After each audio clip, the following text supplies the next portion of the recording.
It was a ghastly scene, which opened upon Martha Trapbay's return with a light her own haggard and austere features were exaggerated by all the desperation of grief, fear, and passion, but the latter was predominant. On the floor lay the body of the robber who had expired without a groan, while his blood flowing plentifully had crimsoned all around. Another body lay also there, on which the unfortunate woman precipitated herself in agony, for it was that of her unhappy father. In the next moment she started up, and exclaiming, "There may be life," yet strove to raise the body. Nigel went to her assistance, but not without a glance at the open window, which Martha, as acute as if undisturbed either by passion or terror, failed not to interpret justly.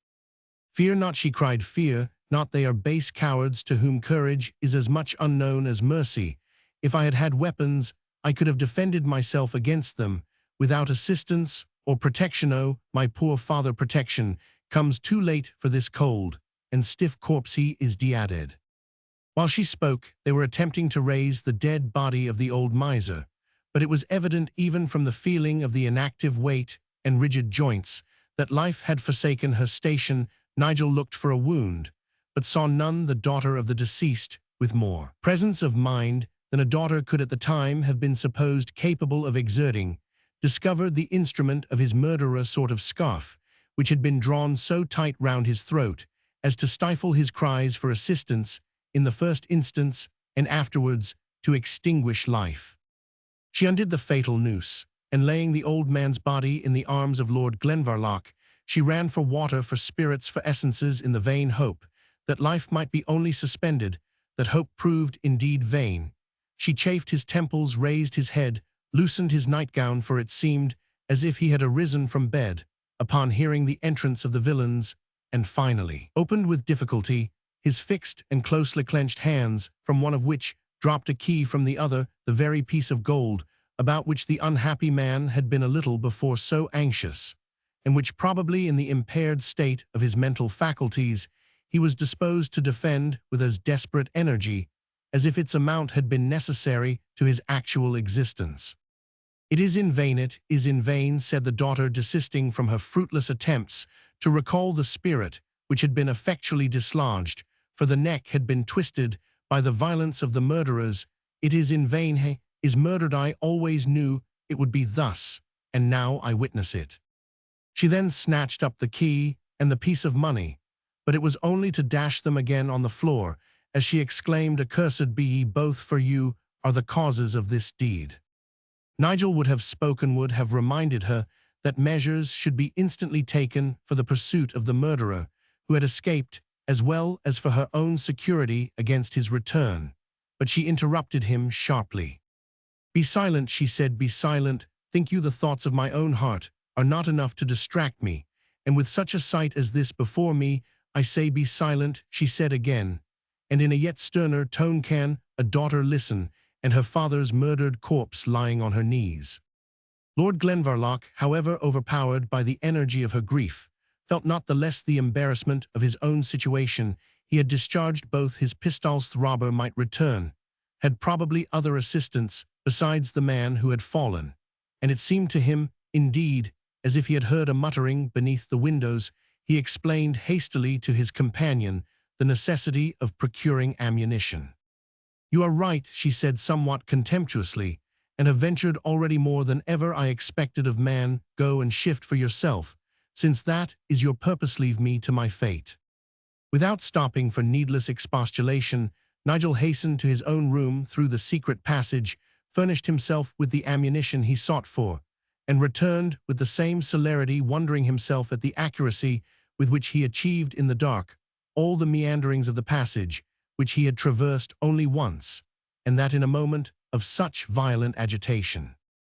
He found on his return the unfortunate woman standing like a statue by the body of her father, which she had laid straight on the floor, having covered the face with the skirt of his gown.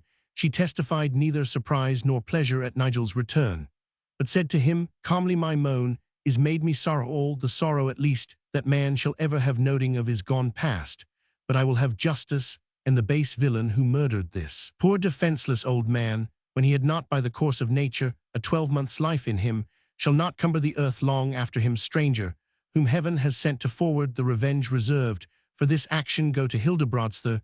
They are awake all night in their revels. Bid him come hither, is bound by his duty and dare not, and shall not refuse his assistance, which he knows well I can reward. Why do ye tarry? Instantly. I would, said Nigel, but I am fearful of leaving you alone. The villains may return, and— True, most true, answered Martha, he may return, and though I care little for his murdering me, he may possess himself of what has most tempted him. Keep this key, and this piece of gold, they are both of importance. Defend your life, if assailed, and if you kill the villain, I will make you rich. I go myself to call for aid.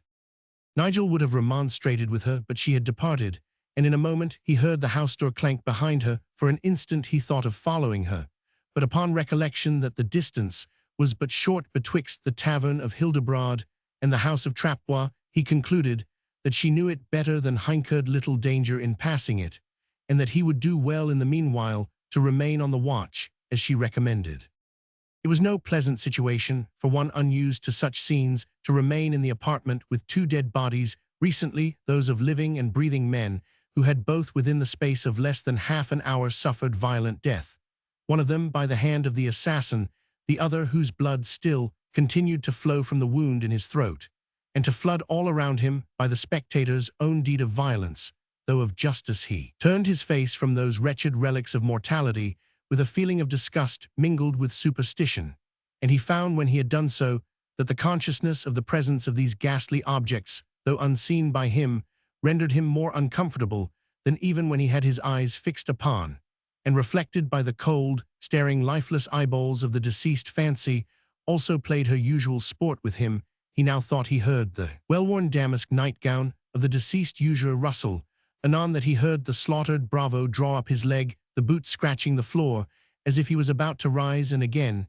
he deemed he heard the footsteps and the whisper of the returned ruffian under the window from which he had lately escaped to face the last and most real danger, and to parry the terrors which the other class of feelings were like to impress upon him. Nigel went to the window, and was much cheered to observe the light of several torches illuminating the street, and followed, as the murmur of voices denoted, by a number of persons armed, it would seem, with firelocks and halberds, and attendant on Hildebrand, who, not in his fantastic office of duke, but in that which he really possessed of bailiff of the liberty and sanctuary of Whitefriars, was on his way to inquire into the crime and its circumstances.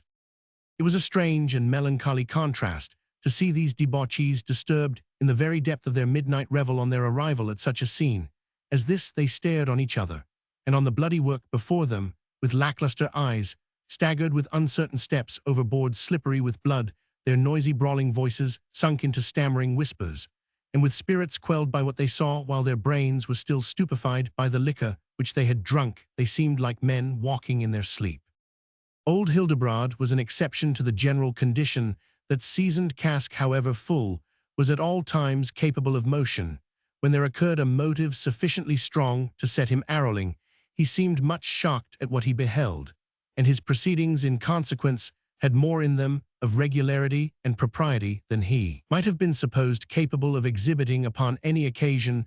Whatever the daughter was first examined, and stated with wonderful accuracy and distinctness the manner in which she had been alarmed with a noise of struggling and violence in her father's apartment, and that the more readily because she was watching him on account of some alarm concerning his health. On her entrance, she had seen her father sinking under the strength of two men, upon whom she rushed with all the fury she was capable of. As their faces were blackened, and their figures disguised, she could not pretend, in the hurry of a moment so dreadfully agitating, to distinguish either them as persons whom she had seen before. She remembered little more, except the firing of shots, until she found herself alone with her guest, and saw that the ruffians had escaped. Lord Glenvarloch told his story as we have given it to the reader. The direct evidence thus received. Hildebrand examined the premises. He found that the villains had made their entrance by the window out of which the survivor had made his escape, yet it seemed singular that they should have done so, as it was secured with strong iron bars, which old Trapbois was in the habit of shutting with his own hand at nightfall.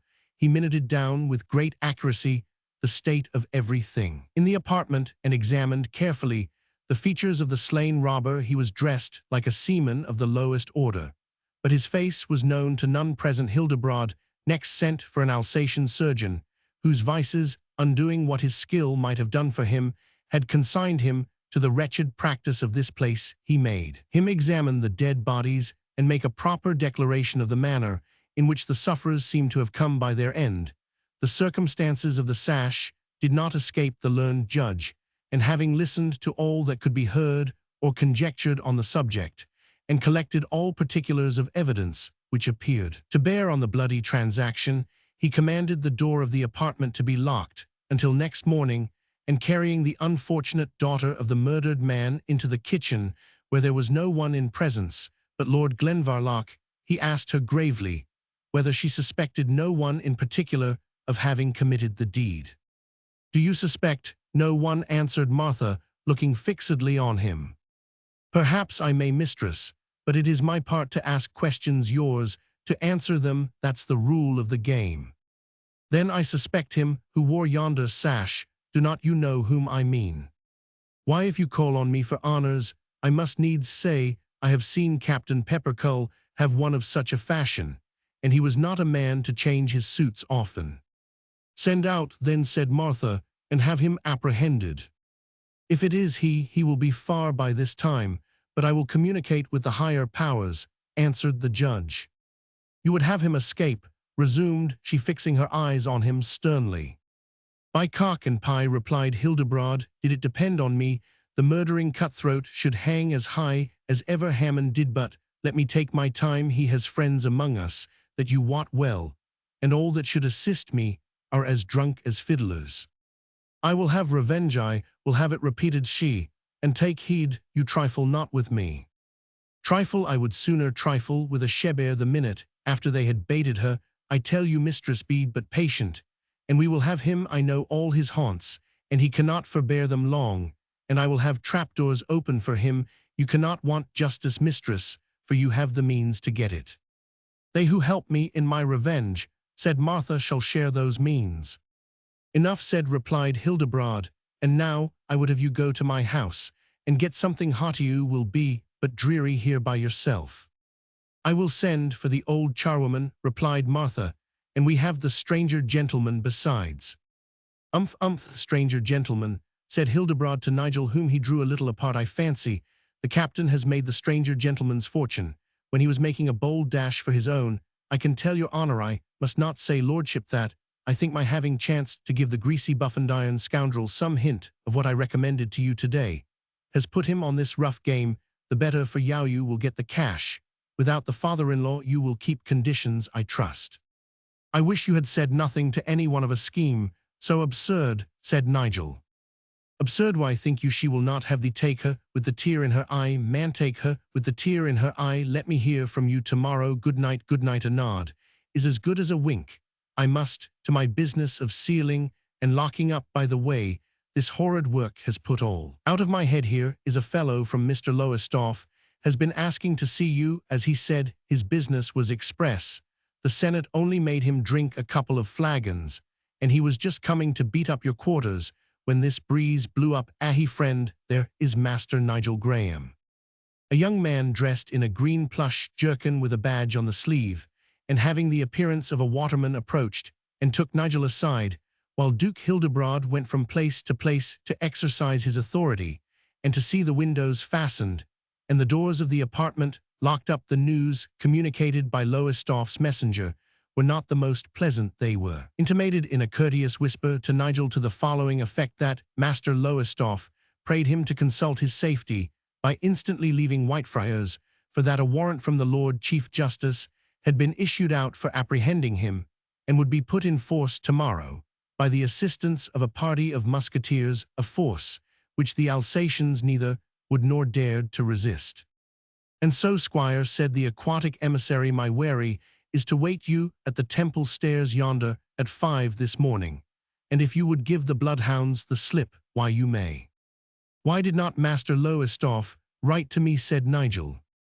"Alas, the good gentleman lies up in lavender for it himself, and has as little to do with pen and ink as if he were a parson." "Did he send any token to me?" said Nigel. "Tokene Mary did het token enough, and I have not forgot it," said the fellow. then giving a hoist to the waistband of his breeches, he said, I have it you were to believe me, because your name was written, with an O for Graham that was it I think well. Shall we meet in 2 hours, when tide turns, and go down the river like a 12-oared barge? Where is the king, just now knowest, thou answered Lord Glenvarloch. The king, why he went down to Greenwich yesterday by water like a noble sovereign, as he is, who will always float where he was to have hunted this week. But that purpose is broken, they say, and the prince and the duke, and all of them at Greenwich, are as merry as minnows. Well, replied Nigel, I will be ready to go at 5. Do thou come hither to carry my baggage. Aye, master, replied the fellow, and left the house, mixing himself with the disorderly attendants of Duke Hildebrand, who were now retiring. That potentate entreated Nigel to make fast the doors behind him, and pointing to the female who sat by the expiring fire with her limbs outstretched, like one whom the hand of death had already arrested, he whispered, mind your hits, and mind your bargain, or I will cut your bowstring for you before you can draw it. Feeling deeply the ineffable brutality which could recommend the prosecuting such views over a wretch in such a condition, Lord Glenvarloch yet commanded his temper so far as to receive the advice in silence, and attend to the former part of it, by barring the door carefully behind Duke Hildebrand and his suite. With the tacit hope that he should never again see or hear of them, he then returned to the kitchen, in which the unhappy woman remained, her hands still clenched, her eyes fixed, and her limbs extended like those of a person in a trance, much moved by her situation, and with the prospect which lay before her. He endeavored to awaken her to existence by every means in his power, and at length apparently succeeded in dispelling her stupor and attracting her attention. He then explained to her that he was in the act of leaving Whitefriars in a few hours, that his future destination was uncertain, but that he desired anxiously to know whether he could contribute to her protection by apprising any friend of her situation or otherwise. With some difficulty she seemed to comprehend his meaning, and thanked him with her usual short, ungracious manner. He might mean well, she said, but he ought to know that the miserable had no friends.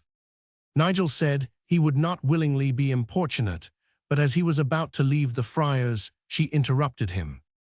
You are about to leave the friars, I will go with you. You go with me, exclaimed Lord Glenvarloch. Yes, she said, I will persuade my father to leave this murdering den. But as she spoke, the more perfect recollection of what had passed crowded on her mind. She hid her face in her hands, and burst out into a dreadful fit of sobs, moans, and lamentations, which terminated in hysterics violent, in proportion to the uncommon strength of her body and mind. Lord Glenvarloch, shocked, confused, and inexperienced, was about to leave the house in quest of medical, or at least female, assistance. But the patient, when the paroxysm had somewhat spent its force, held him fast by the sleeve, with one hand covering her face with the other, while a copious flood of tears came to relieve the emotions of grief by which she had been so violently agitated.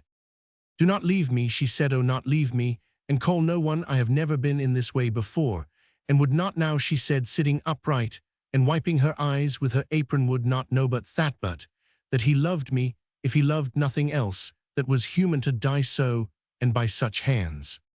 And again the unhappy woman gave way to a paroxysm of sorrow, mingling her tears with sobbing, wailing, and all the abandonment of female grief, when at its utmost height at length she gradually recovered the austerity of her natural composure, and maintained it as if by a forcible exertion of resolution, repelling, as she spoke, the repeated returns of the hysterical affection, by such an effort as that by which epileptic patients are known to suspend the recurrence of their fits.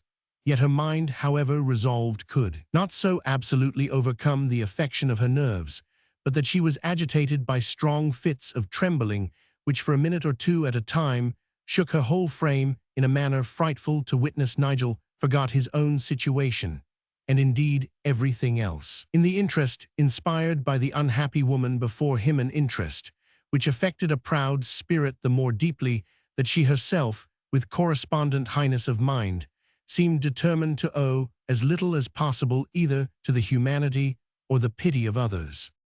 I am not wont to be in this way, she said, but nature will have power over the frail beings it has made over you, sir. I have some right, for without you I had not survived this awful night. I wish your aid had been either earlier or latter, but you have saved my life, and you are bound to assist in making it endurable to me. If you will show me how it is possible, answered Nigel. You are going hence, you say, instantly carry me with you, said the unhappy woman. By my own efforts, I shall never escape from this wilderness of guilt and misery. Alas, what can I do for you, replied Nigel, my own way, and I must not deviate from it, leads me in all probability to a dungeon. I might indeed transport you from hence with me, if you could afterwards bestow yourself with any friend. Friend, she exclaimed, I have no friend. They have long since discarded us. A spectre arising from the dead were more welcome than I should be at the doors of those who have disclaimed us. And if they were willing to restore their friendship to me now, I would despise it, because they withdrew it from him. Her, she underwent strong but suppressed agitation, and then added firmly, from him who lies yonder I have no friend. Here she paused, and then suddenly, as if recollecting herself, added, I have no friend, but I have that will purchase many. I have that which will purchase both friends and avengers. It is well thought of. I must not leave it for a prey to cheats and ruffians. Stranger, you must return to yonder room, pass through it boldly to his that is to the sleeping apartment. Push the bedstead aside. Beneath each of the posts is a brass plate, as if to support the weight, but it is that upon the left nearest to the wall which must serve your turn. Press the corner of the plate, and it will spring up and show a keyhole, which this key will open. You will then lift a concealed trapdoor, and in a cavity of the floor you will discover a small chest. Bring it hither. It shall accompany our journey, and it will be hard if the contents cannot purchase me a place of refuge. But the door communicating with the kitchen has been locked by these people, said Nigel. True, I had forgot they had their reasons for that, doubtless, answered she, but the secret passage from your apartment is open, and you may go that way. Lord Glenvarloch took the key, and as he lighted a lamp to show him the way, she read in his countenance some unwillingness to the task imposed. You fear, said Shether, is no cause. The murderer and his victim are both at rest. Take courage. I will go with you myself. You cannot know the trick of the spring, and the chest will be too heavy for you. No fear, answered Lord Glenvarloch. Ashamed of the construction she put upon, a momentary hesitation, arising from a dislike to look upon what is horrible, often connected with those high-wrought minds, which are the last to fear what is merely dangerous. I will do your errand as you desire, but for you must not, cannot go yonder. I will, she said. I am composed. You shall see that I am. So she took from the table a piece of unfinished sewing work, and with steadiness and composure passed a silken thread into the eye of a fine needle could. I have done that, she said with a smile, yet more ghastly than her previous look of fixed despair, had not my heart and hand been both steady. She then led the way rapidly upstairs to Nigel's chamber, and proceeded through the secret passage with the same haste, as if she had feared her resolution might have failed her ere her purpose was executed. At the bottom of the stairs, she paused a moment before entering the fatal apartment, then hurried through with a rapid step to the sleeping chamber beyond, followed closely by Lord Glenvarloch, whose reluctance to approach the scene of butchery was altogether lost in the anxiety which he felt on account of the survivor of the tragedy. Her first action was to pull aside the curtains of her father's bed. The bedclothes were thrown aside, in confusion doubtless, in the action of his starting from sleep to oppose the entrance of the villains into the next apartment. The hard mattress scarcely showed the slight pressure where the emaciated body of the old miser had been deposited. His daughter sank beside the bed, clasped her hands, and prayed to heaven in a short and affectionate manner for support in her affliction, and for vengeance on the villains who had made her fatherless. A low-muttered and still more brief petition recommended to heaven the soul of the sufferer, and invoked pardon for his sins in virtue of the great Christian atonement. This duty of piety performed, she signed to Nigel to aid her, and having pushed aside the heavy bedstead, they saw the brass plate which Martha had described. She pressed the spring, and at once the plate starting up showed the keyhole and a large iron ring used in lifting the trapdoor, which when raised displayed the strong box or small chest she had mentioned, and which proved indeed so very weighty that it might perhaps have been scarcely possible for Nigel, though a very strong man, to have raised it without assistance. Having replaced everything as they had found it, Nigel, with such help as his companion was able to afford, assumed his load, and made a shift to carry it into the next apartment, where lay the miserable owner, insensible to sounds and circumstances, which if anything could have broken his long-last slumber would certainly have done so. His unfortunate daughter went up to his body and had even the courage to remove the sheet which had been decently disposed over it. She put her hand on the heart, but there was no throb, held a feather to the lips, but there was no motion, then kissed, with deep reverence, the starting veins of the pale forehead, and then the emaciated hand.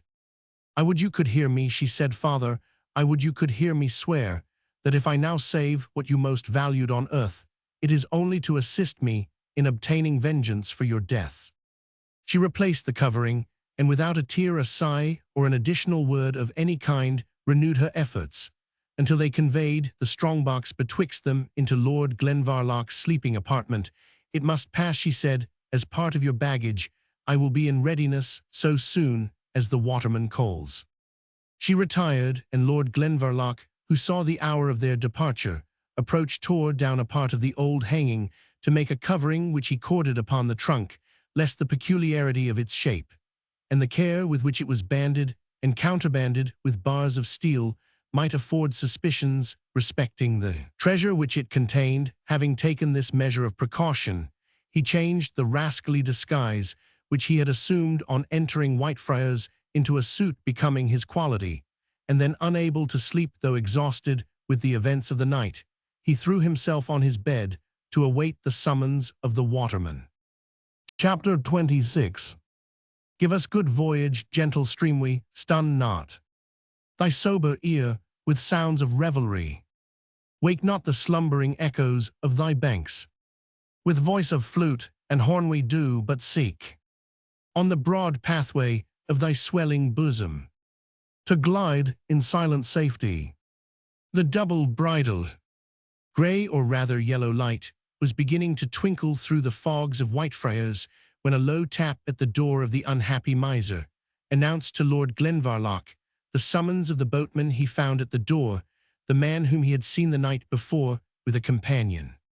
"Come, come, master, let us get afloat," said one of them in a rough, impressive whisper time, "and tide wait for no man."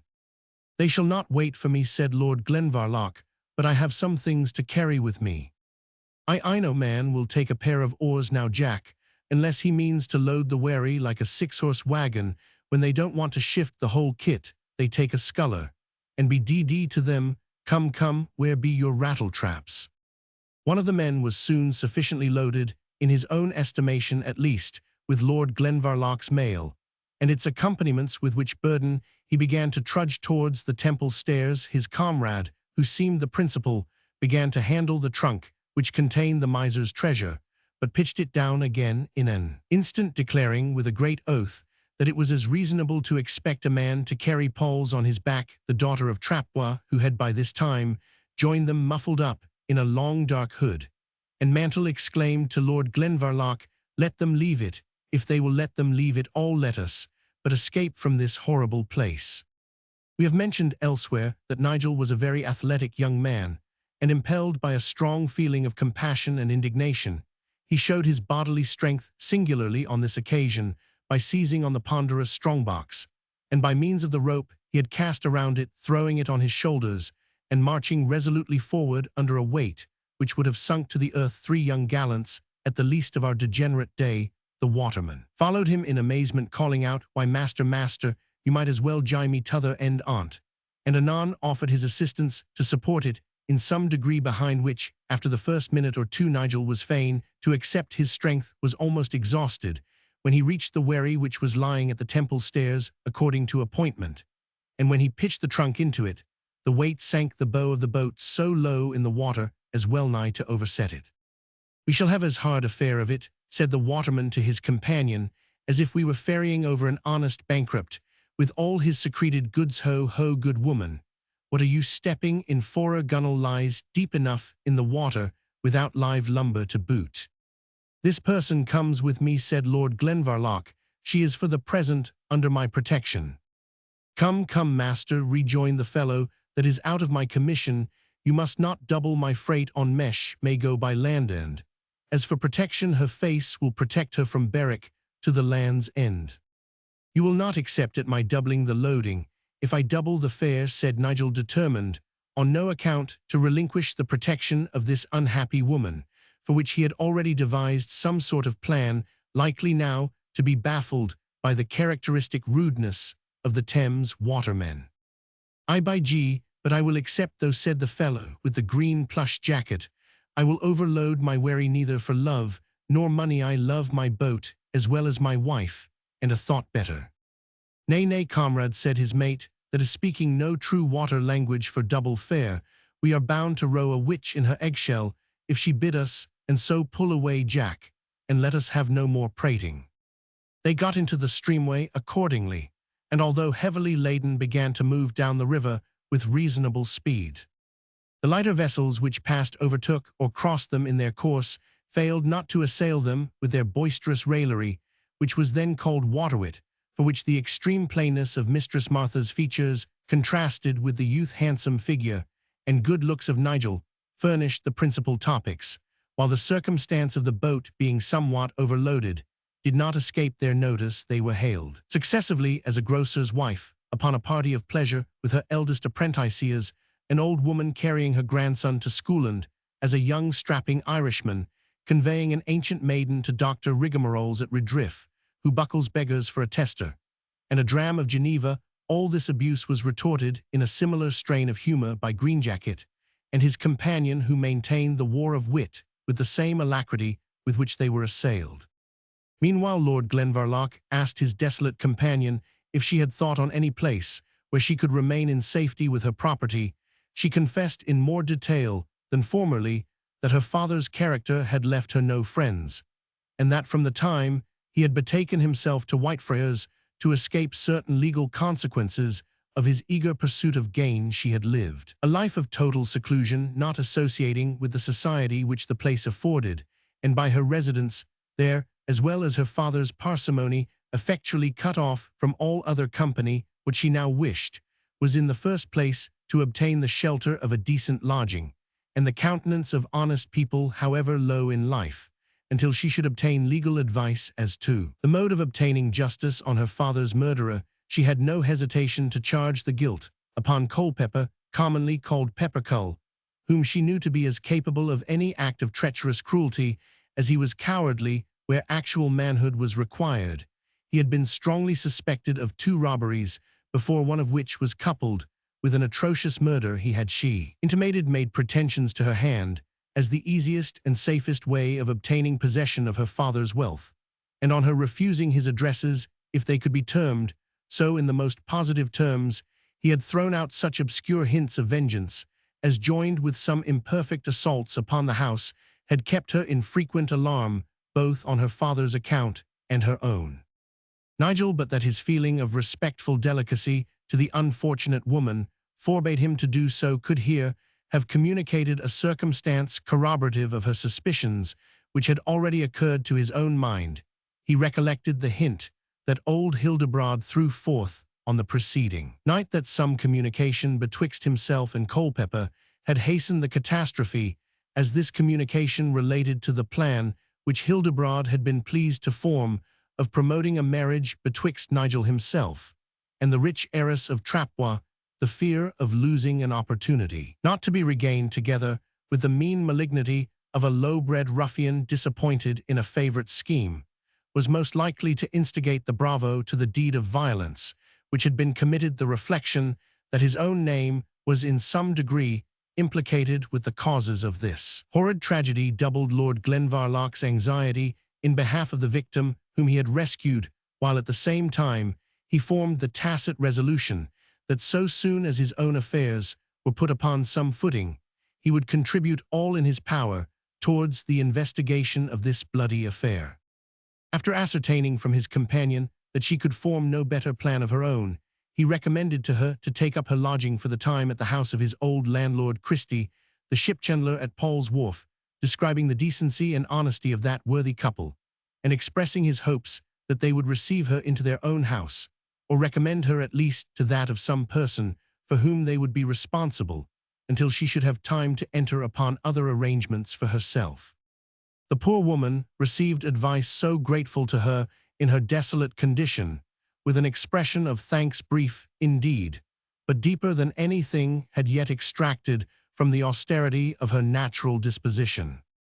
Lord Glenvarloch then proceeded to inform Martha that certain reasons connected with his personal safety called him immediately to Greenwich, and therefore it would not be in his power to accompany her to Christie's house, which he would otherwise have done with pleasure, but tearing a leaf from his tablet, he wrote on it a few lines, addressed to his landlord as a man of honesty and humanity, in which he described the bearer as a person who stood in singular necessity of temporary protection and good advice, for which her circumstances enabled her to make ample acknowledgment.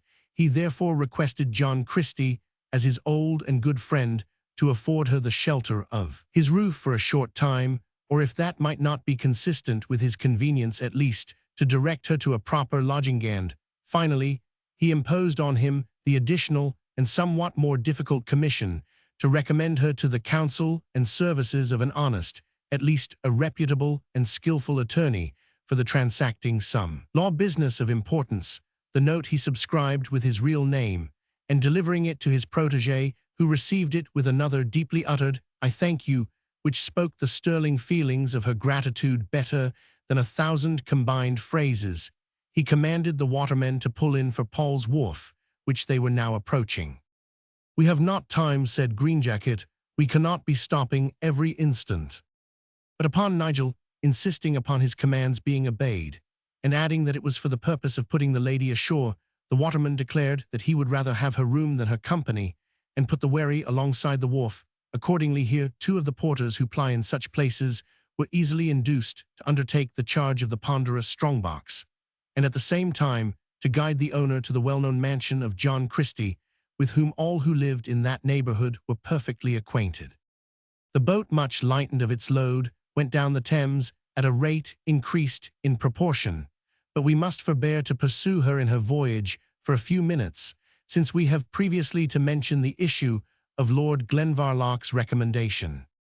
Mistress Martha Trapwa reached the shop in perfect safety, and was about to enter it, when a sickening sense of the uncertainty of her situation, and of the singularly painful task of telling her story, came over her so strongly, that she paused a moment at the very threshold of her proposed place of refuge to think in what manner she could best second the recommendation of the friend whom Providence had raised up to her. Had she possessed that knowledge of the world from which her habits of life had completely excluded her, she might have known that the large sum of money which she brought along with her might, judiciously managed, have been a passport to her into the mansions of nobles and the palaces of princes. But however conscious of its general power, which assumes so many forms and complexions, she was so inexperienced as to be most unnecessarily afraid that the means by which the wealth had been acquired might exclude its inheritrix from shelter, even in the house of a humble tradesman. While she thus delayed, a more reasonable cause for hesitation arose in a considerable noise and altercation within the house, which grew louder and louder as the disputants issued forth upon the street or lane before the door. The first who entered upon the scene was a tall, raw-boned, hard-favored man who stalked out of the shop hastily with a gait like that of a Spaniard in a passion, who, disdaining to add speed to his locomotion, by running only condescends, in the utmost extremity of his angry haste, to add length to his stride. He faced about so soon as he was out of the house upon his pursuer, a decent-looking, elderly, plain tradesman, no other than John Christie himself, the owner of the shop and tenement, by whom he seemed to be followed, and who was in a state of agitation more than is usually expressed by such a person. "I'll hear no more on't," said the personage who first appeared on the scene, "sir.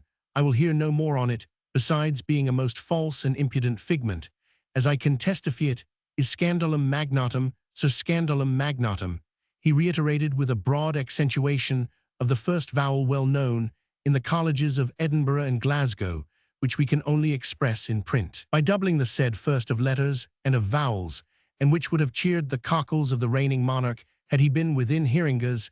He was a severe stickler for what he deemed the genuine pronunciation of the Roman tongue, than for any of the royal prerogatives, for which he was at times disposed to insist so strenuously in his speeches to Parliament. "I care not an ounce of rotten cheese," said John Christie, "in reply what you call it, but it is true, and I am a free Englishman, and have right to speak the truth in my own concerns. And your master is little better than a villain, and you know more than a swaggering coxcomb, whose head I will presently break, as I have known it well broken before on lighter occasion."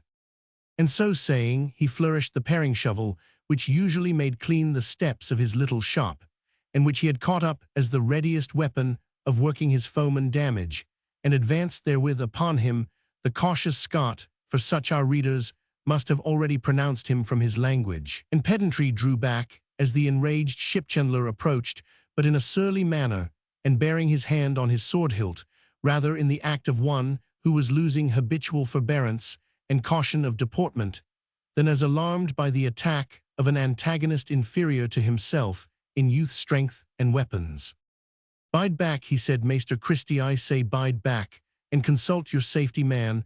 I have evided striking you in your ain house under muckle provocation, because I am ignorant how the laws here may pronounce respecting burglary and hamesucking, and such matters, and besides, I would not willingly hurt ye man e'en on the causeway that is free to us baith, because I mind your kindness of lang syne, and partly consider ye as a poor deceived creature.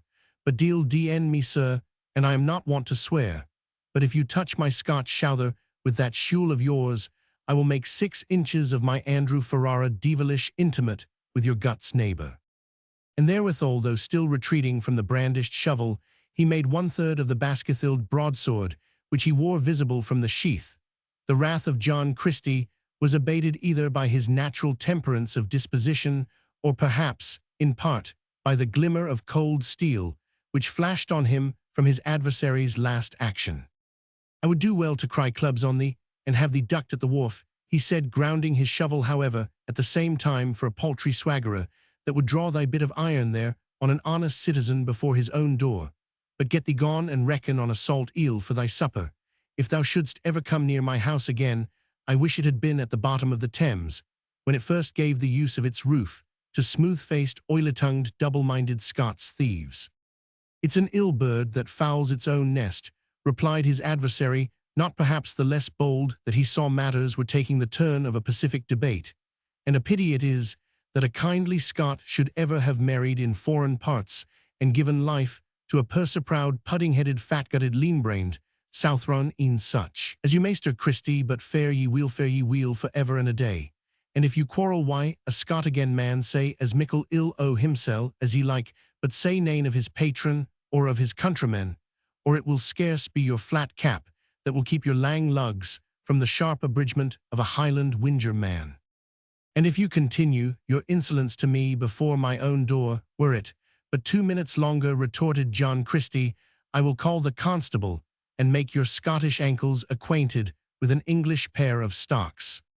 So saying, he turned to retire into his shop, with some show of victory, for his enemy, whatever might be his innate valor, manifested no desire to drive matters to extremity, conscious perhaps that whatever advantage he might gain in single combat with John Christie would be more than overbalanced by incurring an affair with the constituted authorities of old England, not at that time apt to be particularly favorable to their new fellow subjects in the various successive broils which were then constantly taking place between the individuals of two proud nations who still retained a stronger sense of their national animosity during centuries than of their late union for a few years under the government of the same prince.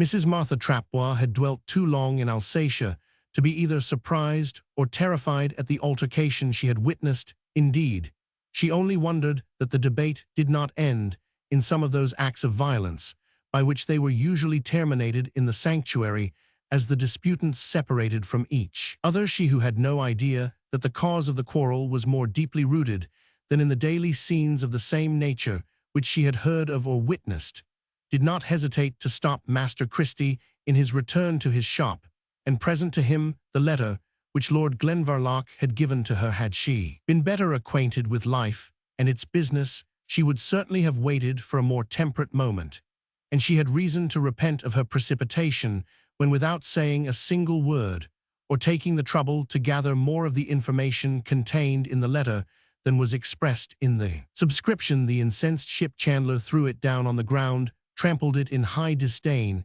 and without addressing a single word to the bearer, except indeed something much more like a hearty curse than was perfectly consistent with his own grave appearance, he retired into his shop and shut the hatch door.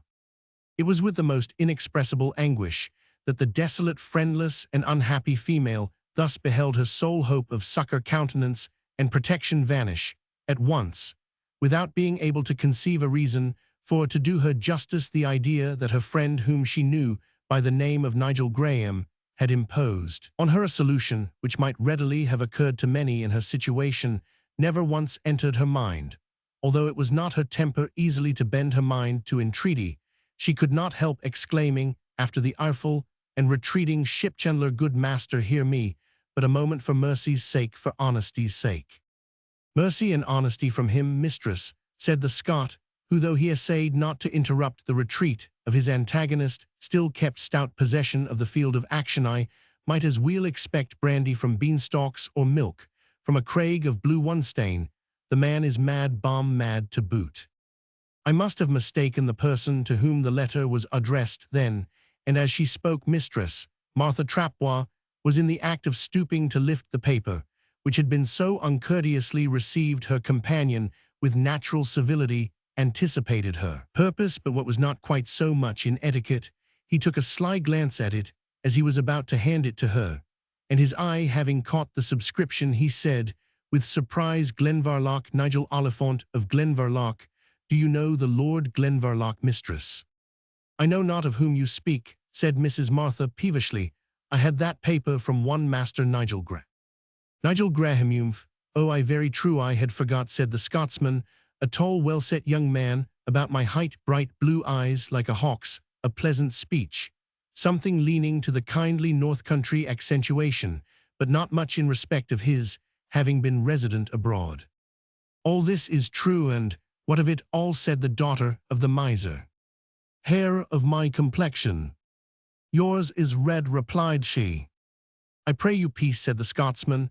"I was going to say off my complexion, but with a deeper shade of the chestnut wheel, mistress.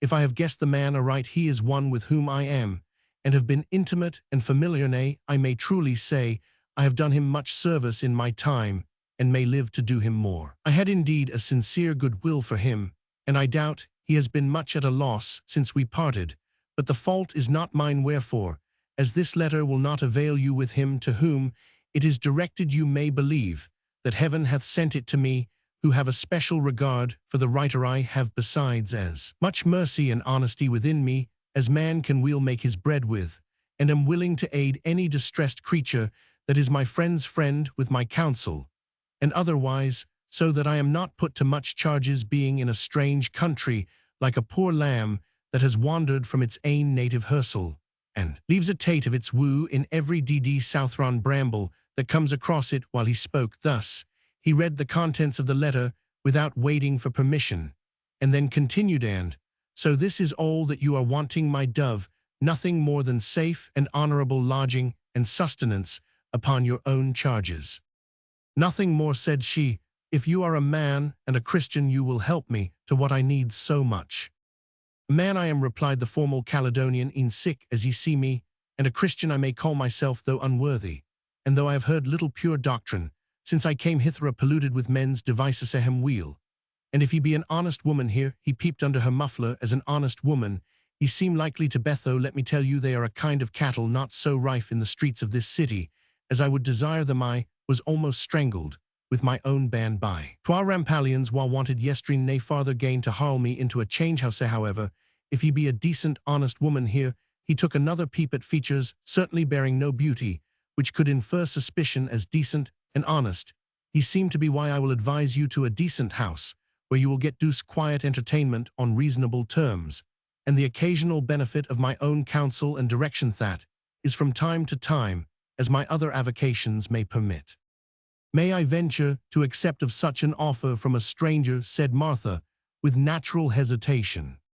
"Troth, I see nothing to hinder you, mistress," replied the bonny Scot. "Ye can but see the place, and do after as ye think best besides. We are nae such strangers neither, for I know your friend.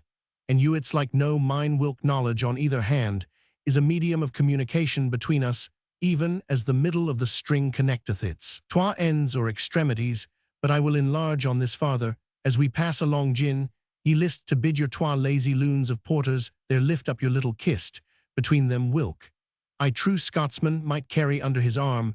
Let me tell you, mistress, ye will soon make a tomb pockend of it in Lonon, if you hire twa knaves to do the work of ane. So saying, he led the way, followed by Mistress Martha Trapbois, whose singular destiny, though it had heaped her with wealth, had left her for the moment no wiser counsellor or more distinguished protector than honest Richie Monoples, a discarded servingman. Chapter 27. This way lies safety and a sure retreat. Yonder lie danger, shame, and punishment. Most welcome danger, then nay, let me say. Though spoke with swelling heart will come in shame. And welcome punishment for call me guilty. I do but pay the tax that's due to justice.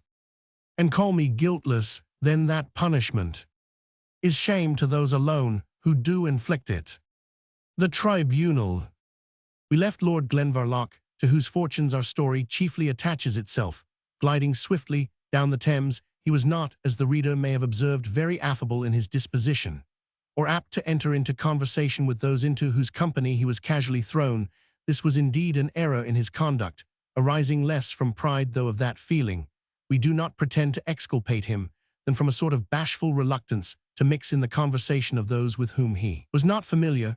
It is a fault only to be cured by experience and knowledge of the world, which soon teaches every sensible and acute person the important lesson that amusement, and what is of more consequence, that information and increase of knowledge, are to be derived from the conversation of every individual whatever, with whom he is thrown into a natural train of communication. For ourselves, we can assure the reader, and perhaps, if we have ever been able to afford him amusement, it is owing in a great degree to this causeth that we never found ourselves in company with the stupidest of all possible companions in a post-chaise, or with the most errant cumbercorner that ever occupied a place in the mail-coach, without finding that in the course of our conversation with him we had some ideas suggested to us, either grave or gay, or some information communicated in the course of our journey which we should have regretted not to have learned, and which we should be sorry to have immediately forgotten.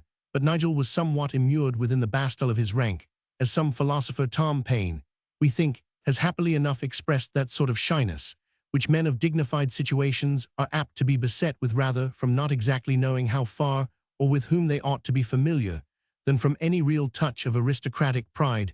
Besides, the immediate pressure of our adventurer's own affairs was such as exclusively to engross his attention.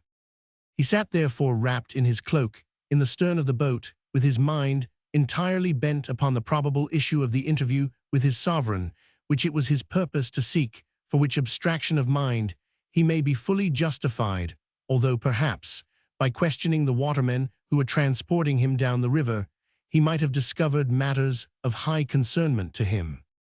At any rate, Nigel remained silent till the wherry approached the town of Greenwich, when he commanded the men to put in for the nearest landing-place, as it was his purpose to go ashore there and dismiss them from further attendance. "That is not possible," said the fellow with the green jacket, who, as we have already said, seemed to take on himself the charge of pilotage. "We must go," he continued, "to Gravesend, where a Scottish vessel, which dropped down the river last tide for the very purpose, lies, with her anchor apeak, waiting to carry you to your own dear northern country. Your hammock is slung, and all is ready for you, and you talk of going ashore at Greenwich as seriously as if such a thing were possible." "I see no impossibility," said Nigel, "in your landing me where I desire to be landed, but very little possibility of your carrying me anywhere I am not desirous of going." "Why, whether do you manage the wherry, or we, master?" asked Greenjacket, in a tone betwixt jest and earnest. "I take it she will go the way we row her." "Ay," retorted Nigel, "but I take it you will row her on the course I direct you, otherwise your chance of payment is but a poor one." "Suppose we are content to risk that," said the undaunted waterman. "I wish to know how you who talk so big, I mean no offense, master, but you do talk big, would help yourself in such a case." Simply thus, answered Lord Glenvarloch. You saw me an hour since bring down to the boat a trunk that neither of you could lift. If we are to contest the destination of our voyage, the same strength, which tossed that chest into the wherry, will suffice to fling you out of it. Wherefore, before we begin the scuffle, I pray you to remember that whither I would go there, I will oblige you to carry me. Gramercy for your kindness, said Greenjacket, and now mark me in return my comrade, and I are 2 men and you as stout as Georgia Green can pass. But for 1 and 2, you will allow are more than a match for one you mistake in your reckoning, my friend. It is you who mistake, answered Nigel, who began to grow warm. It is I who am 3 to 2, sir. I carry 2 men's lives at my girdle. So saying, he opened his cloak, and showed the 2 pistols which he had disposed at his girdle. Greenjacket was unmoved at the display. I have got, said he, a pair of barkers that will match yours, and he showed that he also was armed with pistols, so you may begin as soon as you list. Then said Lord Glenvarloch, drawing forth, and cocking a pistol, the sooner the better. Take notice, I hold you as a ruffian who have declared you will put force on my person, and that I will shoot you through the head if you do not instantly put me ashore at Greenwich. The other waterman, alarmed at Nigel's gesture, lay upon his oar, but Greenjacket replied coolly, Look you, master, I should not care a tester to venture a life with you on this matter, but the truth is I am employed to do you good, and not to do you harm. By whom are you employed, said the Lord Glenvarloch, or who dare concern themselves in me or my affairs, without my authority? As to that, answered the waterman in the same tone of indifference, I shall not show my commission for myself. I care not, as I said, whether you land at Greenwich to get yourself hanged or go down to get aboard the Royal Thistle, to make your escape to your own country. You will be equally out of my reach either way, but it is fair to put the choice before you. My choice is made, said Nigel. I have told you thrice already. It is my pleasure to be landed at Greenwich. Write it on a piece of paper, said the waterman, that such is your positive will. I must have something to show to my employers, that the transgression of their orders lies with yourself, not with me. I choose to hold this trinket in my hand for the present, said Nigel, showing his pistol, and will write you the acquittance when I go ashore. I would not go ashore with you for 100 pieces, said the waterman. Ill luck has ever attended you, except in small gaming. Do me fair justice, and give me the testimony I desire. If you are afraid of foul play, while you write it you may hold my pistols. If you will. He offered the weapons to Nigel accordingly, who, while they were under his control, and all possibility of his being taken at disadvantage was excluded, no longer hesitated to give the waterman an acknowledgment in the following terms.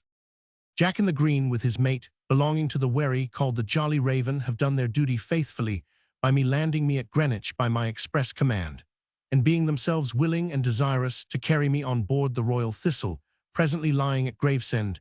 Having finished this acknowledgment, which he signed with the letters N.O.G., as indicating his name and title, he again requested to know of the waterman to whom he delivered it the name of his employers. Sir, replied Jack in the Green, I have respected your secret. Do not you seek to pry into mine.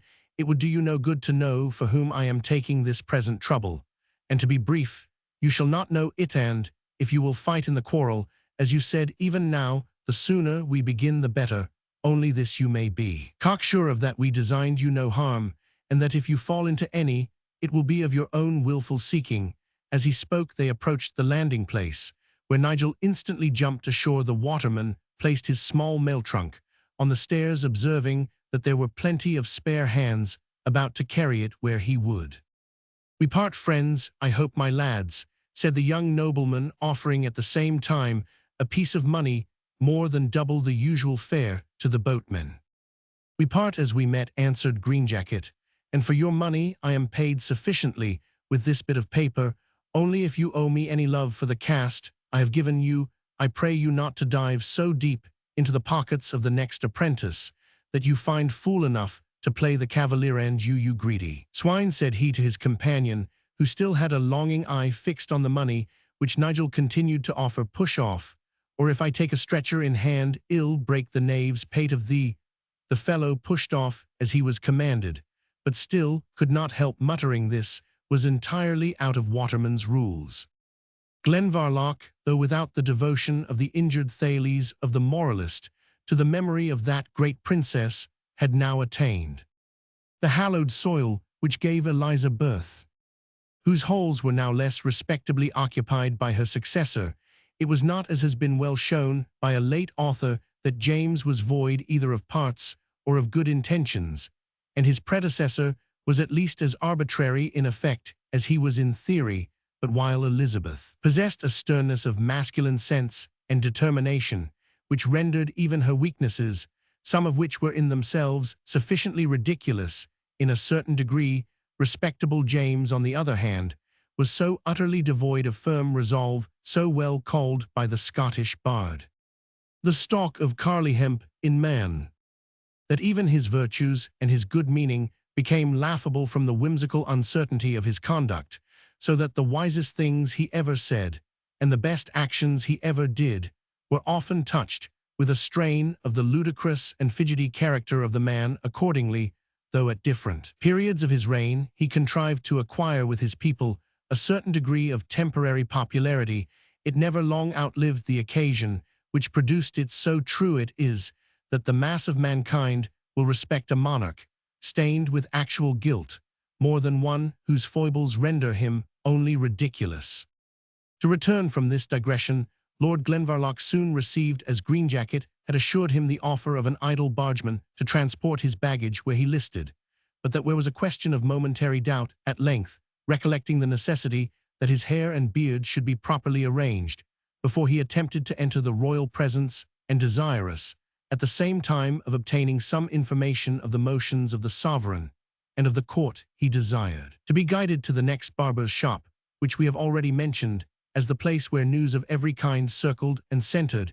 He was speedily shown the way to such an emporium of intelligence, and soon found he was likely to hear all he desired to know and much more, while his head was subjected to the art of a nimble tonsor, the glibness of whose tongue kept pace with the nimbleness of his fingers, while he ran on without stint or stop in the following excursive manner.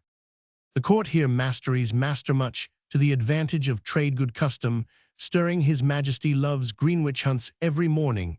In the parkhole, decent persons admitted that have the entries of the Palacino, rabble frightened the king's horse with their hallowing, the uncombed slaves, yes, sir, the beard more peaked, yes, master, so it is worn, I know, the last cut dress several of the courtiers sewn valet off the chamber, 2 pages of the body, the clerk of the kitchen, 3 running footmen, 2 dog-bays, and an honourable Scottish knight, Sir Mungo Malgrother.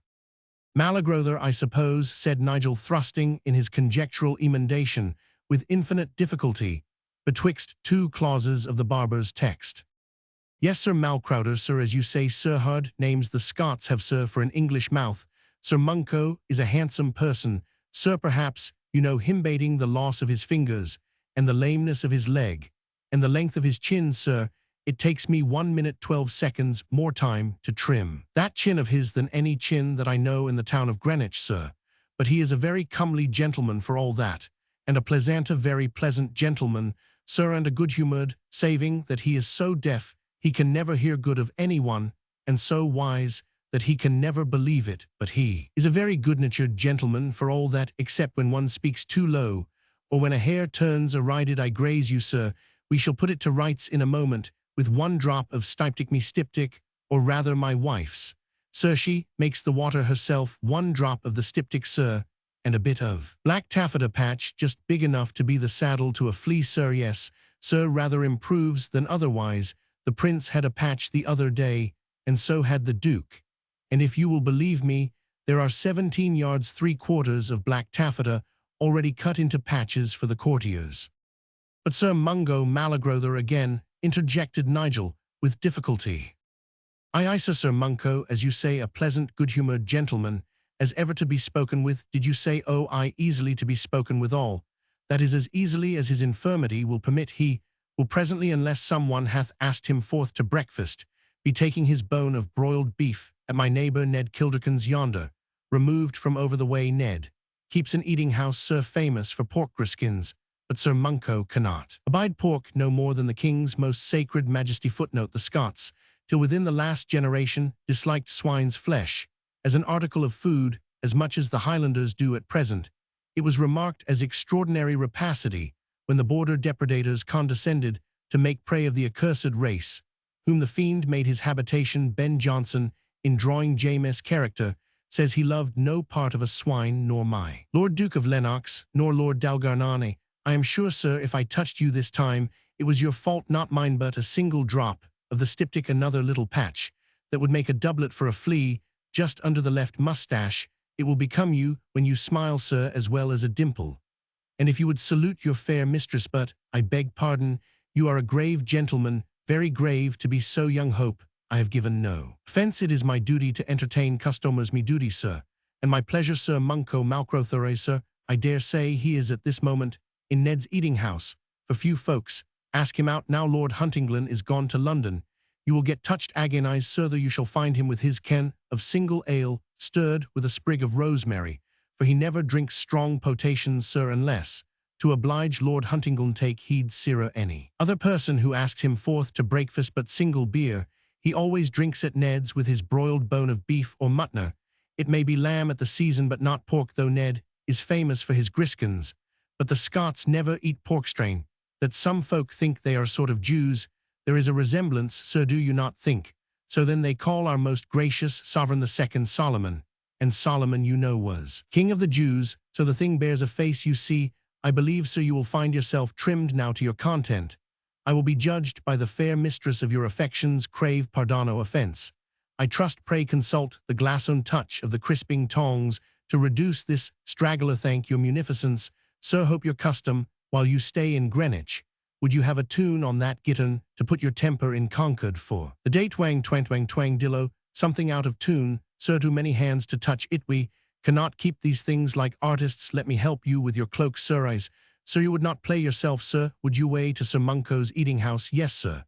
But it is Ned's eating house, not Sir Munco's. The knight, to be sure, eats there, and makes it his eating house in some sense, sir. Ha ha, yonder it is removed from over the way new whitewashed posts, and red lattice. Fat man in his doublet at the door. Ned himself, sir, worth £1,000. They say better singeing pigs' faces than trimming courtiers, but ours is the less mechanical vocation. Farewell, sir. Hope your custom. So saying, he at length permitted Nigel to depart, whose ears, so long tormented with continued babble, tingled, when it had ceased, as if a bell had been rung close to them for the same space of time. Upon his arrival at the eating house, where he proposed to meet with Sir Mungo Malcrothore, from whom, in despair of better advice, he trusted to receive some information as to the best mode of introducing himself into the royal presence, Lord Glenvarloch found in the host with whom he communed the consequential taciturnity of an Englishman well to pass in the world. Ned Kilderkin spoke as a banker, writes only touching the needful. Being asked if Sir Mungo Malcrothore was there, he replied no. Being interrogated whether he was expected, he said yes, and being again required to say when he was expected, he answered presently. As Lord Glenvarloch next inquired whether he himself could have any breakfast, the landlord wasted not even a syllable in reply, but ushering him into a neat room where there were several tables, he placed one of them before an armchair, and beckoning Lord Glenvarloch to take possession, he set before him, in a very few minutes, a substantial repast of roast beef, together with a foaming tankard, to which refreshment the keen air of the river disposed him, notwithstanding his mental embarrassments, to do much honor. While Nigel was thus engaged in discussing his commons, but raising his head at the same time, whenever he heard the door of the apartment open, eagerly desiring the arrival of Sir Mungo Malcrothore, an event which had seldom been expected by anyone with so much anxious interest, a personage, as it seemed, of at least equal importance with the knight, entered into the apartment, and began to hold earnest colloquy with the publican, who thought proper to carry on the conference on his side. Unbonneted, this important gentleman's occupation might be guessed from his dress, a milk-white jerkin and hose of white kersey, a white apron twisted around his body in the manner of a sash, in which, instead of a warlike dagger, was stuck a long-bladed knife, hilted with buckshorn, a white nightcap on his head, under which his hair was neatly tucked, sufficiently portrayed him as one of those priests of Camus whom the vulgar call cooks, and the air with which he rated the publican for having neglected to send some provisions to the palace showed that he ministered to royalty itself. "This will never answer," he said. "Master Kilderkin, king twice, asked for sweetbreads and fricasseed coxcombs, which are a favourite dish of his most sacred majesty, and they were not to be had, because Master Kilderkin had not supplied them to the clerk of the kitchen, as by bargain bound. Here Kilderkin made some apology brief according to his own nature, and muttered in a lowly tone, after the fashion of all who find themselves in a scrape. His superior replied in a lofty strain of voice, "Do not tell me of the carrier and his wain, and of the hen-coops coming from Norfolk. With the poultry, a loyal man would have sent an express, would have gone upon his stumps like Widrington. What if the king had lost his appetite, Master Kilderkin? What if his most sacred majesty had lost his dinner? O Master Kilderkin, if you had but the just sense of the dignity of our profession, which is told of by the witty African slave. For so, the king's most excellent majesty designates him Publius Terentius Tanguam in speculane patinas in spice rejubea." "You are learned, Master Linklater," replied the English publican, compelling, as it were, with difficulty his mouth to utter 3 or 4 words consecutively. "A poor smatterer," said Mr. Linklater, "but it would be a shame to us, who are his most excellent majesty's countrymen, not in some sort to have cherished those arts, wherewith he is so deeply imbued. Regis ad exemplar, Master Kilderkin totus componiter orbis, which is as much as to say, as the king quotes, the cook learns in brief, Master Kilderkin, having had the luck to be bred where humanities may be had at the matter of an English 5 groats, by the quarter I like others have acquired a hemham." Here the speaker's eye having fallen upon Lord Glenvarloch, he suddenly stopped in his learned harangue with such symptoms of embarrassment as induced Ned Kilderkin to stretch his taciturnity so far as not only to ask him what he ailed, but whether he would take anything. "Ale nothing," replied the learned rival of the philosophical Cirrus Nothingand. "Yet I do feel a little giddy. I could taste a glass of your dame's aqua mirabilis." "I will fetch it," said Ned, giving a nod, and his back was no sooner turned than the cook walked near the table where Lord Glenvarloch was seated, and regarding him with a look of significance, where more was meant than met the ear, said, "You are a stranger in Greenwich, sir. I advise you to take the opportunity to step into the park. The western wicket was ajar when I came hither. I think it will be locked presently, so you had better make the best of your way. That is, if you have any curiosity. The venison are coming into season just now, sir, and there is a pleasure in looking at a heart of grease. I always think, when they are bounding so blithely past, what a pleasure it would be to broach their plump haunches on a spit, and to embattle their breasts in a noble fortification of puff paste with plenty of black pepper."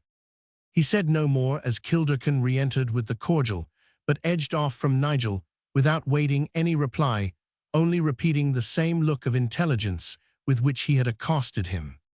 Nothing makes men's wit so alert as personal danger. Nigel took the first opportunity which his host's attention to the yeoman of the royal kitchen permitted to discharge his reckoning, and readily obtained a direction to the wicket in question. He found it upon the latch, as he had been taught to expect, and perceived that it admitted him to a narrow footpath which traversed a close and tangled thicket designed for the cover of the does and the young fawns. Here he conjectured it would be proper to wait, nor had he been stationary above 5 minutes, when the cook, scalded as much with heat of motion as ever he had been by his huge fireplace, arrived almost breathless, and with his passkey hastily locked the wicket behind him. Ere Lord Glenvarloch had time to speculate upon this action, the man approached with anxiety and said, "Good Lord, my Lord Glenvarloch, will you endanger yourself thus?" "You know me, then, my friend," said Nigel. "Not much of that, my lord, but I know your honour's noble house well. My name is Laurie Linklater, my lord." "Linklater," repeated Nigel, "I should recollect.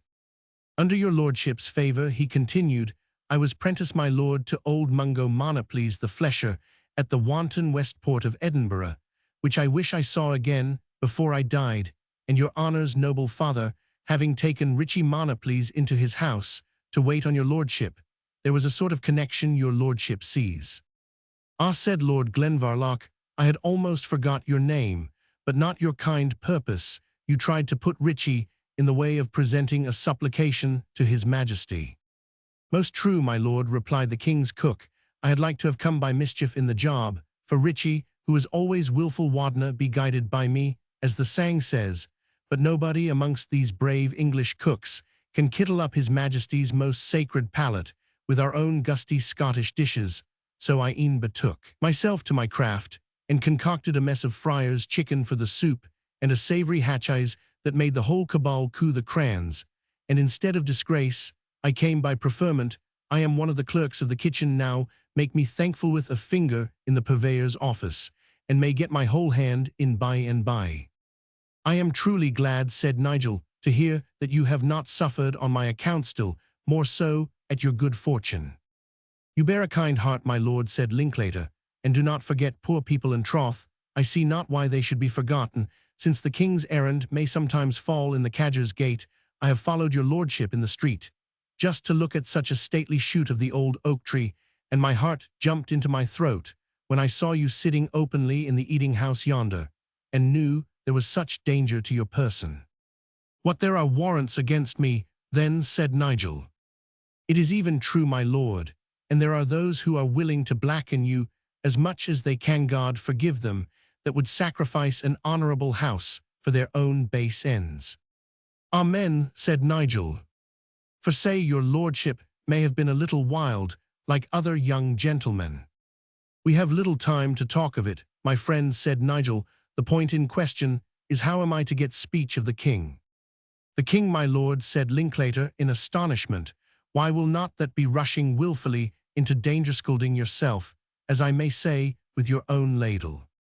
My good friend, answered Nigel, my experience of the court, and my knowledge of the circumstances in which I stand tell me that the manliest and most direct road is in my case the surest and the safest. The king has both a head to apprehend what is just, and a heart to do what is kind. It is e'en true, my lord, and so we his old servants know, added Linklater. But woe's me if you knew how many folks make it their daily and nightly purpose to set his head against his heart, and his heart against his head-toe, make him do hard things because they are called just, and unjust things because they are represented as kind. Woe's me, it is with his sacred majesty and the favourites who work upon him, even according to the homely proverb that men taunt my calling with. God sends good meat, but the devil sends cooks. It signifies not talking of it, my good friend, said Nigel. I must take my risk. My honour peremptorily demands it. They may maim me or beggar me, but they shall not say I fled from my accusers. My peers shall hear my vindication. Your peers, exclaimed the cook, alackaday, my lord. We are not in Scotland, where the nobles can bang it out bravely, were it even with the king himself now, and then this mess must be cooked in the Star Chamber, and that is an oven 7 times heated, my lordand. Yet if you are determined to see the king, I will not say, but you may find some favour, for he likes well anything that is appealed directly to his own wisdom, and sometimes in the like cases I have known him stick by his own opinion, which is always a fair one. Only mind, if you will forgive me, my lord, mine to spice high with Latin a kern or 2 of Greek would not be amiss, and if you can bring in anything about the judgment of Solomon in the original Hebrew, and season with a merry jest, or so, the dish will be the more palatable. Truly I think that besides my skill in art, I owe much to the stripes of the rector of the high school, who imprinted on my mind that cooking scene in the Houghton Timorominos. Leaving that aside, my friend, said Lord Glenvarloch, can you inform me which way I shall most readily get to the sight and speech of the king? To the sight of him readily enough, said Linklater. He is galloping about these alleys. To see them strike the heart, to get him an appetite for a nooningan. That reminds me, I should be in the kitchen. To the speech of the king you will not come so easily, unless you could either meet him alone, which rarely chances, or wait for him among the crowd that go to see him alight. And now farewell, my lord, and God speed. If I could do more for you, I would offer it. You have done enough, perhaps, to endanger yourself, said Lord Glenvarloch. I pray you to be gone, and leave me to my fate. The honest cook lingered, but a nearer burst of the horns apprised him that there was no time to lose, and acquainting Nigel that he would leave the postern door on the latch to secure his retreat in that direction, he bade God bless him and farewell.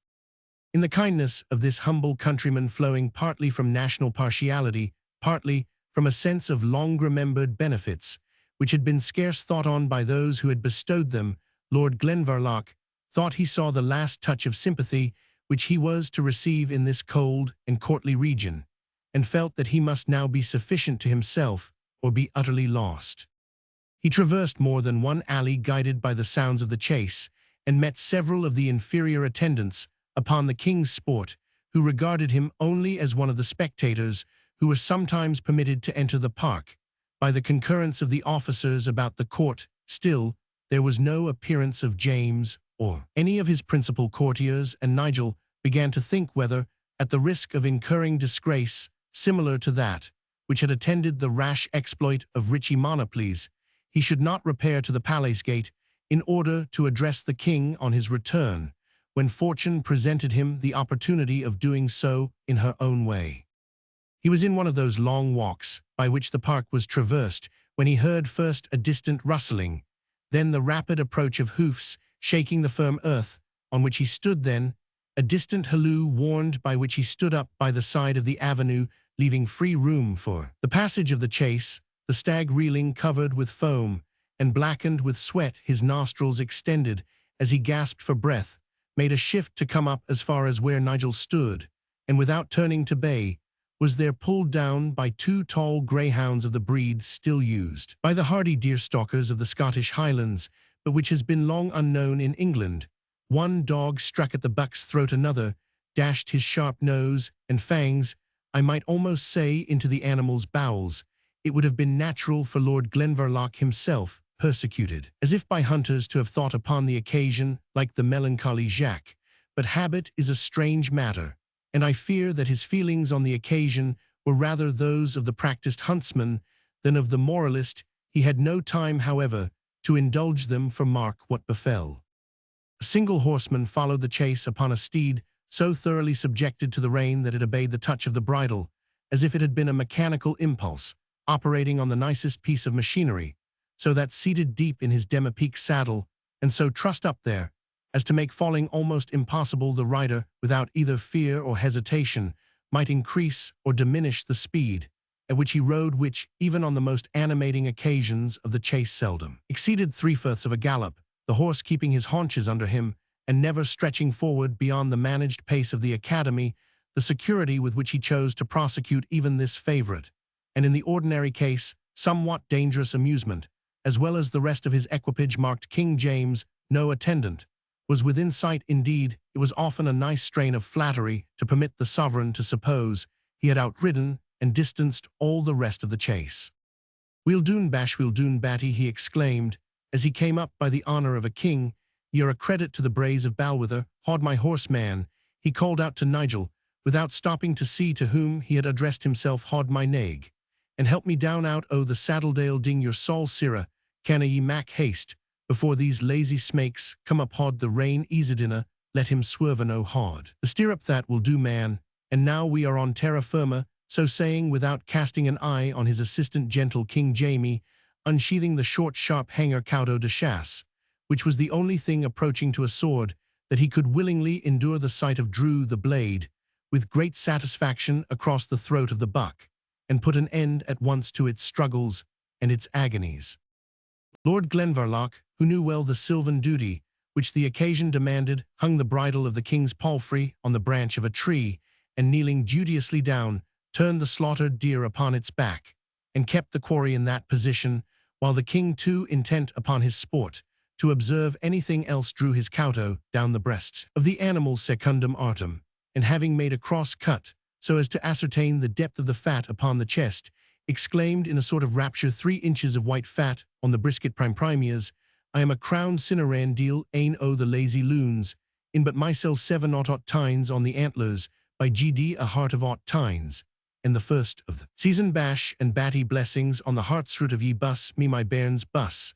Me the dogs accordingly fawned upon him, licked him with bloody jaws, and soon put him in such a state that it might have seemed treason had been doing its full work upon his anointed body. Bide down, with a mischief to ye bide down, with a wannion, cried the king, almost overturned by the obstreperous caresses of the large staghounds.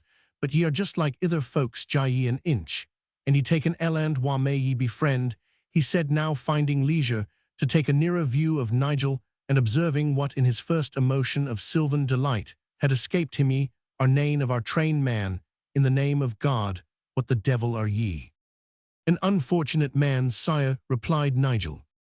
I dare say that, answered the king snappishly, or I wot have seen neathing of you, my lieges, keep their happiness to themselves, but let bowls row rang why them, and I am sure to hear of it. And to whom else can we carry our complaints, but to your majesty, who is heaven's vicegerent over us, answered Nigel. Right man, rightly, weel spoken, said the king, but you should leave heaven's vicegerent some quiet on earth too. If your majesty will look on me, for hitherto the king had been so busy first with the dogs, and then with the mystic operation of breaking, in vulgar phrase, cutting up the deer, that he had scarce given his assistant above a transient glance. You will see whom necessity makes bold to avail himself of an opportunity which may never again occur. King James looked, his blood left his cheek, though it continued stained with that of the animal which lay at his feet. He dropped the knife from his hand, cast behind him a faltering eye, as if he either meditated flight or looked out for assistance, and then exclaimed, Glenvarlochides, as sure as I was christened James Stewart, here is a bonny spot of work, and me alone, and on foot too, he added, bustling to get upon his horse. Forgive me that I interrupt you, my liege, said Nigel, placing himself between the king and his steed. Hear me but a moment. Ill hear ye best on horseback, said the king. I canna hear a word on foot, man, not a word. And it is not seemly to stand cheek for jowl confronting us, that gate bide out of our gates, sir. We charge you on your allegiance the deals in them, what can they be doing? By the crown that you wear, my liege, said Nigel, and for which my ancestors have worthily fought, I conjure you to be composed, and to hear me but a moment. That which he asked was entirely out of the monarch's power. To grant the timidity which he showed was not the plain downright cowardice, which like a natural impulse compels a man to flight, and which can excite little but pity or contempt, but a much more ludicrous, as well as more mingled sensation. The poor king was frightened at once, and angry, desirous of securing his safety, and at the same time ashamed to compromise his dignity, so that without attending to what Lord Glenvarloch endeavoured to explain, he kept making at his horse, and repeating, we are a free king, man, we are a free king, we will not be controlled by a subject. In the name of God, what keeps Steenie, and praised be his name, they are coming, hillo ho ho, here Steenie, Steenie. The Duke of Buckingham galloped up, followed by several courtiers and attendants of the royal chase, and commenced with his usual familiarity, I see fortune has graced our dear dad, as usual, but what's this? What is it? It is treason for what I ken, said the king, and are your white Steenie, your dear dad, and gossip, might have been murdered for what you care. Murdered, secure, the villain, exclaimed the Duke.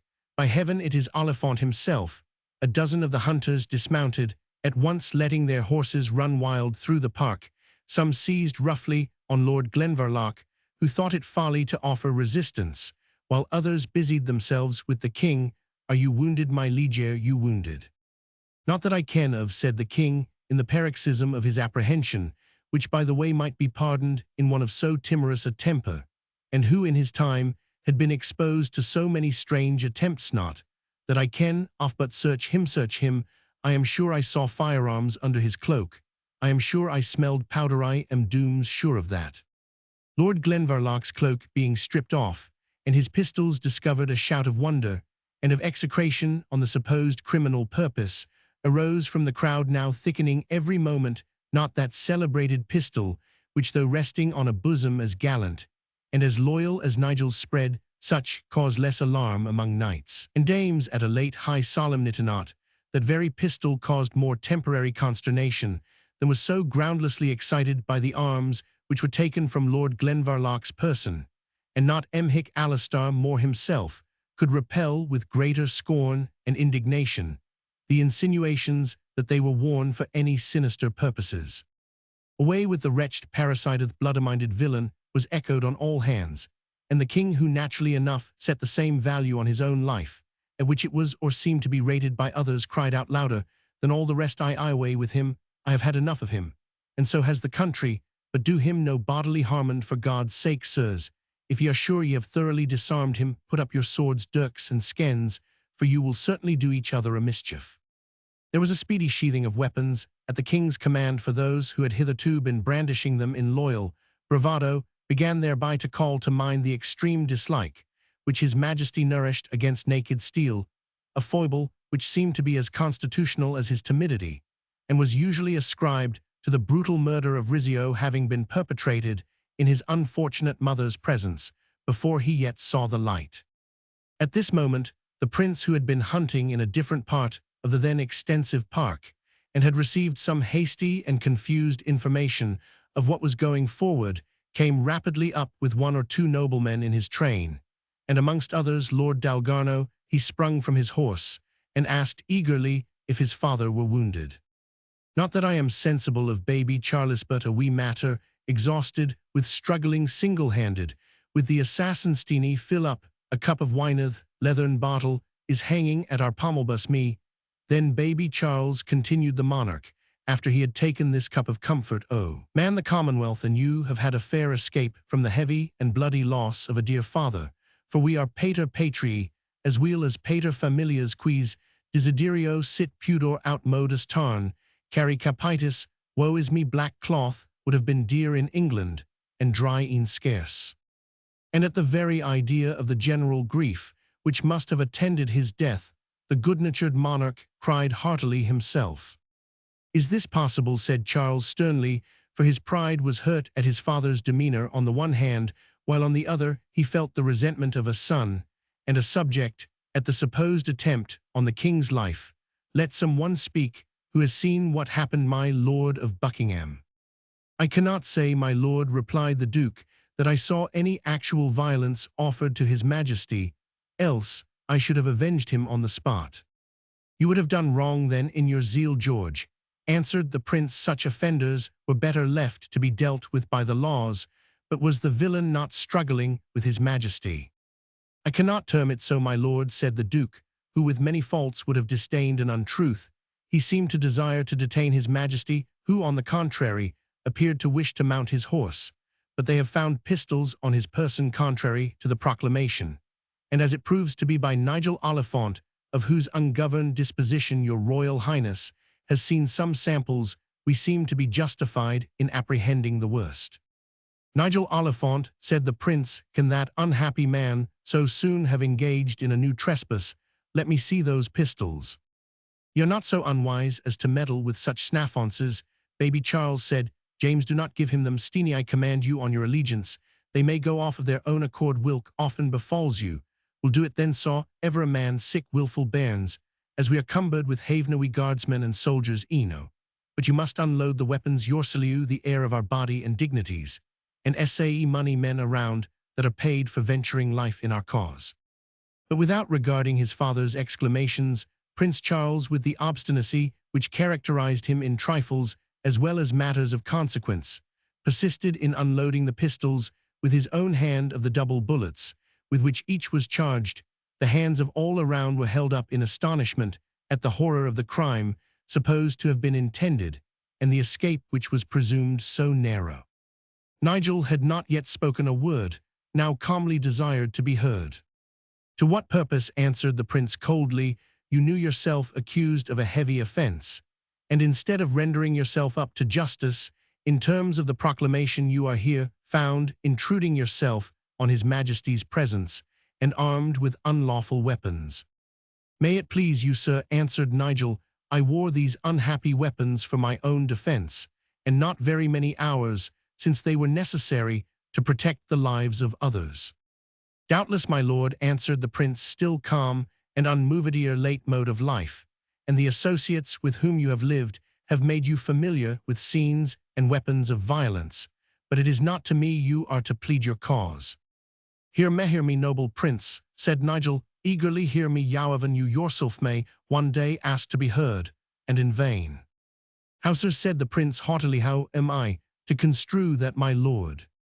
If not on earth, sir, replied the prisoner, yet to heaven we must all pray for patient and favorable audience. True, my lord, said the prince, bending his head with haughty acquiescence, nor would I now refuse such audience to you, could it avail you, but you shall suffer no wrong, we will ourselves look into your case. Aye, answered the king, he hath made a pallatio ad casermui, will interrogate Glenvarlochides ourselves time and place fitting. and in the meanwhile have him and his weapons away, for I am weary of the sight of them." In consequence of directions hastily given, Nigel was accordingly removed from the presence, where however his words had not altogether fallen to the ground. "This is a most strange matter, George," said the prince to the favourite. "This gentleman hath a good countenance, a happy presence, and much calm firmness in his look and speech. I cannot think he would attempt a crime so desperate and useless." "I profess neither love nor favour to the young man," answered Buckingham, whose high-spirited ambition bore always an open character. "But I cannot but agree with your highness that our dear gossip hath been something hasty in apprehending personal danger from him." "By my soul, Steenie, ye are not blate to say so," said the king. "Do I not ken the smell of powther? Think ye who else nosed out the 5th of November, save our royal selves, Cecil and Suffolk, and all of them were at fault, like sae money mongrel ticks, when I puzzled it out, and trow ye that I cannot smell powther?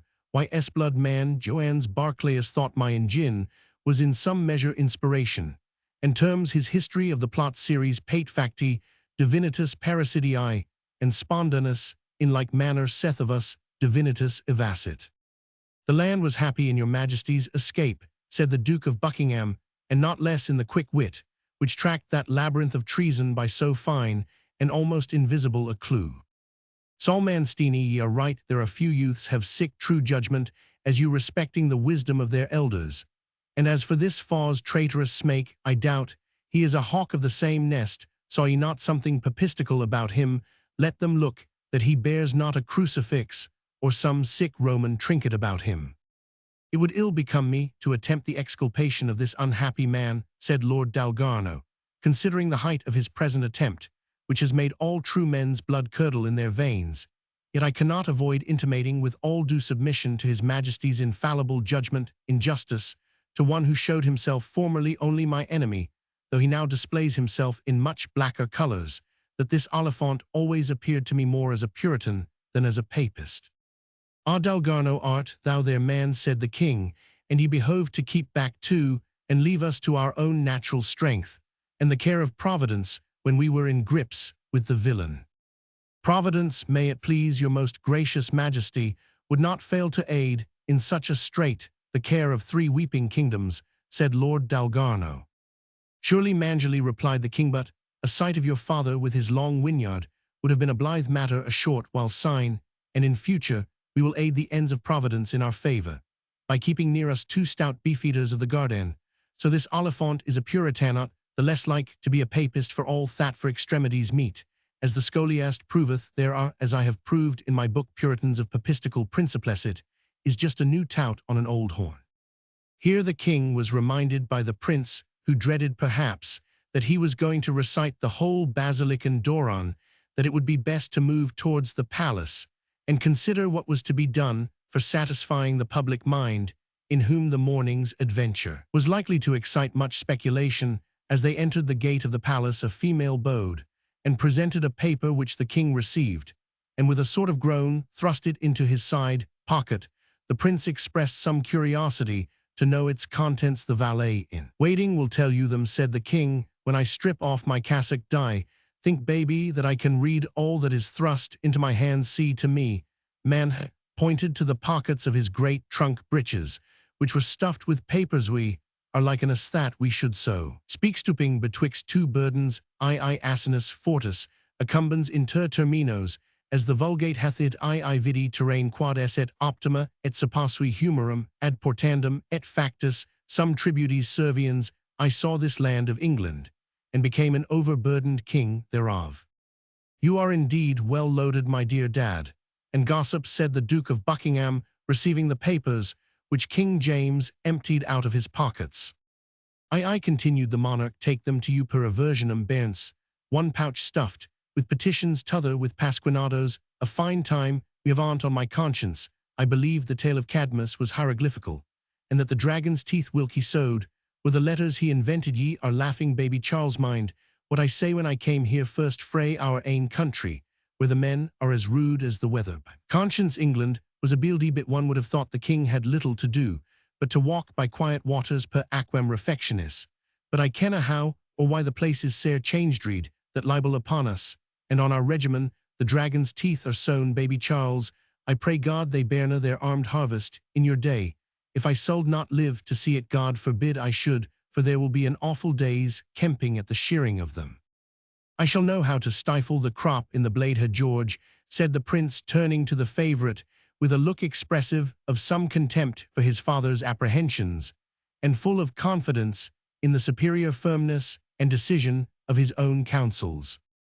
While this discourse was passing, Nigel, in charge of a pursuivant at arms, was pushed and dragged through the small town, all the inhabitants of which, having been alarmed by the report of an attack on the king's life, now pressed forward to see the supposed traitor. Amid the confusion of the moment, he could descry the face of the victualler arrested into a stare of stolid wonder, and that of the barber grinning betwixt horror and eager curiosity. He thought that he also had a glimpse of his waterman in the green jacket. He had no time for remarks, being placed in a boat with the pursuivant and 2 yeomen of the guard, and rowed up the river as fast as the arms of 6 stout watermen could pull against the tide.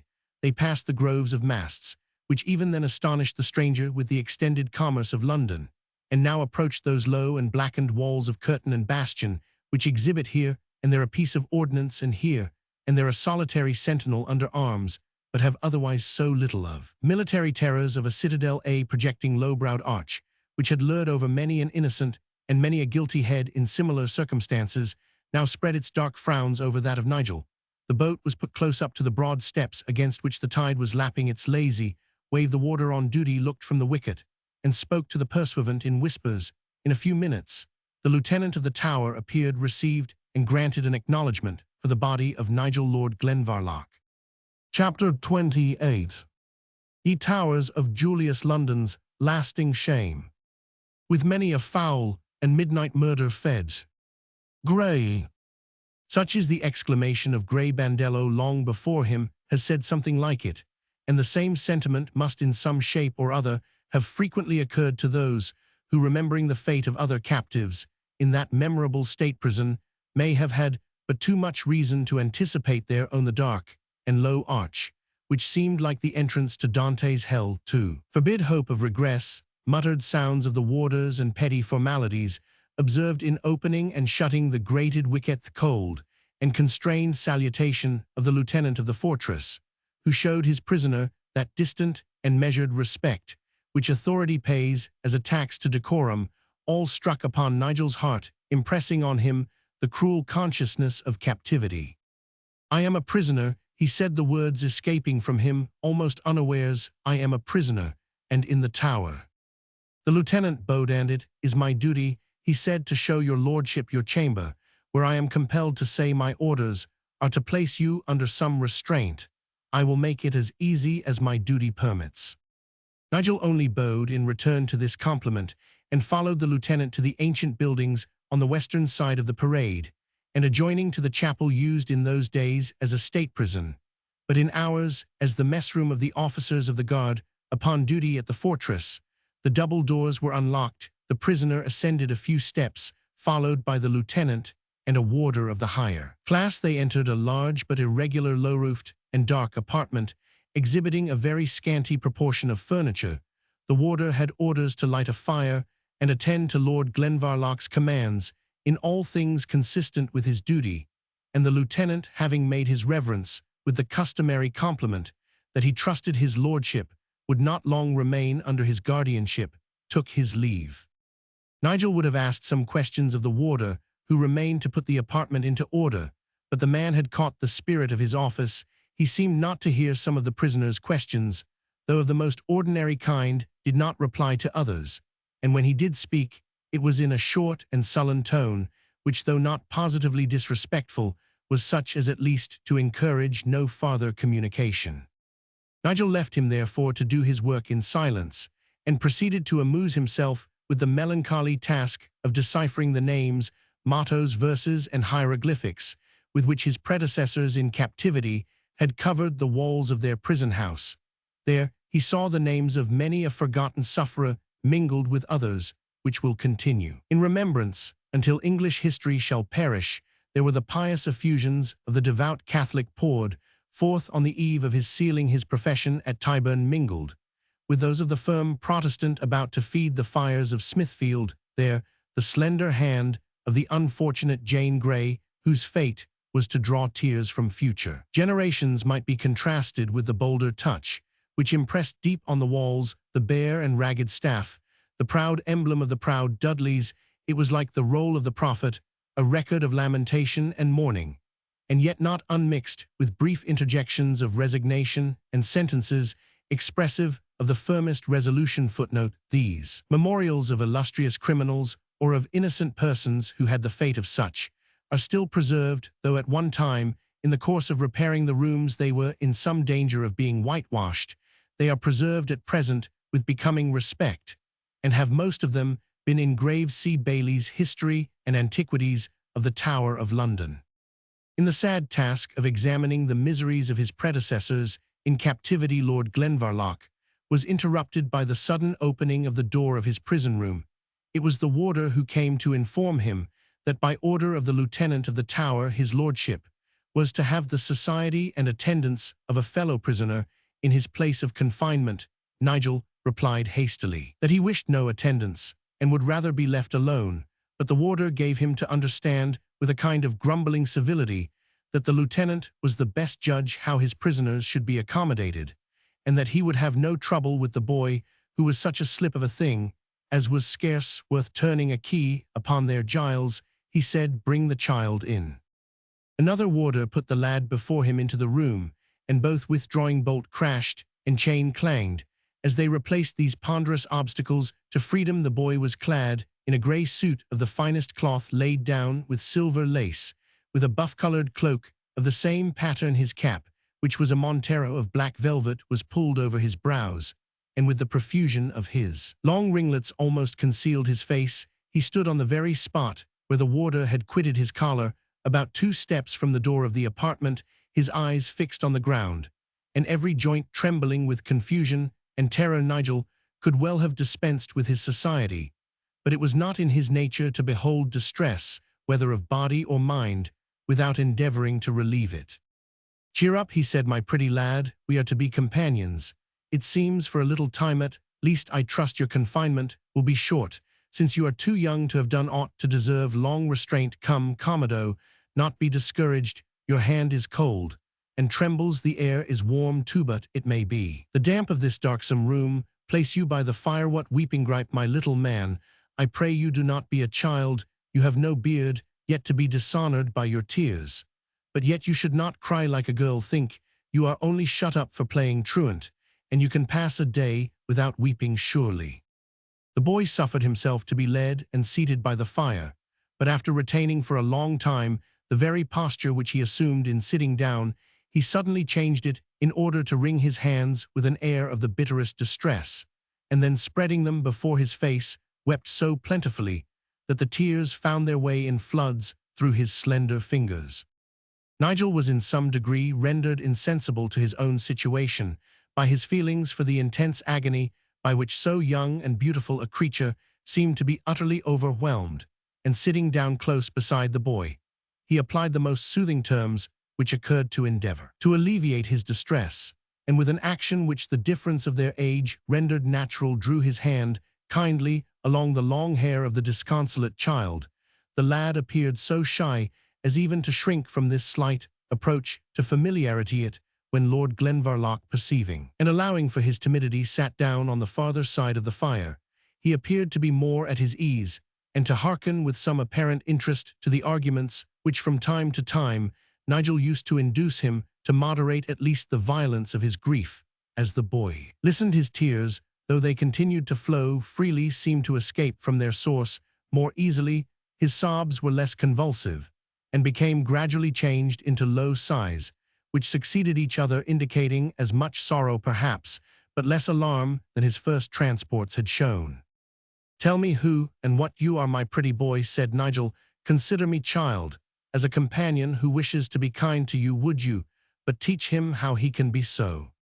Sir, me lord, I mean, answered the boy very timidly, and in a voice which could scarce be heard even across the brief distance which divided them. You are very good and am very unhappy. A second fit of tears interrupted what else he had intended to say, and it required a renewal of Lord Glenvarloch's good-natured expostulations.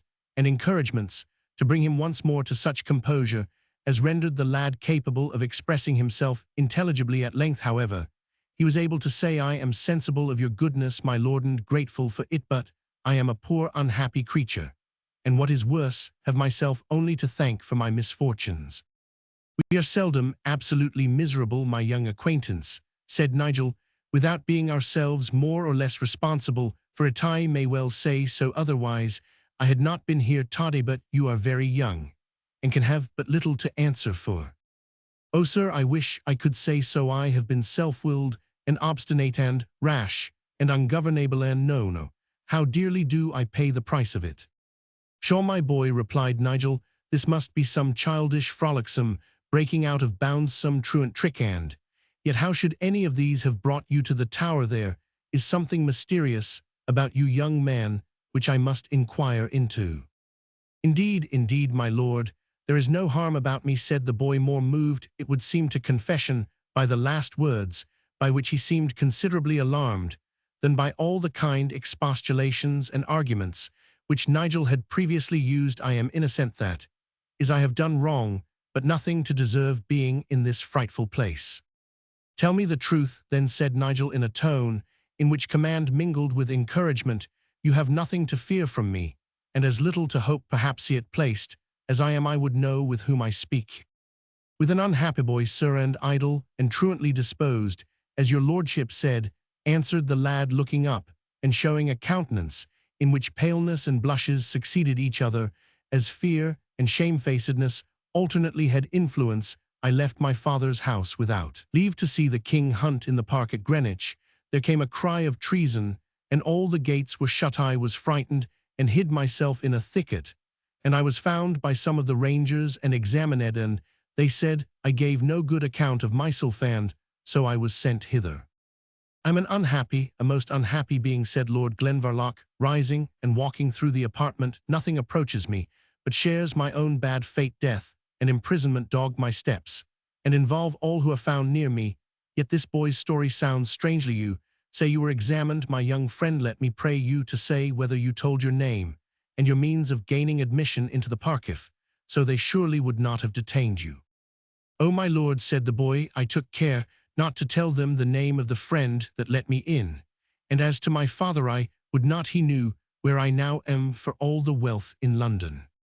"But do you not expect," said Nigel, "that they will dismiss you till you let them know who and what you are?" "What good will it do them to keep so useless a creature as myself?" said the boy. "They must let me go were it but out of shame. Do not trust to that. Tell me your name and station. I will communicate them to the lieutenant. Is a man of quality and honor, and will not only be willing to procure your liberation, but also, I have no doubt, will intercede with your father. I am partly answerable for such poor aid as I can afford to get you out of this embarrassment, since I occasioned the alarm owing to which you were arrested. So tell me your name and your father's name." "My name to you? Oh, never, never," answered the boy in a tone of deep emotion, the cause of which Nigel could not comprehend. "Are you so much afraid of me, young man?" he replied. "Because I am here accused and a prisoner? Consider, a man may be both and deserve neither suspicion nor restraint. Why should you distrust me? You seem friendless, and I am myself so much in the same circumstances that I cannot but pity your situation. When I reflect on my own, be wise. I have spoken kindly to you. I mean as kindly as I speak." "Oh, I doubt it not, my lord," said the boy, "and I could tell you all. That is almost all." "Tell me nothing, my young friend, excepting what may assist me in being useful to you," said Nigel. "You are generous, my lord," said the boy, "and I am sure, oh sure, I might safely trust to your honor, but yet I am so sore beset. I have been so rash, so unguarded. I can never tell you of my folly. Besides, I have already told too much to one whose heart I thought I had moved. Yet I find myself here." "To whom did you make this disclosure?" said Nigel. "I dare not tell," replied the youth. "There is something singular about you, my young friend," said Lord Glenvarloch, withdrawing with a gentle degree of compulsion the hand with which the boy had again covered his eyes. "Do not pain yourself with thinking on your situation. Just at present your pulse is high, and your hand feverish. Lay yourself on yonder pallet, and try to compose yourself to sleep. It is the readiest and best remedy for the fancies with which you are worrying yourself." "I thank you for your considerate kindness, my lord," said the boy. "With your leave, I will remain for a little space quiet in this chair. I am better thus than on the couch. I can think undisturbedly on what I have done and have still to do, and if God sends slumber to a creature so exhausted, it shall be most welcome." So saying, the boy drew his hand from Lord Nigel's, and drawing around him, and partly over his face, the folds of his ample cloak, he resigned himself to sleep or meditation, while his companion, notwithstanding the exhausting scenes of this and the preceding day, continued his pensive walk up and down the apartment. Every reader has experienced that times occur when, far from being lord of external circumstances, man is unable to rule even the wayward realm of his own thoughts. It was Nigel's natural wish to consider his own situation coolly and fix on the course which it became him as a man of sense and courage to adopt, and yet in spite of himself, and notwithstanding the deep interest of the critical state in which he was placed, it did so happen that his fellow prisoner's situation occupied more of his thoughts than did his own. There was no accounting for this wandering of the imagination, but also there was no striving with it. The pleading tones of one of the sweetest voices he had ever heard still rung in his ear, though it seemed that sleep had now fettered the tongue of the speaker. He drew near on tiptoe to satisfy himself whether it were so. The folds of the cloak hid the lower part of his face entirely, but the bonnet, which had fallen a little aside, permitted him to see the forehead streaked with blue veins, the closed eyes, and the long silken eyelashes. "Poor child," said Nigel to himself, as he looked on him nestled up, as it were in the folds of his mantle, "the dew is yet on thy eyelashes, and thou hast fairly wept thyself asleep. Sorrow is a rough nurse to one so young and delicate as thou art. Peace be to thy slumbers, I will not disturb them. My own misfortunes require my attention, and it is to their contemplation that I must resign myself." He attempted to do so, but was crossed at every turn by conjectures which intruded themselves as before, and which all regarded the sleeper rather than himself. He was angry and vexed, and expostulated with himself concerning the overweening interest which he took in the concerns of one of whom he knew nothing, saving that the boy was forced into his company, perhaps as a spy, by those to whose custody he was committed. But the spell could not be broken, and the thoughts which he struggled to dismiss continued to haunt him. Thus passed half an hour or more, at the conclusion of which the harsh sound of the revolving bolts was again heard, and the voice of the warder announced that a man desired to speak with Lord Glenvarloch. "A man to speak with me under my present circumstances. Who can it be?" And John Christie, his landlord of Paul's Wharf, resolved his doubts by entering the apartment. "Welcome, most welcome, mine honest landlord," said Lord Glenvarloch. "How could I have dreamt of seeing you in my present close lodgings?" And at the same time, with the frankness of old kindness, he walked up to Christie and offered his hand, but John started back as from the look of a basilisk. "Keep your courtesies to yourself, my lord," said he gruffly. "I have had as many of them already as may serve me for my life." "Why, Master Christie," said Nigel, "what means this? I trust I have not offended you." "Ask me no questions, my lord," said Christie bluntly. "I am a man of peace. I came not hither to wrangle with you at this place and season. Just suppose that I am well informed of all the obligements from your honour's nobleness, and then acquaint me in as few words as may be. Where is the unhappy woman? What have you done with her?" "What have I done with her?" said Lord Glenvarloch. "Done with whom? I know not what you are speaking of." "Oh yes, my lord," said Christie, "play surprise as well as you will. You must have some guess that I am speaking of the poor fool that was my wife, till she became your lordship's lighter-love." "Your wife? Has your wife left you? And if she has, do you come to ask her of me?" "Yes, my lord, singular as it may seem," returned Christie in a tone of bitter irony, and with a sort of grin widely discording from the discomposure of his features, the gleam of his eye, and the froth which stood on his lip. "I do come to make that demand of your lordship. Doubtless you are surprised I should take the trouble, but I cannot tell. Great men and little men think differently. She has lain in my bosom and drunk of my cup, and such as she is, I cannot forget that, though I will never see her against. must not starve my lord, or do worse to gain bread, though I reckon your lordship may think I am robbing the public in trying to change her courses. By my faith as a Christian, by my honour as a gentleman, said Lord Glenvarloch, if aught amiss has chanced with your wife, I know nothing of it. I trust in heaven you are as much mistaken in imputing guilt to her as in supposing me her partner in it. Fie, fie, my lord, said Christie, why will you make it so tough? She is but the wife of a clod-pated old chandler, who was idiot enough to marry a wench 20 years younger than himself. Your lordship cannot have more glory by it than you have had already, and as for advantage and solace, I take it Dame Nelly is now unnecessary to your gratification. I should be sorry to interrupt the course of your pleasure.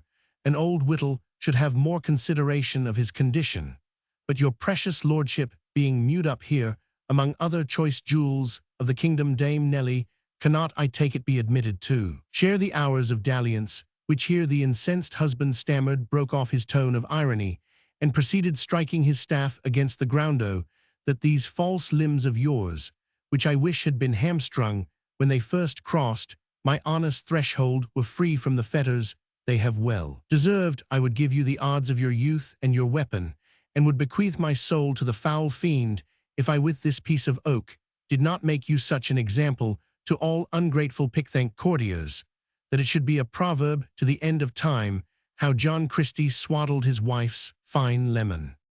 I understand not your insolence, said Nigel, but I forgive it, because you labour under some strange delusion, in so far as I can comprehend your vehement charge. It is entirely undeserved on my part. You seem to impute to me the seduction of your wife. I trust she is innocent, for me, at least. She is as innocent as an angel in bliss. I never thought of her, never touched her hand or cheek save in honourable courtesy. Oh, I courteseth, that is the very word. She always praised your lordship's honourable courtesy. Ye have cozened me between ye with your courtesy. My lord, me lord, you came to us, no very wealthy man, you know. It was for no lucre of gain I took you, and your swashbuckler, your Don Diego yonder, under my poor roof. I never cared if the little room were let or no, I could live without it. If you could not have paid for it, you should never have been asked. All the wharf knows John Christie has the means and spirit to do a kindness. When you first darkened my honest doorway, I was as happy as a man need to be who is no youngster, and has the rheumatism. Nelly was the kindest and best humoured wench we might have a word now, and then about a gown or a ribbon, but a kinder soul on the whole, and a more careful considering her years, till you commend. What is she now? But I will not be a fool to cry, if I can help it. What she is not the question, but where she is, and that I must learn, sir, of you. How can you, when I tell you, replied Nigel, that I am as ignorant as yourself, or rather much more so. Till this moment I never heard of any disagreement betwixt your dame and you. That is a lie, said John Christie bluntly. How you base villain, said Lord Glenvarloch, you presume on my situation. If it were not that I hold you mad, and perhaps made so by some wrong sustained, you should find my being weaponless were no protection. I would beat your brains out against the wall. Aye, answered Christie bully, as ye list. Ye have been at the ordinaries and in Alsatia, and learned the ruffian's rant, I doubt not. But I repeat, you have spoken an untruth when you said you knew not of my wife's falsehood, for when you were twitted with it among your gay mates, it was a common jest among you, and your lordship took all the credit they would give you for your gallantry and gratitude. There was a mixture of truth in this part of the charge, which disconcerted Lord Glenvarloch exceedingly, for he could not as a man of honour deny that Lord Dalgarno and others had occasionally jested with him on the subject of Dame Nelly, and that though he had not played exactly le fanfaron des vices quil nevoit, he had not at least been sufficiently anxious to clear himself of the suspicion of such a crime too. Men who considered it as a merit, it was therefore with some hesitation, and in a sort of qualifying tone, that he admitted that some idle jests had passed upon such a supposition, although without the least foundation in truth. John Christie would not listen to his vindication any longer by your own account. He said, you permitted lies to be told of you in jest. How do I know you are speaking truth, now you are serious? You thought it, I suppose, a fine thing to wear the reputation of having dishonoured an honest family. Who will not think that you had real grounds for your base bravado to rest upon? I will not believe otherwise for one, and therefore, my lord, mark what I have to say. You are now yourself in trouble, as you hope to come through it safely, and without loss of life and property. Tell me where this unhappy woman is. Tell me if you hope for heaven. Tell me if you fear hell. Tell me, as you would not have the curse of an utterly ruined woman and a broken-hearted man attend you through life, and bear witness against you at the great day, which shall come after death. You are moved, my lord, I see it. I cannot forget the wrong you have done me. I cannot even promise to forgive it, but tell me, and you shall never see me again, or hear more of my reproaches. Unfortunate man, said Lord Glenvarloch, you have said far more than enough to move me deeply. Were I at liberty, I would lend you my best aid to search out him who has wronged you, the rather that I do suspect my having been your lodger has been in some degree the remote cause of bringing the spoiler into the sheepfold. I am glad your lordship grants me so much, said John Christie, resuming the tone of embittered irony with which he had opened the singular conversation. I will spare you farther reproach and remonstrance. Your mind is made up, and so is mine. So, ho, warder. The warder entered, and John went on. I want to get out, brother. Look well to your charge. It were better that half the wild beasts in their dens yonder were turned loose upon Tower Hill, than that this same smooth-faced, civil-spoken gentleman were again returned to honest men's company. So saying, he hastily left the apartment, and Nigel had full leisure to lament the waywardness of his fate, which seemed never to tire of persecuting him for crimes of which he was innocent, and investing him with the appearances of guilt, which his mind abhorred. He could not, however, help acknowledging to himself that all the pain which he might sustain from the present accusation of John Christie was so far deserved from his having suffered himself out of vanity, or rather an unwillingness, to encounter ridicule, to be supposed capable of a base, inhospitable crime, merely because fools called it an affair of gallantry, and it was no balsam to the wound when he recollected what Ritchie had told him of his having been ridiculed behind his back by the gallants of the ordinary for affecting the reputation of an intrigue which he had not in reality spirit enough to have carried on. His simulation had in a word placed him in the unlucky predicament of being rallied as a braggart amongst the dissipated youths, with whom the reality of the amour would have given him credit, whilst on the other hand he was branded as an inhospitable seducer by the injured husband who was obstinately persuaded of his guilt. Chapter 29. How fares the man on whom good men would look, with eyes where scorn and censure combated? But that kind Christian love hath taught the lesson, that they who merit most contempt and hate do most deserve our pity. Old play. It might have seemed natural that the visit of John Christie should have entirely diverted Nigel's attention from his slumbering companion, and for a time such was the immediate effect of the chain of new ideas which the incident introduced.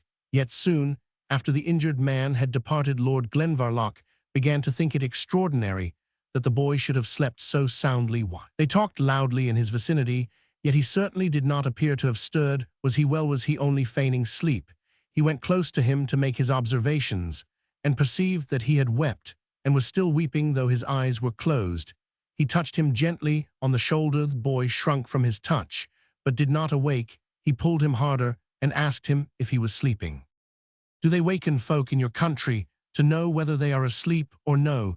Said the boy in a peevish tone. No, my young sir, answered Nigel, but when they weep in the manner you do in your sleep, they awaken them to see what ails them. It signifies little to anyone what ails me, said the boy. True, replied Lord Glenvarloch, but you knew before you went to sleep how little I could assist you in your difficulties, and you seemed disposed, notwithstanding, to put some confidence in me. If I did, I have changed my mind, said the lad. And what may have occasioned this change of mind, I trow, said Lord Glenvarloch. Some men speak through their sleep. Perhaps you have the gift of hearing in it. No, but the patriarch Joseph never dreamt truer dreams than I do. Indeed, said Lord Glenvarloch, and pray what dream have you had that has deprived me of your good opinion, for that I think seems the moral of the matter.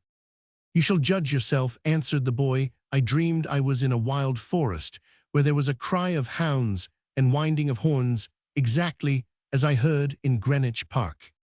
That was because you were in the park this morning, you simple child, said Nigel. "Stay, my lord," said the youth. "I went on in my dream, till at the top of a broad green alley I saw a noble stag which had fallen into the toils, and methought I knew that he was the very stag which the whole party were hunting, and that if the chase came up, the dogs would tear him to pieces, or the hunters would cut his throat, and I had pity on the gallant stag. And though I was of a different kind from him, and though I was somewhat afraid of him, I thought I would venture something to free so stately a creature, and I pulled out my knife.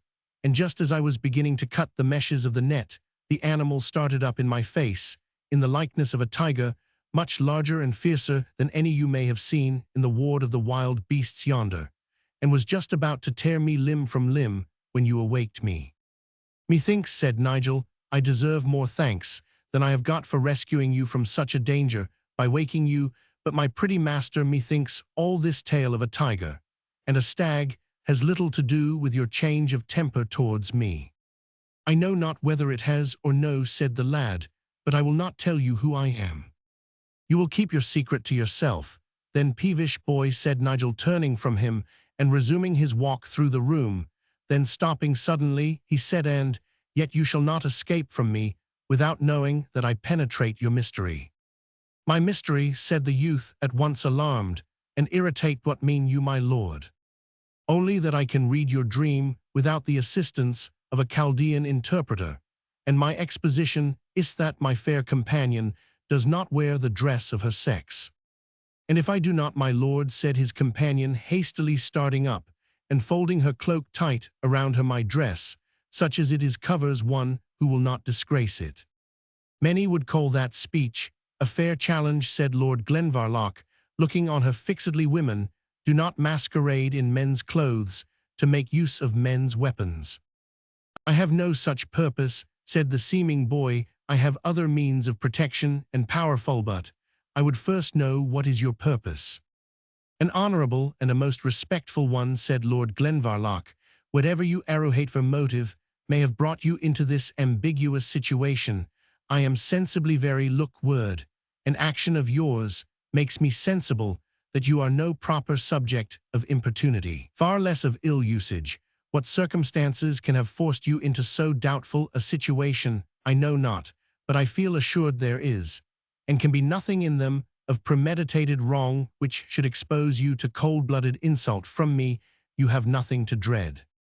"I expected nothing less from your nobleness, my lord," answered the female. "My adventure, though I feel it was both desperate and foolish, is not so very foolish, nor my safety here so utterly unprotected, as at first sight, and in this strange dress it may appear to be. I have suffered enough, and more than enough, by the degradation of having been seen in this unfeminine attire, and the comments you must necessarily have made on my conduct, but I thank God that I am so far protected that I could not have been subjected to insult unavenged. When this extraordinary explanation had proceeded thus far, the warder appeared, to place before Lord Glenvarloch a meal which for his present situation might be called comfortable, and which, if not equal to the cookery of the celebrated Chevalier Beaujeu, was much superior in neatness and cleanliness to that of Alsatia. A warder attended to do the honors of the table, and made a sign to the disguised female to rise and assist him in his functions, but Nigel, declaring that he knew the youth's parents, interfered, and caused his companion to eat along with him. She consented with a sort of embarrassment, which rendered her pretty features yet more interesting, yet she maintained with a natural grace that sort of good breeding which belongs to the table, and it seemed to Nigel, whether already prejudiced in her favor by the extraordinary circumstances of their meeting, or whether really judging from what was actually the fact, that he had seldom seen a young person comport herself with more decorous propriety mixed with ingenuous simplicity, while the consciousness of the peculiarity of her situation threw a singular coloring over her whole demeanor, which could be neither said to be formal, nor easy, nor embarrassed, but was compounded of, and shaded with an interchange of all these three characteristics. Wine was placed on the table, of which she could not be prevailed on to taste a glass. Their conversation was of course limited by the presence of the warder to the business of the table, but Nigel had, long ere the cloth was removed, formed the resolution,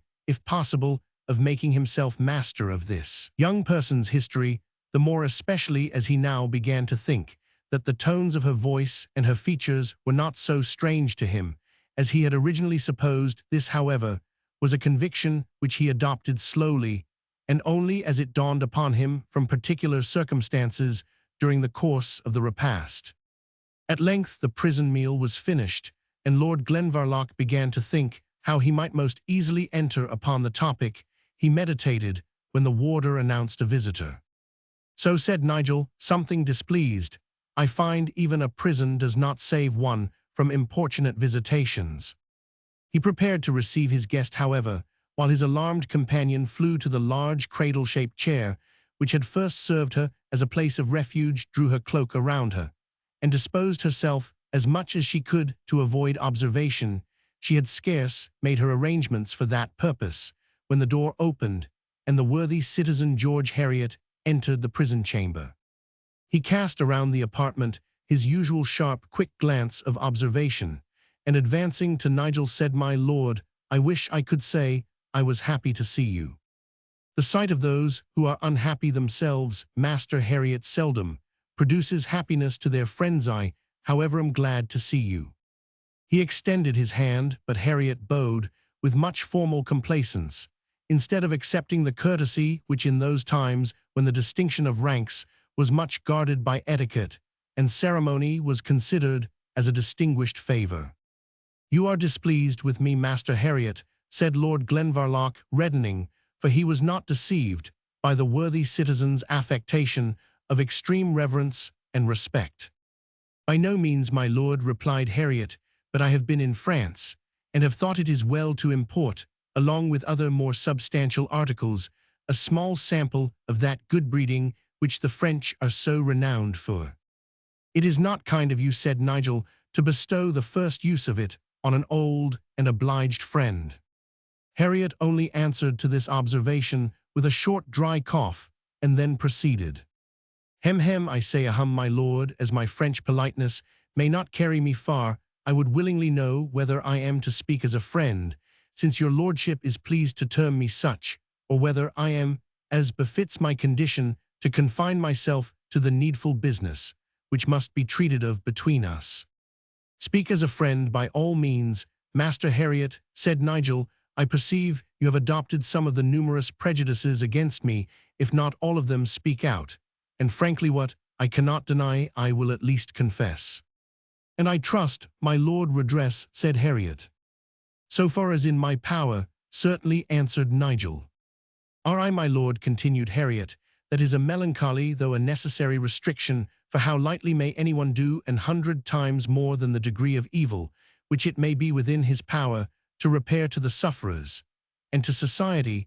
But we are not alone here," he said, stopping and darting his shrewd eye towards the muffled figure of the disguised maiden, whose utmost efforts had not enabled her so to adjust her position as altogether to escape observation, more anxious to prevent her being discovered than to keep his own affairs. Private Nigel hastily answered, "'Tis a page of mine, you may speak freely before him. He is of France and knows no English." "I am then to speak freely," said Heriot, after a second glance at the chair. "Perhaps my words may be more free than welcome." "Go on, sir," said Nigel. "I have told you I can bear reproof." "In one word, then, my lord, I find you in this place, enwhelmed with charges which must blacken a name rendered famous by ages of virtue."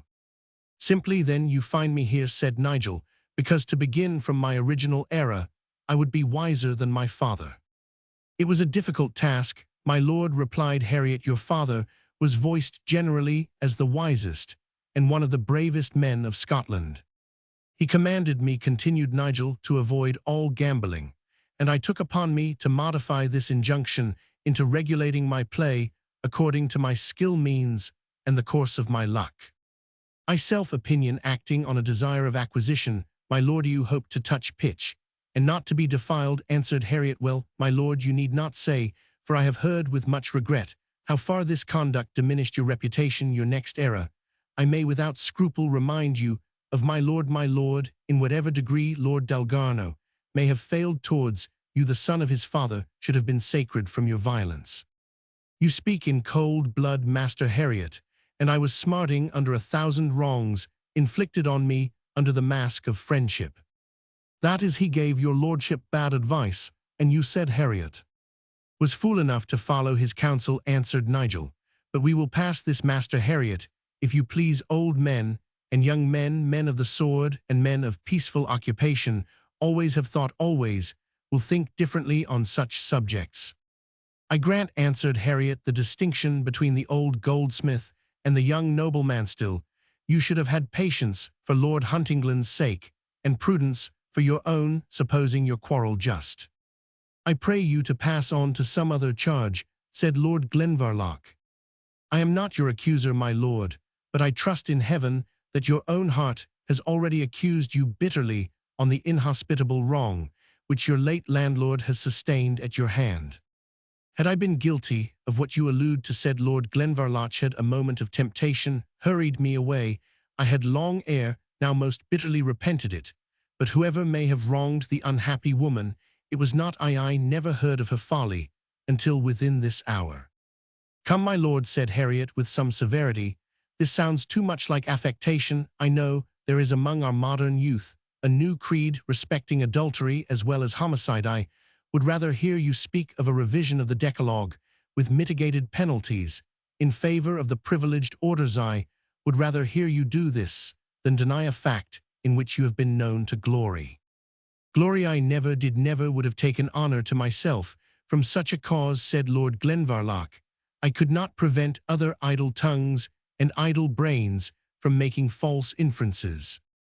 You would have known well enough how to stop their mouths, my lord, replied Harriet, had they spoke of you what was unpleasing to your ears, and what the truth did not warrant. Come, my lord, remember your promise to confess, and indeed to confess is in this case in some slight sort to redress. I will grant you a young woman handsome, and, as I myself have observed, light-headed enough. Let me know where she is. Her foolish husband has still some compassion for her, will save her from infamy, perhaps in time receive her back, for we are a good-natured generation. We traders do not, my lord, emulate those who work mischief merely for the pleasure of doing so. It is the very devil's worst quality. Your grave remonstrances will drive me mad, said Nigel.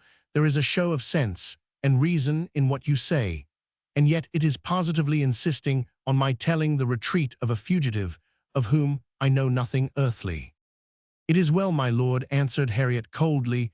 You have a right such as it is to keep your own secrets, but since my discourse on these points seems so totally unavailing, we had better proceed to business. Yet your father's image rises before me, and seems to plead that I should go on. Be it as you will, sir, said Glenvarloch. He who doubts my word shall have no additional security for it. Well, my lord, in the sanctuary at Whitefriars, place of refuge, so unsuitable to a young man of quality and character, I am told a murder was committed. And you believe that I did the deed, I suppose? God forbid, my lord, said Harriet. The coroner's inquest hath sat, and it appeared that your lordship, under your assumed name of Graham, behaved with the utmost bravery. No compliment, I pray you, said Nigel. I am only too happy to find that I did not murder, or am not believed to have murdered the old man. True, my lord, said Harriet, but even in this affair there lacks explanation. Your lordship embarked this morning in a wherry with a female, and it is said an immense sum of money in specie and other valuables, but the woman has not since been heard of. I parted with her at Paul's Wharf, said Nigel, where she went ashore with her charge. I gave her a letter to that very man, John Christie. That is the waterman's story, but John Christie denies that he remembers anything of the matter. I am sorry to hear this, said the young nobleman. I hope in heaven she has not been trepanned for the treasure she had with her. I hope not, my lord, replied Harriet, but men's minds are much disturbed about it. Our national character suffers on all hands. Men remember the fatal case of Lord Sanquhar, hanged for the murder of a fencing master, and exclaim they will not have their wives whored and their property stolen by the nobility of Scotland. And all this is laid to my door, said Nigel. My exculpation is easy. I trust so, my lord, said Hiriotne. In this particular, I do not doubt it, but why did you leave Whitefriars under such circumstances? Master Reginald Lowestoft, sent a boat for me with intimation to provide for my safety. I am sorry to say, replied Harriet, that he denies all knowledge of your lordship's motions, after having dispatched a messenger to you with some baggage. The watermen told me they were employed by him. Watermen, said Harriet, one of these proves to be an idle apprentice, an old acquaintance of mine. The other has escaped, but the fellow who is in custody persists in saying he was employed by your lordship, and you only. He lies, said Lord Glenvarloch. Hastily he told me Master Lowestoft had sent him. I hope that kind-hearted gentleman is at liberty. He is, answered Harriet, and has escaped with a rebuke from the benchers for interfering in such a matter as your lordships the court desire to keep well with the young Templars in these times of commotion, or he had not come off so well. That is the only word of comfort I have heard from you, replied Nigel, but this poor woman and her trunk were committed to the charge of 2 porters. So said the pretended waterman, but none of the fellows who ply at the wharf will acknowledge the employment. I see, the idea makes you uneasy, my lord, but every effort is made to discover the poor woman's place of retreat. If, indeed, she yet lives in. Now, my lord, my errand is spoken so far as it relates exclusively to your lordship. What remains is matter of business of a more formal kind. Let us proceed to it without delay, said Lord Glenvarloch. I would hear of the affairs of anyone rather than of my own. You cannot have forgotten, my lord, said Harriet, the transaction which took place some weeks since at Lord Huntingdonsby, which a large sum of money was advanced for the redemption of your lordship's estate. I remember it perfectly, said Nigel, and your present austerity cannot make me forget your kindness on the occasion. Harriet bowed gravely and went on. That money was advanced under the expectation and hope that it might be replaced by the contents of a grant to your lordship under the royal sign-manual in payment of certain moneys due by the crown to your father. I trust your lordship understood the transaction at the time. I trust you now understand my resumption of its import and hold it to be correct. Undeniably correct, answered Lord Glenvarloch. If the sums contained in the warrant cannot be recovered, my lands become the property of those who paid off the original holders of the mortgage, and now stand in their right. Even so, my lord, said Harriet, and your lordship's unhappy circumstances, having it would seem alarmed these creditors, they are now, I am sorry to say, pressing for one or other of these alternatives possession of the land or payment of their debt. They have a right to one or other, answered Lord Glenvarloch, and as I cannot do the last in my present condition, I suppose they must enter on possession. Stay, my lord, replied Harriet, if you have ceased to call me a friend to your person, at least you shall see I am willing to be such to your father's house were it. But for the sake of your father's memory, if you will trust me with the warrant under the sign-manual, I believe circumstances do now so stand at court that I may be able to recover the money for you. I would do so gladly, said Lord Glenvarloch, but the casket which contains it is not in my possession. It was seized when I was arrested at Greenwich. It will be no longer withheld from you, said Harriet, for I understand my master's natural good sense, and some information which he has procured, I know not how, has induced him to contradict the whole charge of the attempt on his person. It is entirely hushed up, and you will only be proceeded against for your violence on Lord Dalgarno, committed within the verge of the palace, and that you will find heavy enough to answer. I will not shrink under the weight, said Lord Glenvarloch, but that is not the present point. If I had that casket. Your baggage stood in the little anteroom. As I passed, said the citizen, the casket caught my eye. I think you had it of me. It was my old friend Sir Faithful Frugal's. He too had a son. Here he stopped short. A son who, like Lord Glenvarloch's, did no credit to his father. Was it not so you would have ended the sentence, Master Harriet? Asked the young nobleman. My lord, it was a word spoken rashly, answered Harriet. God may mend all in his own good time. This, however, I will say, that I have sometimes envied my friends their fair and flourishing families, and yet have I seen such changes, when death has removed the head so many rich men's sons, penniless, the heirs of so many knights and nobles acreless, that I think mine own estate and memory, as I shall order it, has a fair chance of outliving those of greater men though God has given me no heir of my name.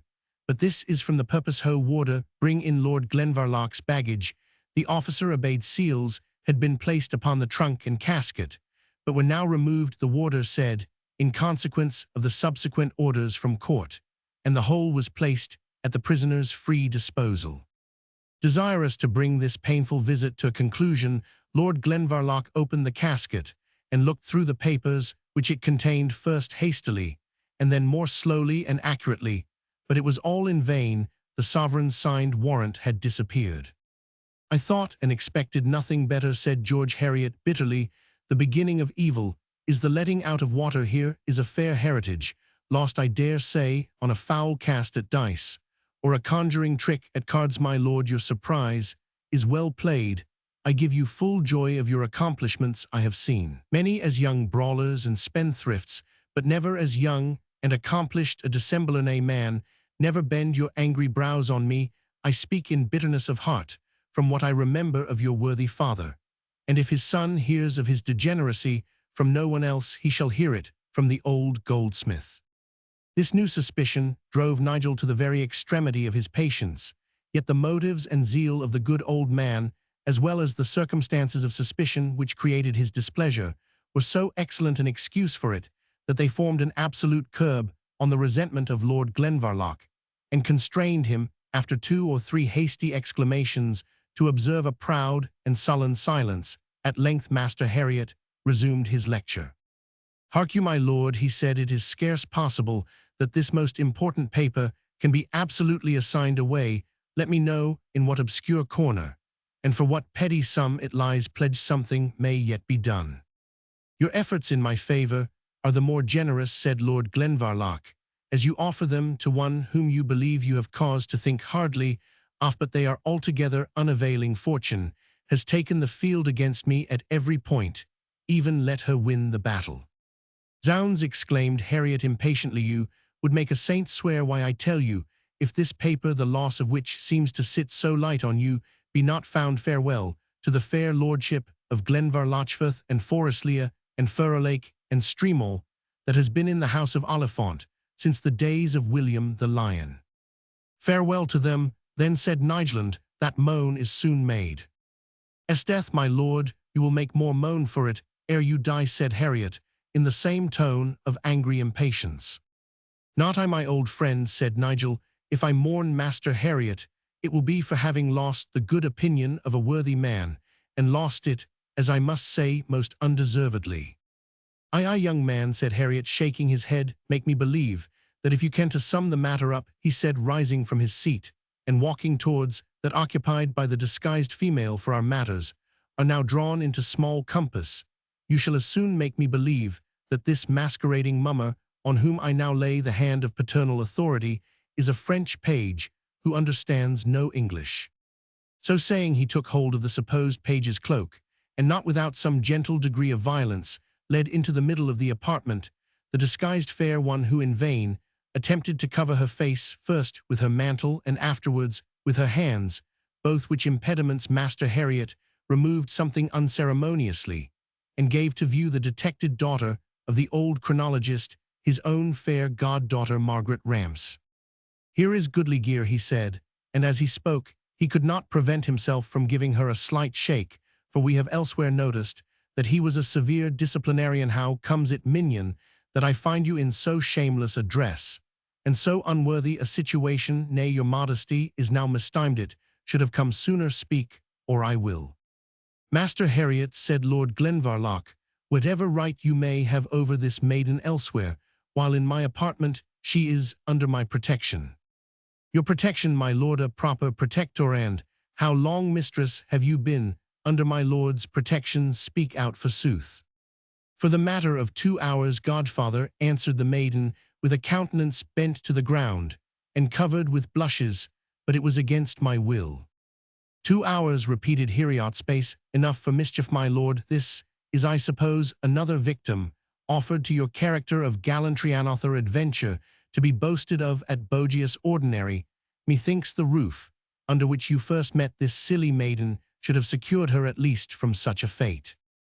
On my honor, Master Heriot, said Lord Glenvarloch, you remind me now for the first time that I saw this young lady in your family. Her features are not easily forgotten. And yet I was trying in vain to recollect where I had last looked on them, for your suspicions, they are as false as they are injurious both to her and me. I had but discovered her disguise.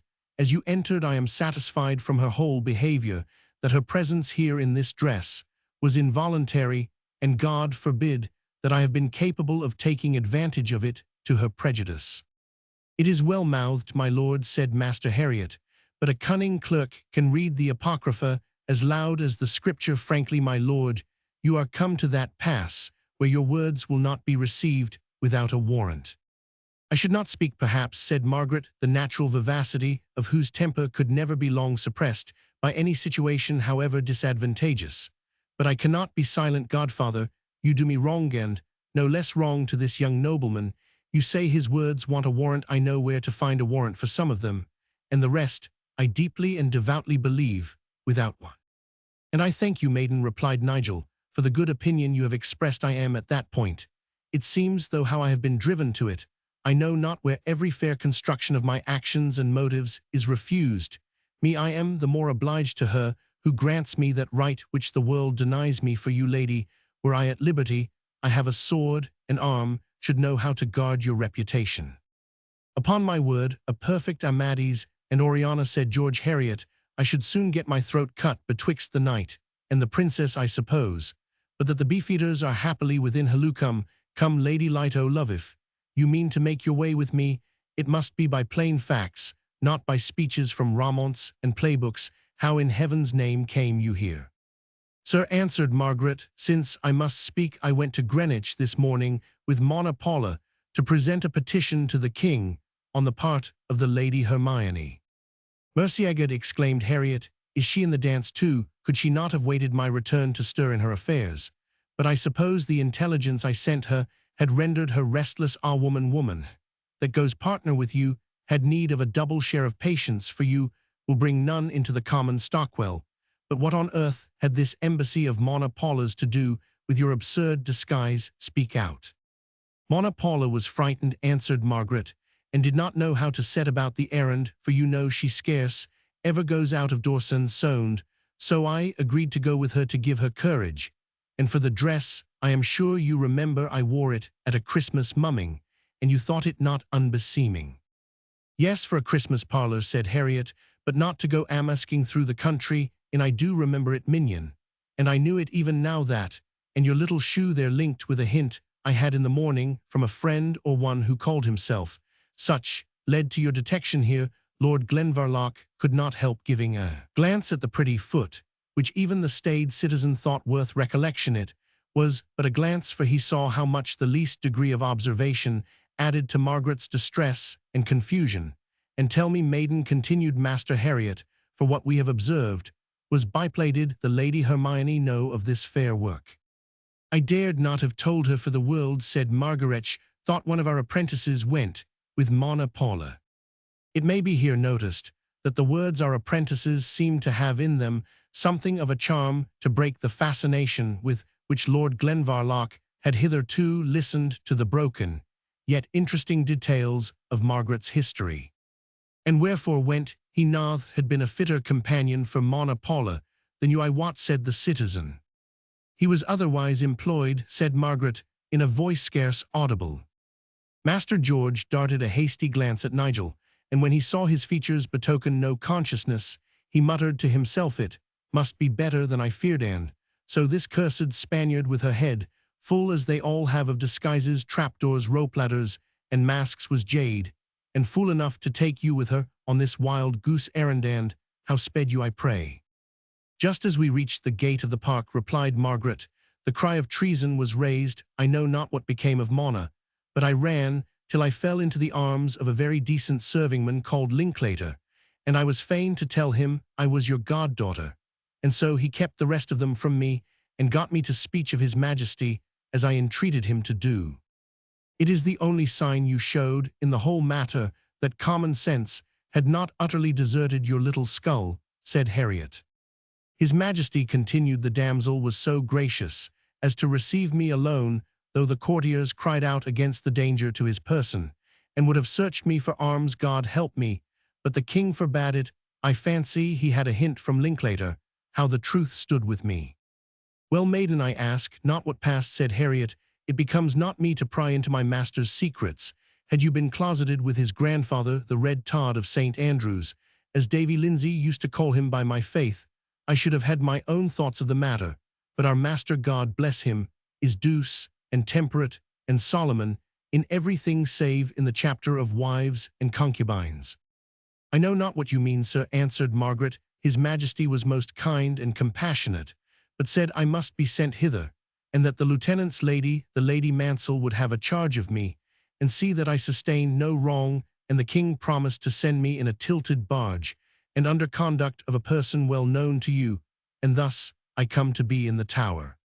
But how or why in this apartment, nymph, said George, Harriet expound, that to me, for I think the riddle needs reading.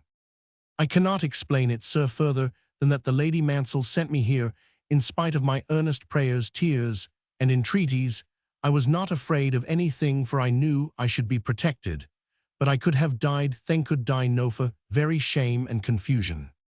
Well, well, if your tears are genuine, said Harriet, they may the sooner wash out the memory of your fault. Knows your father aught of this escape of yours? I would not for the world, he did, replied. He believes me with the Lady Hermione. I, honest Davy, can regulate his horologes better than his family. Come, damsel, now I will escort you back to the Lady Mansell, and pray her of her kindness, that, when she is again trusted with a goose, she will not give it to the fox to keep. The warders will let us pass to my lady's lodgings, I trust. Stay but one moment, said Lord Glenvarloch. Whatever hard opinion you may have formed of me, I forgive you, for time will show that you do me wrong, and you yourself, I think, will be the first to regret the injustice you have done me. But involve not in your suspicions this young person, for whose purity of thought angels themselves should be vouchers. I have marked every look, every gesture, and whilst I can draw breath, I shall ever think of her with. Think not at all of her, my lord, answered George, Harriet interrupting him. It is, I have a notion, the best favour you can do here, or think of her as the daughter of Davy Ramsay, the clockmaker, no proper subject for fine speeches, romantic adventures, or high-flown Arcadian compliments. I give you Godden, my lord, I think not altogether so harshly as my speech may have spoken, if I can help that, is if I saw my way clearly through this labyrinth. But it avails not talking now. I give your lordship Godden here. Warder, permit us to pass to the Lady Hansell's apartment. The warder said he must have orders from the lieutenant, and as he retired to procure them, the parties remained standing near each other, but without speaking and scarce looking at each other save by stealth, a situation which in two of the party at least was sufficiently embarrassing the difference of rank. Though in that age a consideration so serious could not prevent Lord Glenvarloch from seeing that Margaret Ramsay was one of the prettiest young women he had ever beheld, from suspecting, he could scarce tell, why that he himself was not indifferent to her, from feeling assured that he had been the cause of much of her present distress, admiration, self-love, and generosity, acting in favour of the same object. And when the yeoman returned, with permission to his guests, to withdraw, Nigel's obeisance to the beautiful daughter of the mechanic was marked with an expression which called up in her cheeks as much colour as any incident of the eventful day had hitherto excited. She returned the courtesy timidly and irresolutely, clung to her godfather's arm, and left the apartment which, dark as it was, had never yet appeared so obscure to Nigel as when the door closed behind her. Chapter 30. Yet though thou shouldst be dragged in scorn to yonder ignominious tree, thou shalt not want one faithful friend to share the cruel fate's decree. Ballad of Jimmy Dawson. Master George, Harriet, and his ward, as she might justly be termed for his affection to Margaret, imposed on him. All the cares of a guardian were ushered by the yeoman of the guard to the lodging of the lieutenant, where they found him seated with his lady. They were received by both with that decorous civility which Master Harriet's character and supposed influence demanded, even at the hand of a punctilious old soldier and courtier like Sir Edward Mansell. Lady Mansell received Margaret with like courtesy, and informed Master George that she was now only her guest and no longer her prisoner. She is at liberty, she said, to return to her friends under your charge. Such is his Majesty's pleasure." "I am glad of it, madam," answered Harriet, "but only I could have wished her freedom had taken place before her foolish interview with that singular young man, and I marvel your ladyship permitted it." "My good master Harriet," said Sir Edward, "we act according to the commands of one better and wiser than ourselves. Orders from his Majesty must be strictly and literally obeyed, and I need not say that the wisdom of his Majesty doth more than ensure." "I know his Majesty's wisdom well," said Harriet, "yet there is an old proverb about fire, and Flaxwell let it pass." "I see Sir Mungo Malagrother stalking towards the door of the lodging," said the Lady Mansell with the gait of a lame cranate. "Is his second visit this morning?" "He brought the warrant for discharging Lord Glenvarloch of the charge of treason," said Sir Edward. "And from him," said Harriet, "I heard much of what had befallen, for I came from France only late last evening, and somewhat unexpectedly." As they spoke, Sir Mungo entered the apartment, saluted the lieutenant of the Tower and his lady with ceremonious civility, honored George Harriet with a patronizing nod of acknowledgement, and accosted Margaret with, "Hey, my young charge, you have not doffed your masculine attire yet." "She does not mean to lay it aside, Sir Mungo," said Harriet, speaking loud, "until she has had satisfaction from you for betraying her disguise to me like a false knight. And, in very deed, Sir Mungo, I think, when you told me she was rambling about in so strange a dress, you might have said also that she was under Lady Mansell's protection." "That was the King's secret, Master Harriet," said Sir Mungo, throwing himself into a chair with an air of atrabiliarious importance. "The other was a well-meaning hint to yourself as the girl's friend." "Yes," replied Harriet, "it was done like yourself enough, told to make me unhappy about her, not a word which could relieve my uneasiness." "Sir Mungo will not hear that remark," said the lady. "We must change the subject. Is there any news from court, Sir Mungo? You have been to Greenwich." "You might as well ask me, madam," answered the knight, "whether there is any news from hell." "How, Sir Mungo, how?" said Sir Edward. "Measure your words. Something better you speak of the court of King James."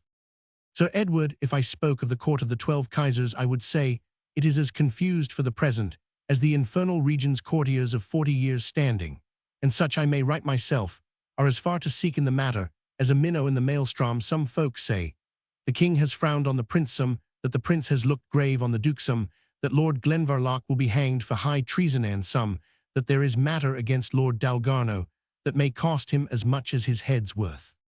And what do you, that are a courtier of 40 years standing, think of it all?" said Sir Edward Mansell. "Nay, nay, do not ask him, Sir Edward," said the lady, with an expressive look to her husband.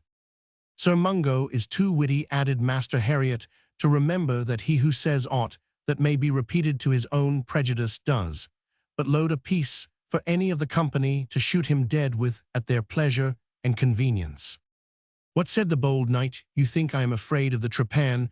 Why now, what if I should say that Dalgarno has more wit than honestithe, Duke more sail than ballast, Prince more pride than prudence seemed, that the king—" The Lady Mansell held up her finger in a warning manner. "That the king is my very good master, who has given me for 40 years and more dog's wages, videlicet bones, and beating. Why, now all this is said, and Archie Armstrong, footnote, the celebrated court jester, says worse than this of the best of them every day." "The more fool," he said George Harriet, "yet he is not so utterly wrong, for folly is his best wisdom. But do not you, Sir Mungo, set your wit against a fool's, though he be a court fool." "A fool, said you," replied Sir Mungo, not having fully heard what Master Harriet said, or not choosing to have it thought so. "I have been a fool, indeed, to hang on at a close-fisted court here when men of understanding and men of action have been making fortunes in every other place of Europe. But here a man comes indifferently off, unless he gets a great key to turn," looking at Sir Edward, "or can beat tattoo with a hammer on a pewter plate. Well, sirs, I must make as much haste back on mine errand as if I were a feed messenger, Sir Edward, and my lady, I leave my commendations with you and my goodwill with you, Master Harriot, and, for this breaker of bounds, if you will act by my counsel, some maceration by fasting, and a gentle use of the rod, is the best cure for her giddy fits. If you propose for Greenwich, Sir Mungo, said the lieutenant, I can spare you. The Laird King comes immediately to Whitehall. And that must be the reason the council are summoned to meet in such hurry, said Sir Mungo. Well, I will, with your permission, go to the poor lad Glenvarloch, and bestow some comfort on him. The lieutenant seemed to look up and pause for a moment, as if in doubt.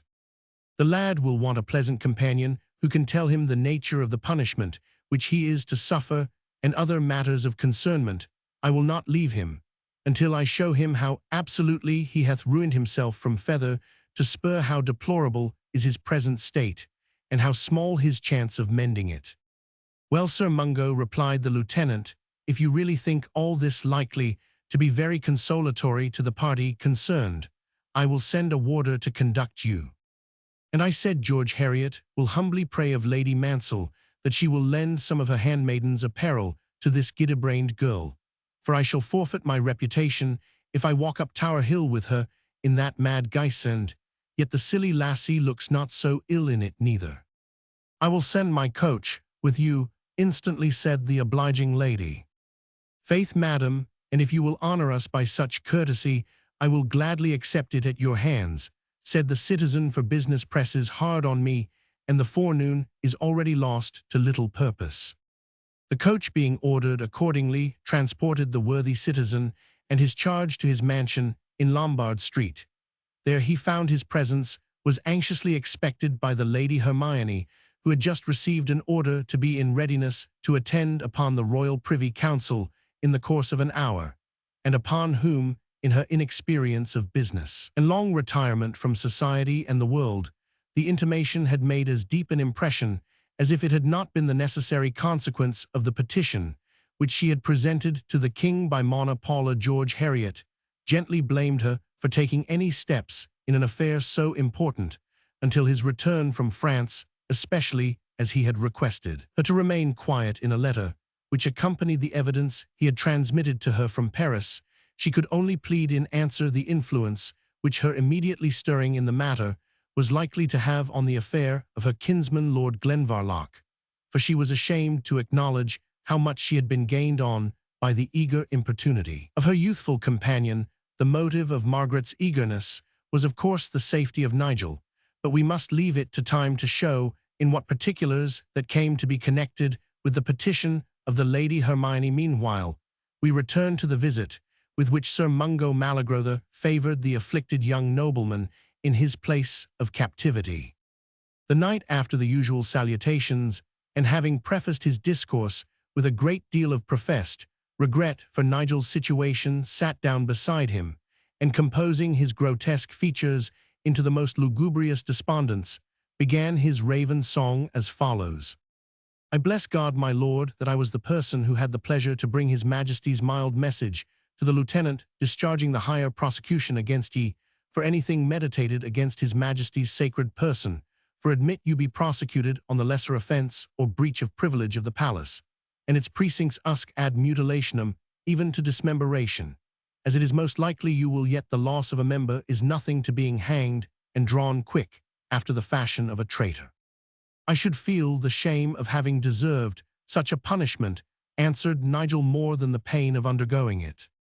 Doubtless, my lord, the having, as you say, deserved it must be an excruciation to your own mind, replied his tormentor, a kind of mental and metaphysical hanging, drawing, and quartering, which may be in some measure equivalent with the external application of hemp iron fire, and the like to the outer man. I say, Sir Mungo, repeated Nigel, and beg you to understand my words, that I am unconscious of any error save that of having arms on my person, when I chanced to approach that of my sovereign. Ye are right, my lord, to acknowledge nothing, said Sir Mungo. We have an old proverb, confess, and so forth. And indeed, as to the weapons, his majesty has a special ill will at all arms whatsoever, and more especially pistols. But as I said, there is an end of that matter. Footnote: Wilson informs us that when Colonel Grey, a Scotsman who affected the buff dress even in the time of peace, appeared in that military garb at court, the king, seeing him with a case of pistols at his girdle, which he never greatly liked, told him merrily he was now so fortified that if he were but well victualled, he would be impregnable. Wilson's Life and Reign of James Roman VI, Apud Kennet's History of England, Vol Roman 2 p. 389, in 1612. The 10th year of James' reign, there was a rumour abroad that a shipload of pocket pistols had been exported from Spain with a view to a general massacre of the Protestants. Proclamations were of consequence sent forth, prohibiting all persons from carrying pistols under a foot long in the barrel. Ibid p. 690. I wish you as well through the next, which is altogether unlikely. Surely, Sir Mungo, answered Nigel, you yourself might say something in my favour concerning the affair in the park. None knows better than you that I was at that moment urged by wrongs of the most heinous nature offered to me by Lord Dalgarno, many of which were reported to me by yourself, much to the inflammation of my passion. Alackaday, replied Sir Mungo, I remember but too well how much your choler was inflamed, in spite of the various remonstrances which I made to you respecting the sacred nature of the place. Alas, alas, you cannot say you leaped into the mire for want of warning. I see, Sir Mungo, you are determined to remember nothing which can do me service, said Nigel. Blithely would I do ye service, said the knight, and the best whilk I can think of is to tell you the process of the punishment. To the whilk you will be indubitably subjected, I having had the good fortune to behold it performed in the Queen's time on a chield that had written a pasquinado. I was then in my Lord Grey's train, who lay leaguer here, and being always covetous of pleasing and profitable sights, I could not dispense with being present on the occasion. I should be surprised, indeed, said Lord Glenvarloch, if you had so far put restraint upon your benevolence as to stay away from such an exhibition. Hey, was your lordship praying me to be present at your own execution? Answered the knight. Troth, my lord, it will be a painful sight to friend, but I will rather punish myself than balk you. It is a pretty pageant in the main, a very pretty pageant. The fallow came on with such a bold face. It was a pleasure to look on him. He was dressed all in white to signify harmlessness and innocence. The thing was done on a scaffold at Westminster. Most likely yours will be at the Charing. There were the sheriffs and the marshal's men, and what not, executioner with his cleaver and mallet, and his man with a pan of hot charcoal, and the irons for cautery. He was a dexterous fallow, that Derek, this man Gregory, is not fit to jipper a joint with him.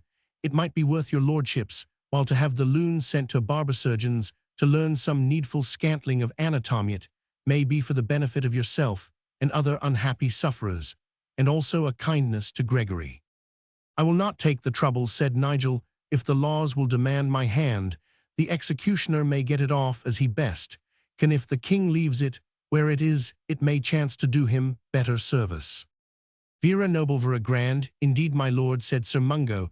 It is pleasant to see a brave man suffer. This fallow, whom I spoke of, this Tubbs or Stubbs, or whatever the plebeian was called, came forward as bold as an emperor, and said to the people, good friends, I come to leave here the hand of a true Englishman, and clapped it on the dressing block with as much ease as if he had laid it on his sweetheart's shoulder, whereupon Derek the hangman, adjusting the edge of his cleaver on the very joint, hit it with the mallet with such force that the hand flew off as far from the owner as a gauntlet which the challenger casts down in the tiltyard.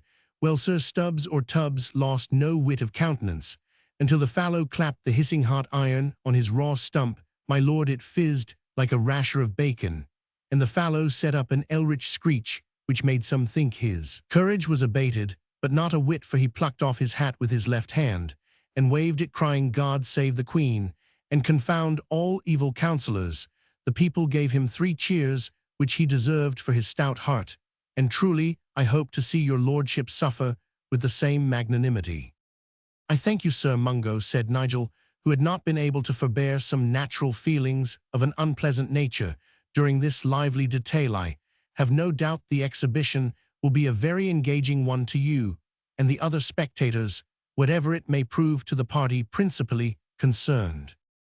Vera engaging, answered Sir Mungo. Vera interesting, indeed, though not altogether so much so as an execution for high treason. I saw Digby, the Winter's fox, and the rest of the gunpowder gang suffer for that treason. Whilk was a vera grand spectacle, as well in regard to their sufferings as to their constancy in enduring. I am the more obliged to your goodness, Sir Mungo, replied Nigel, that has induced you, although you have lost the sight, to congratulate me on my escape from the hazard of making the same edifying appearance. As you say, my lord, answered Sir Mungo, the loss is chiefly in appearance. Nature has been very bountiful to us, and has given duplicates of some organs, that we may endure the loss of one of them, should some such circumstance chance in our pilgrimage. See, my poor Dexter, abridged to one thumb, one finger, and a stump be the blow of my adversary's weapon, however, and not by any carnificial knife. We'll, sir, this poor maimed hand doth me in some sort as much service as ever, and admit yours to be taken off by the wrist. You have still your left hand for your service, and are better off than the little Dutch dwarf here about town, who threads a needle limbs rights, and tosses a pike merely by means of his feet, without ever a hand to help him. Well, Sir Mungo, said Lord Glenvarloch, this is all no doubt very consolatory, but I hope the king will spare my hand to fight for him in battle, where, notwithstanding all your kind encouragement, I could spend my blood much more cheerfully than on a scaffold. It is even a sad truth, replied Sir Mungo, that your lordship was but too like to have died on a scaffold. Not a soul to speak for you, but that deluded lassie Maggie Ramps. Whom mean you? Said Nigel, with more interest than he had hitherto shown in the knight's communications. Nay, who should I mean but that travestied lassie whom we dined with when we honoured Harriet the goldsmith? Ye ken best how you have made interest with her. But I saw her on her knees to the king for you. She was committed to my charge, to bring her up hither in honour and safety. Had I had my own, well, I would have had her to Bridewell to flog the wild blood out of Haricutty Queen, to think of wearing the breeches, and not so much as married yet. Hark ye, Sir Mungo Malagrother, answered Nigel, I would have you talk of that young person with fitting respect. With all the respect that befits your lordship's paramour and Davy Ramsay's daughter, I shall certainly speak of her, my lord, said Sir Mungo, assuming a dry tone of irony. Nigel was greatly disposed to have made a serious quarrel of it, but with Sir Mungo such an affair would have been ridiculous. He smothered his resentment therefore, and conjured him to tell what he had heard and seen respecting this young person. Simply that I was in the anteroom when she had audience, and heard the king say, to my great perplexity, Pulchra, Sane, Puler, and Maxwell, who hath but indifferent Latin ears, thought that his majesty called on him by his own name of Sawney, and thrust into the presence. And there I saw our sovereign James, with his own hand raising up the lassie, who, as I said heretofore, was travestied in man's attire. I should have had my own thoughts of it, but our gracious master is old, and was nae great Gilravager, among the queens even in his youth, and he was comforting her in his own way, and saying, ye needna greet about it, my bonny woman Glenvarlochides shall have fair play. And indeed, when the hurry was off our spirits, we could not believe that he had any design on our person, and touching his other offences, we will look wisely and closely into the matter. So I got charge to take the young fencerlooper to the Tower here, and deliver her to the charge of Lady Mansell, and his majesty charged me to say not a word to her about your offences, for, said he, the poor thing is breaking her heart for him. And on this you have charitably founded the opinion to the prejudice of this young lady, which you have now thought proper to express, said Lord Glenvarloch. In honest truth, my lord, replied Sir Mungo, what opinion would you have me form of a wench who gets into male habiliments, and goes on her knees to the king for a wild young nobleman? I wot not what the fashionable word may be for the phrase changes, though the custom abides. But truly, I must needs think this young lady, if you call Watchy Ramsay's daughter a young lady, demeans herself more like a lady of pleasure than a lady of honour. You do her egregious wrong, Sir Mungo, said Nigel, or rather, you have been misled by appearances. So will all the world be misled, my lord, replied the satirist, unless you are doing that to disabuse them, which your father's son will hardly judge it fit to do. And what may that be, I pray you? E'en marry the lass, make her Lady Glenvarloch. Aye, ye may start, but it's the course you are driving on. Rather marry than do worse, if the worst be not done already.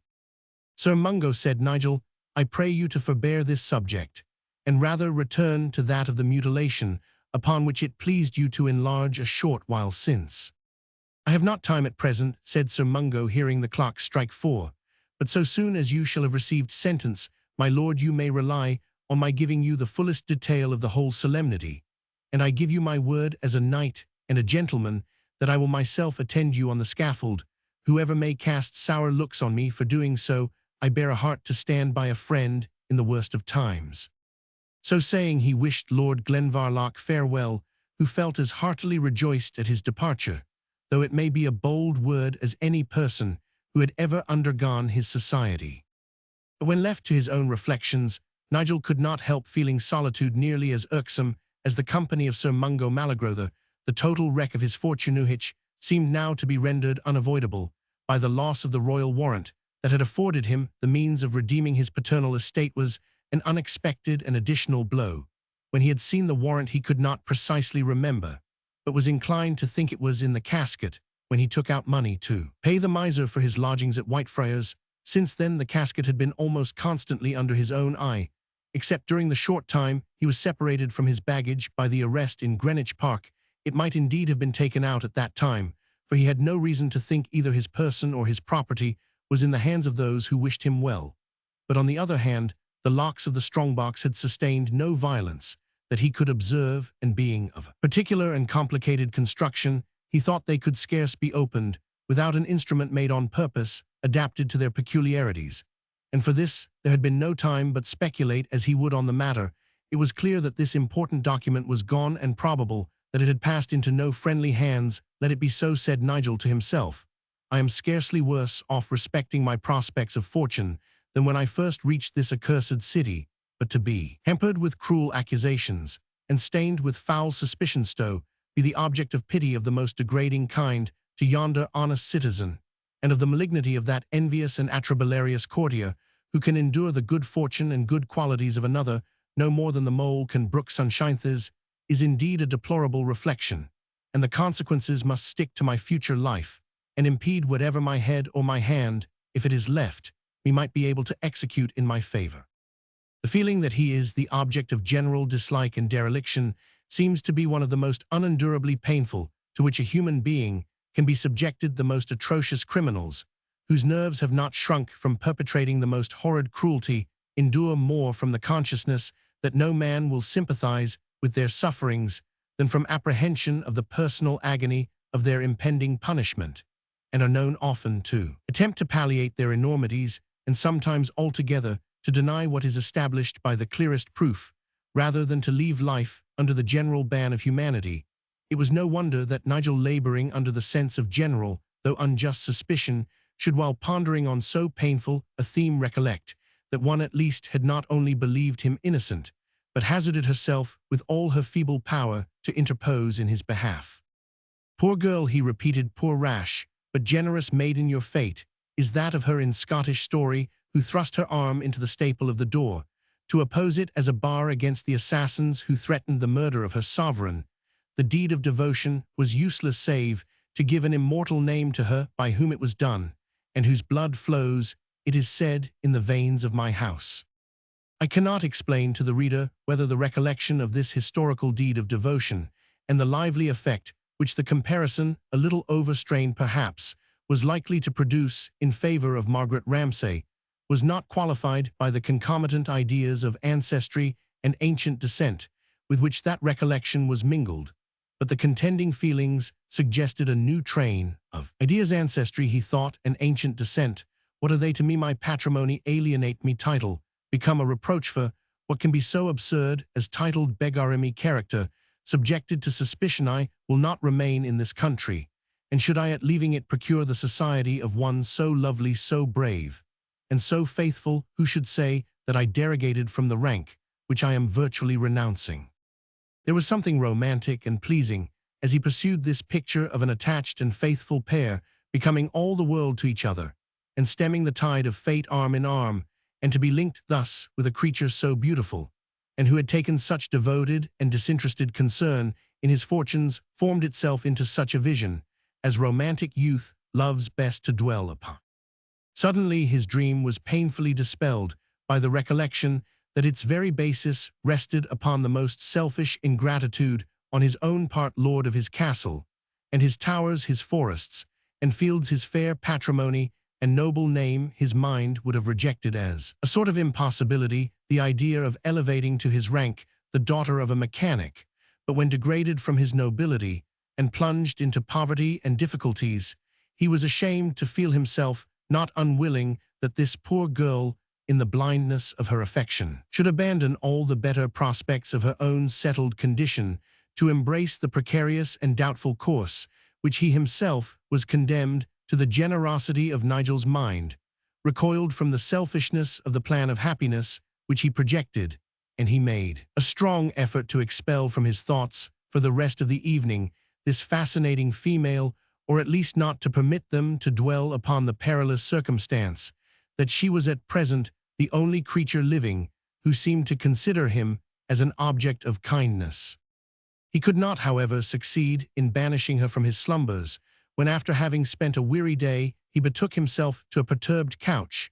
The form of Margaret mingled with the wild mass of dreams which his late adventures had suggested, and even when copying the lively narrative of Sir Mungo Fancy presented to him the blood bubbling and hissing on the heated iron, Margaret stood behind him like a spirit of light to breathe healing on the wound. At length nature was exhausted by these fantastic creations, and Nigel slept and slept soundly until awakened in the morning by the sound of a well-known voice which had often broken his slumbers about the same hour.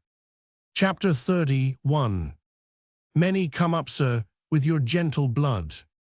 Here's a red stream beneath this coarse blue doublet, that warms the heart as kindly as if drawn from the far source of old Assyrian kings, who first made mankind subject to their sway.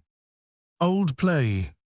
The sounds to which we alluded in our last were no other than the grumbling tones of Richie Monoplis' voice.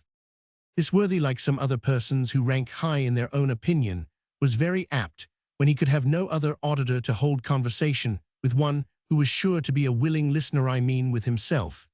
He was now brushing and arranging Lord Glenvarloch's clothes with as much composure and quiet assiduity as if he had never been out of his service, and grumbling betwixt whiles to the following purpose: Humpay time. Cloak and jerkin were through my hands. I question if horsehair has been passed over them since they and I last parted. The embroidery finely frayed too, and the gold buttons of the cloak, by my conscience, and as I am an honest man, there is a round dozen of them gain.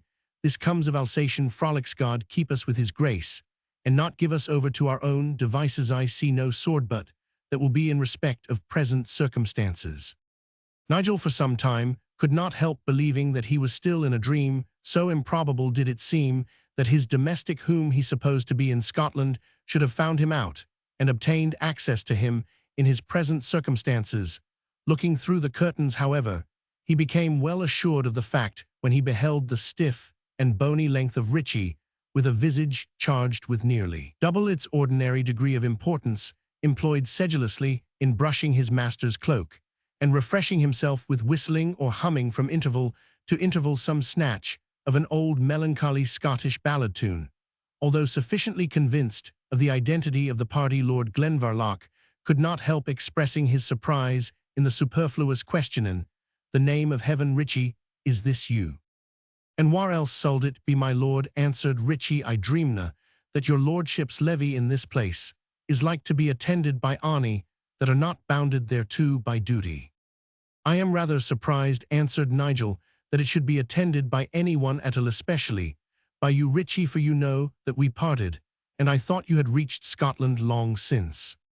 "I crave your lordship's pardon, but we have not parted yet, nor are soon likely so to do, for their gang twa folks votes to the unmaking of a bargain, as to the making of ane, though it was your lordship's pleasure so to conduct yourself that we were like to have parted. Yet it was not on reflection, my will to be gone. To be plain, if your lordship does not ken when you have a good servant, I ken when I have a kind master, and to say truth, you will be easier served now than ever, for there is not much chance of your getting out of bounds."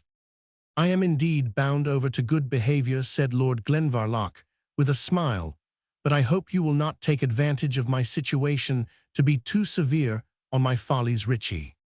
"God forbid, my lord, God forbid," replied Richie with an expression betwixt a conceited consciousness of superior wisdom and real feeling, "especially in consideration of your lordship's having a due sense of them.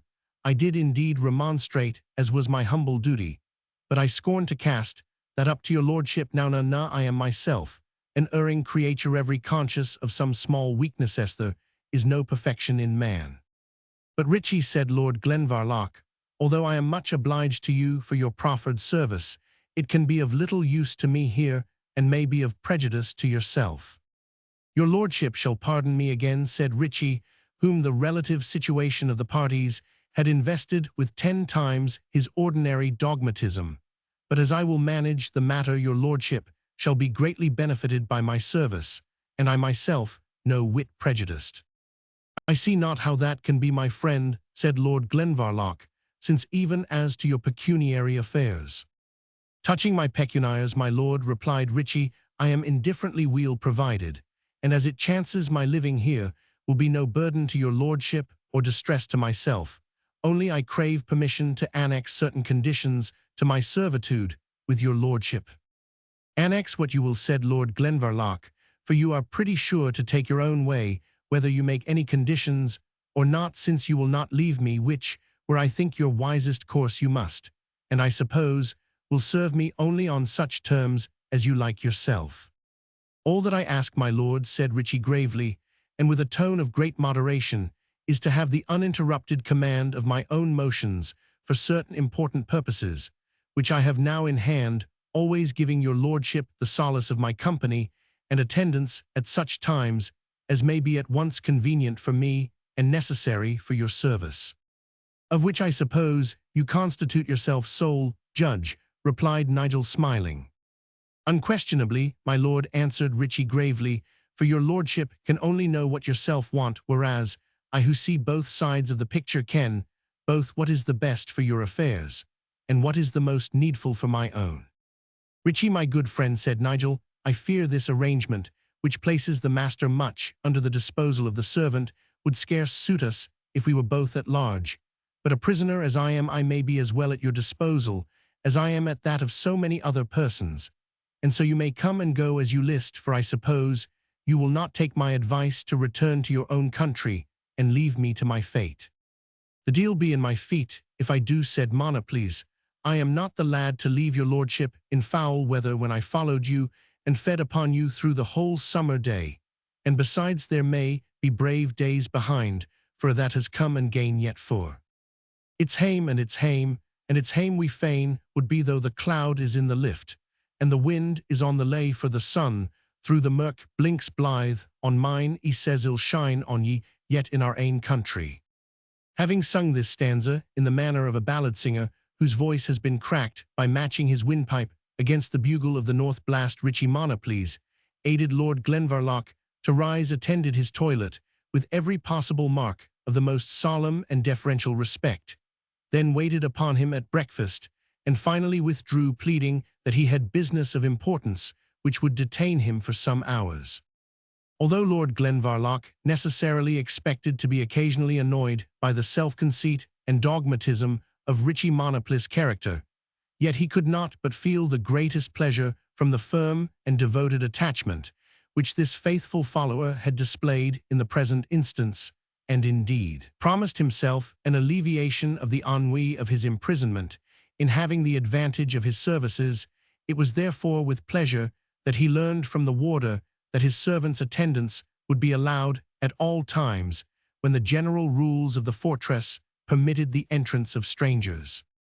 In the meanwhile, the magnanimous Richie Monoples had already reached Tower Wharf here, after looking with contempt on several scullers by whom he was plied, and whose services he rejected with a wave of his hand. He called with dignity first oars, and stirred into activity several lounging tritons of the higher order who had not on his first appearance thought it worth while to accost him with proffers of service. He now took possession of a wherry, folded his arms within his ample cloak, and sitting down in the stern with an air of importance, commanded them to row to Whitehall Stairs. Having reached the palace in safety, he demanded to see Master Linklater, the under-clerk of His Majesty's kitchen.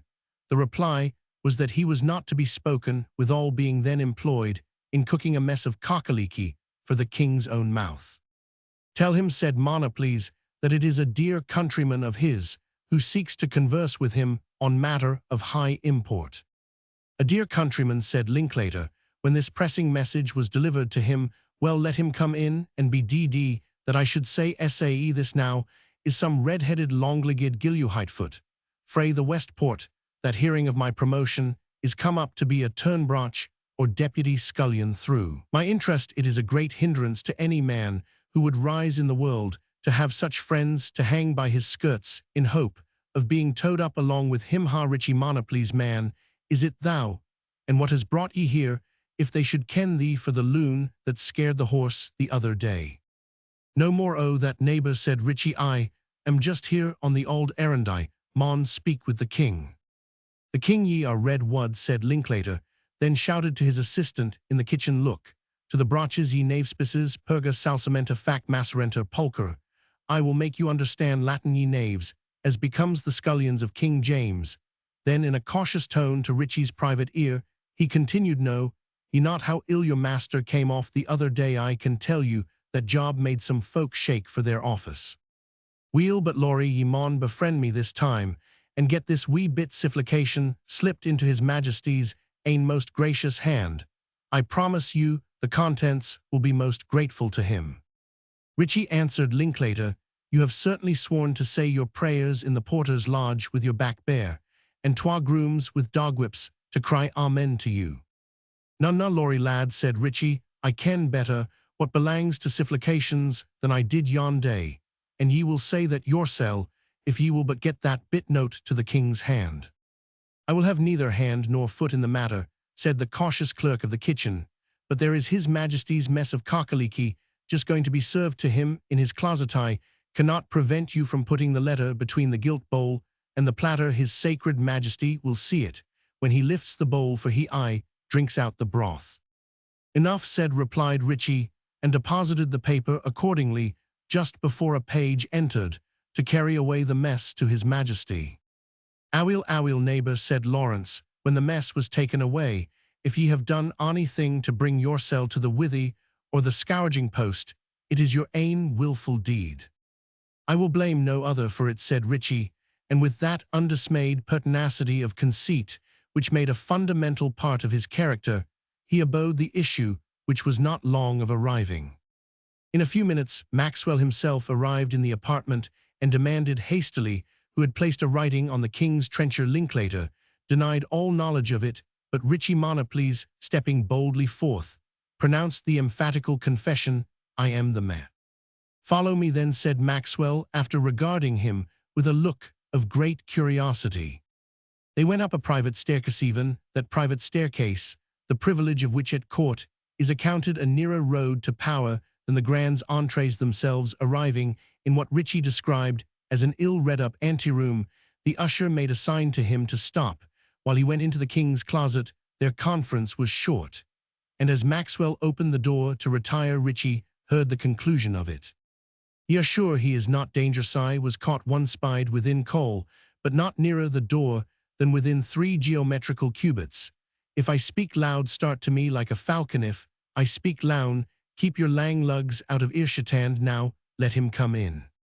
Richie passed forward at Maxwell's mute signal, and in a moment found himself in the presence of the king. Most men of Richie's birth and breeding, and many others, would have been abashed at finding themselves alone with their sovereign, but Richie Monoples had an opinion of himself too high to be controlled by any such ideas, and having made his stiff reverence, he arose once more into his perpendicular height, and stood before James as stiff as a hedge-stake. "Have ye gotten them, man? Have ye gotten them?" said the king, in a fluttered state betwixt hope and eagerness, and some touch of suspicious fear. Gie me them before ye speak a word, I charge you on your allegiance." Richie took a box from his bosom, and stooping on one knee, presented it to his Majesty, who hastily opened it, and having ascertained that it contained a certain carcanet of rubies, with which the reader was formerly made acquainted, he could not resist falling into a sort of rapture, kissing the gems, as if they had been capable of feeling, and repeating again and again, with childish delight, "Onyx, cum prole sauxk onyx, cum prole my bright and bonny sparklers, my heart loops light to see you again." He then turned to Richie, upon whose stoical countenance his Majesty's demeanor had excited something like a grim smile, which James interrupted his rejoicing to reprehend, saying, "Take heed, sir, you are not to laugh at us, we are your anointed sovereign." "God forbid that I should laugh," said Ritchie, composing his countenance into its natural rigidity. "I did but smile to bring my visage into coincidence and conformity with your Majesty's physiognomy." "Ye speak as a dutiful subject, and an honest man," said the king, "but what deals your name, man?" Even Ritchie Monoples, the son of old Mungo Monoples at the west port of Edinburgh, who had the honour to supply your Majesty's mother's royal table, as weel as your Majesty's, with flesh and other vivers when time was. "Aha," said the king, laughing, for he possessed, as a useful attribute of his situation, a tenacious memory, which recollected every one with whom he was brought into casual contact. "He are the selfsame traitor who had weel-nigh coupit us, and lang on the cossie of our ain courtyard. But we stuck by our mare equam memento rebus in arduis servir. We'll be not dismayed, Ritchie, for as many men have turned traitors. It is but fair that a traitor now and then sold prove to be contra expectanda a true man. How cam ye by our jewels, mancam ye on the part of George Heriot?" "In no sort," said Ritchie. "May it please your Majesty, I come, as Harry Wynd fought utterly for my own hand, and on no man's errand, as indeed I call no one master save him that made me your most gracious Majesty, who governs me, and the noble Nigel Oliphant, Lord of Glenvarloch, who maintained me as lang as he could maintain himself, poor nobleman." "Glenvarlochides again," exclaimed the king, "by my honour, he lies in ambush for us at every corner. Maxwell knocks at the door. It is George Heriot come to tell us. He cannot find these jewels. Get thee behind the arras, Ritchieston, close, man sneeze, not cough, not breathe, not jingling. Geordie is so damnably ready with his goldens of wisdom, and sae accursedly backward with his goldens of siller, that by our royal soul we are glad to get a hair in his neck." Ritchie got behind the arras, in obedience to the commands of the good-natured king, while the monarch, who never allowed his dignity to stand in the way of a frolic, having adjusted with his own hand the tapestry, so as to complete the ambush, commanded Maxwell to tell him what was the matter. Without Maxwell's reply, was so low as to be lost by Ritchie Monoples, the peculiarity of whose situation by no means abated his curiosity and desire to gratify it to the uttermost. "Let Geordie Heriot come in," said the king, and as Ritchie could observe through a slit in the tapestry, the honest citizen, if not actually agitated, was at least discomposed. The king, whose talent for wit or humour was precisely of a kind to be gratified by such a scene as ensued, received his homage with coldness, and began to talk to him with an air of serious dignity very different from the usual indecorous levity of his behaviour. "Master Heriot," he said, "if we aright remember, we opignorated in your hands certain jewels of the crown for a certain sum of money. Did we, or did we not?" "My most gracious sovereign," said Heriot, "indisputably, your Majesty was pleased to do so."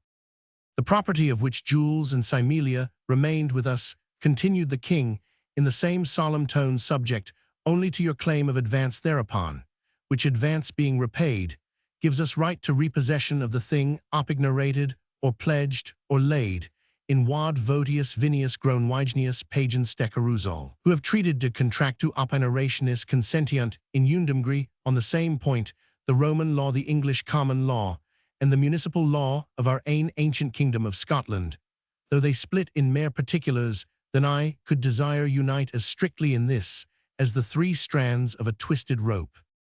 "May it please your Majesty," replied Heriot, "it requires not so many learned authorities to prove to any honest man that his interest in a pledge is determined when the money lent is restored. Weel, sir, I proffer restoration of the sum lent, and I demand to be repossessed of the jewels pledged with you. I gave ye a hint brief, while since that this would be essential to my service, for as approaching events are like to call us into public, it would seem strange if we did not appear with those ornaments, which are heirlooms of the crown, and the absence whereof is like to place us in contempt and suspicion with our liege subjects." Master George Heriot seemed much moved by this address of his sovereign, and replied with emotion, "I call heaven to witness that I am totally harmless in this matter, and that I would willingly lose the sum advanced, so that I could restore those jewels, the absence of which your Majesty so justly laments. Had the jewels remained with me, the account of them would be easily rendered, but your majesty will do me the justice to remember that by your express order I transferred them to another person who advanced a large sum just about the time of my departure for Paris. The money was pressingly wanted, and no other means to come by. It occurred to me I told your majesty, when I brought the needful supply, that the man from whom the monies were obtained was of no good repute, and your most princely answer was smelling to the gold non-olet, it smells not of the means that have gotten it. Weel, man, said the king, but what needs of this din, if he gave my jewels in pledge, to such a one sold ye not as a liege subject have taken care that the redemption was in our power, and are we to suffer the loss of our Simelia by your neglect besides, being exposed to the scorn and censure of our lieges and of the foreign ambassadors? My lord and liege king, said Harriet, God knows, if my bearing blame or shame in this matter would keep it from your majesty, it were my duty to endure both as a servant grateful for many benefits.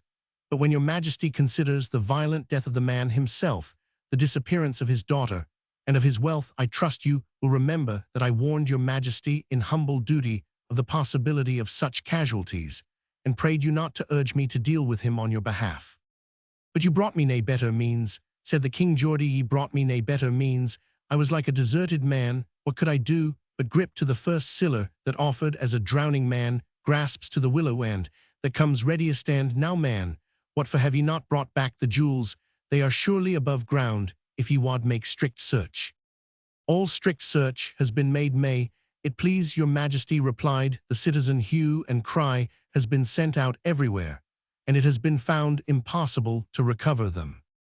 Difficult, ye mean, Geordie, not impossible, replied the king, for that whilk is impossible, is either naturally so exempli gratia, to make two into three, or morally, so as to make what is truth falsehood, but what is only difficult may come to pass with assistance of wisdom and patience, as for example jingling. Geordie, look here, and he displayed the recovered treasure to the eyes of the astonished jeweller, exclaiming with great triumph, what say ye to that, jingler? By my sceptre and crown, the man stares, as if he took his native prince for a warlock. Us, that are the very malleus maleficarum, the contunding and contriturating hammer of all witches, sorcerers, magicians, and the like. He thinks we are taking a touch of the black art outsells, but gang thy way, honest Geordie, thou art a good plain man. But nane of the 7 sages of Greece gang thy way, and mind the soothfast word which you spoke small time syne, that there is one in this land that comes near to Solomon king of Israel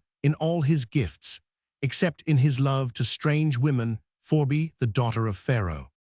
If Harriet was surprised at seeing the jewels so unexpectedly produced at the moment the king was upbraiding him for the loss of them, this allusion to the reflection which had escaped him while conversing with Lord Glenvarloch altogether completed his astonishment, and the king was so delighted with the superiority which it gave him at the moment that he rubbed his hands, chuckled, and finally, his sense of dignity giving way to the full feeling of triumph, he threw himself into his easy-chair and laughed with unconstrained violence, till he lost his breath, and the tears ran plentifully down his cheeks as he strove to recover it. Meanwhile, the royal cachinnation was echoed out by a discordant and portentous laugh from behind the arras, like that of one who, little accustomed to give way to such emotions, feels himself at some particular impulse unable either to control or to modify his obstreperous mirth. Harriet turned his head with new surprise towards the place from which sounds so unfitting the presence of a monarch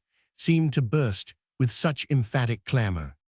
The king, too, somewhat sensible of the indecorum, rose up, wiped his eyes, and calling Todlery, come out o' your den, he produced from behind the arras the length of Richie Monoples, still laughing with as unrestrained mirth as ever did gossip at a country christening. Wisht man, said the king, ye needna nisher that gate like a cusser at a cop o' corn e'en, though it was a pleasing jest, and our ain framing, and yet to see jingling Geordie, that bods himself so much the wiser than other folk, to see him, ha hain, the vein of Euclio apud plotum, distressing himself to recover what was lying at his elbow. Peril interri occidiquo, curam quo non curam teen tenequum, quis national video. Ah, Geordie, your een are sharp enough to look after gowd and silver, gems, rubies, and the like of that, and yet ye kenna how to come by them when they are lost. I look at them, man, look at them thigh. are a right and tight sound, and round not a doublet crept in amongst them. George Heriot, when his first surprise was over, was too old a courtier to interrupt the king's imaginary triumph, although he darted a look of some displeasure at honest Ritchie, who still continued, on what is usually termed the broad grin. He quietly examined the stones, and finding them all perfect, he honestly and sincerely congratulated his Majesty on the recovery of a treasure which could not have been lost without some dishonor to the crown, and asked to whom he himself was to pay the sums for which they had been pledged, observing that he had the money by him in readiness. "Ye are in a devil of a hurry, when there is paying in the case, Geordie," said the king. "What's the haste, man? The jewels were restored by an honest kindly countryman of ours.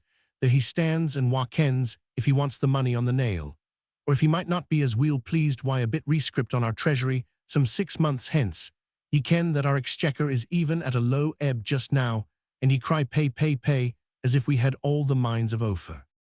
"Please your Majesty," said Heriot, "if this man has the real right to these moneys, it is doubtless at his will to grant forbearance if he will. But when I remember the guise in which I first saw him, with a tattered cloak and a broken head, I can hardly conceive it are not you Ritchie monopolies with the king's favour." "Even Sae Master Heriot of the ancient and honourable house of Castle Collop, near to the west port of Edinburgh," answered Ritchie. "Why, please your Majesty, he is a poor servingman," said Heriot. "This money can never be honestly at his disposal." "What for no," said the king. "Wad ye have naebody sprakel up the bray, but yoursel, Geordie, your ain cloak was thin enough when ye cam here, though ye have lined it gay and weel. And for serving men, there has money a redshank cam over the Tweed, why his master's wallet on his shoulders, that now rustles it, why his 6 followers behind him, there stands the man himself spear at him, Geordie." "His may not be the best authority in the case," answered the cautious citizen. "Tut, tut, man," said the king, "ye are over scrupulous. The knave deerstealers have an apt phrase, non est inquirendum, unde venet venison. He that brings the gudes hath surely a right to dispose of the gear. Hark, ye friends, speak the truth, and shame the deal. Have ye plenary powers to dispose on the redemption money, as to delay of payments, or the like, aye or no?" "Full power, and it like your gracious Majesty," answered Ritchie monopolies, "and I am mayest willing to subscribe to whatsoever may in ony wise accommodate your Majesty, and at the redemption money, trusting your Majesty's grace will be kind to me in one sma favour." "Aye, man," said the king, "come ye to me. There I thought ye wad e'en be like the rest of them. One would think our subjects' lives and goods were all our ain, and holden of us at our free will. But when we stand in need of ony matter of siller from them, which chances more frequently than we would it did deal, bottle is to be had save on the auld terms of jiffgaff.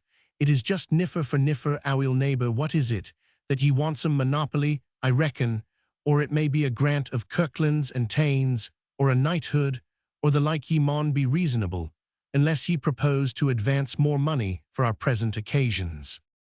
"My liege," answered Ritchie monopolies, "the owner of these moneys places them at your Majesty's command, free of all pledge or usage, as long as it is your royal pleasure, providing your Majesty will condescend to show some favour to the noble Lord Glenvarloch, presently prisoner in your royal Tower of London." How man, how man, how man," exclaimed the king, reddening and stammering, but with emotions more noble than those by which he was sometimes agitated. "What is that you dare to say to us? Sell our justice, sell our mercy, and we, a crowned king, sworn to do justice to our subjects in the gate, and responsible for our stewardship to him that is over all kings here."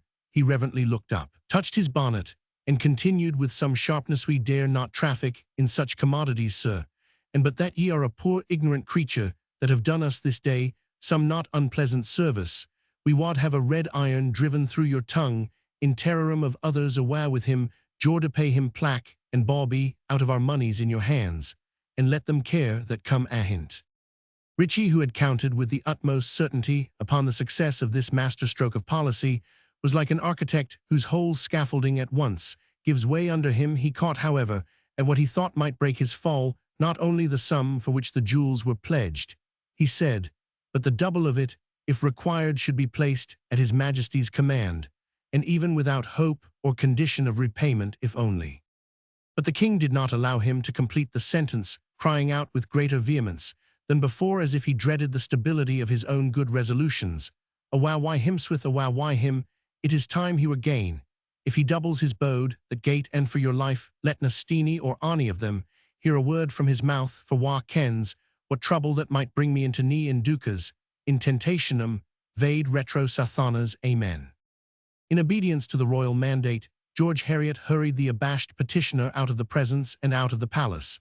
And when they were in the palace yard, the citizen, remembering with some resentment the airs of equality which Ritchie had assumed towards him in the commencement of the scene which had just taken place, could not forbear to retaliate by congratulating him with an ironical smile on his favor at court, and his improved grace in presenting a supplication.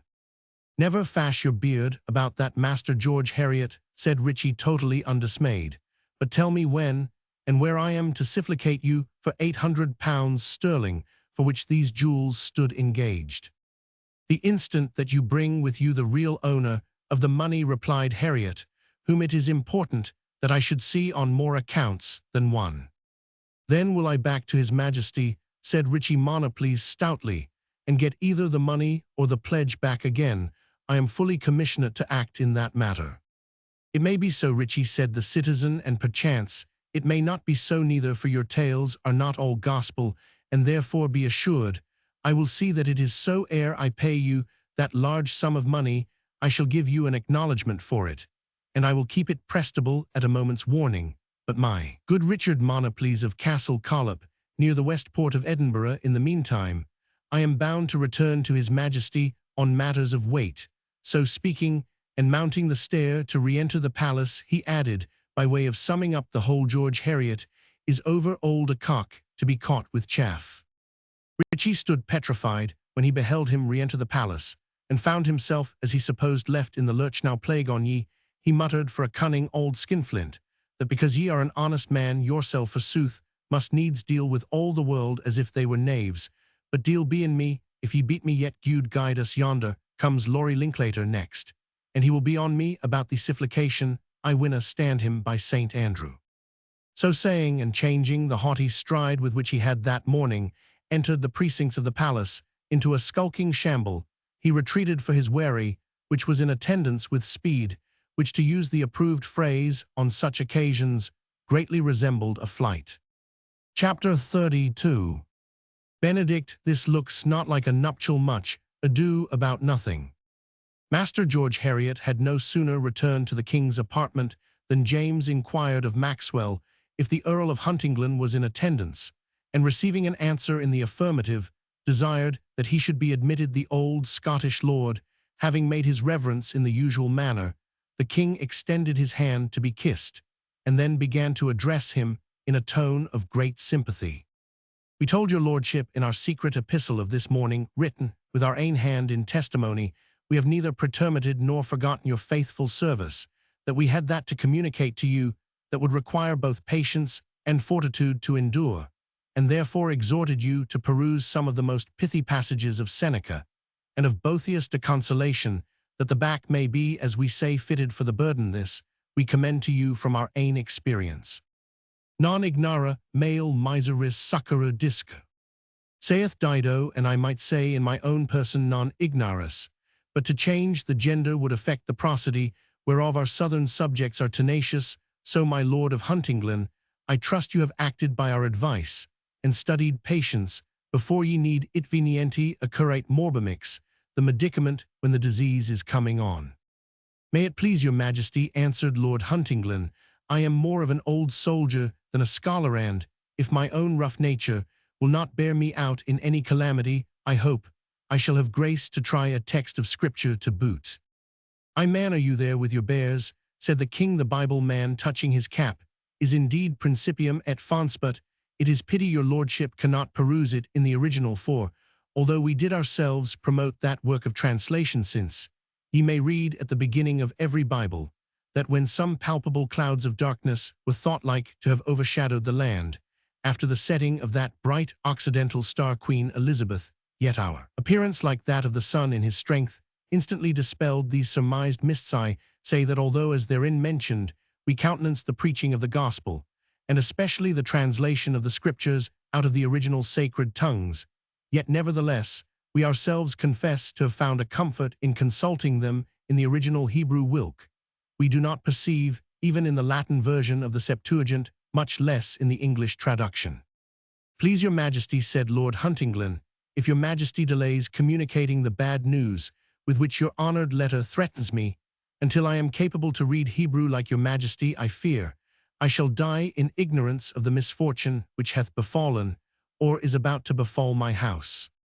You will learn it but too soon, my lord, replied the king. I grieve to say it, but your son Dalgarno, whom I thought a very saint, as he was so much with Steenie and baby Charles, hath turned out a very villain. Villain, repeated Lord Huntingdon, and though he instantly checked himself, and added, but it is your Majesty speaks the word. The effect of his first tone made the king step back. As if he had received a blow, he also recovered himself again, and said in the pettish way, which usually indicated his displeasure, yes, my lord, it was we that said it non surdo caniswi, are not deaf, we pray you not to raise your voice in speech with us. There is the bonny memorial, read, and judge for yourself.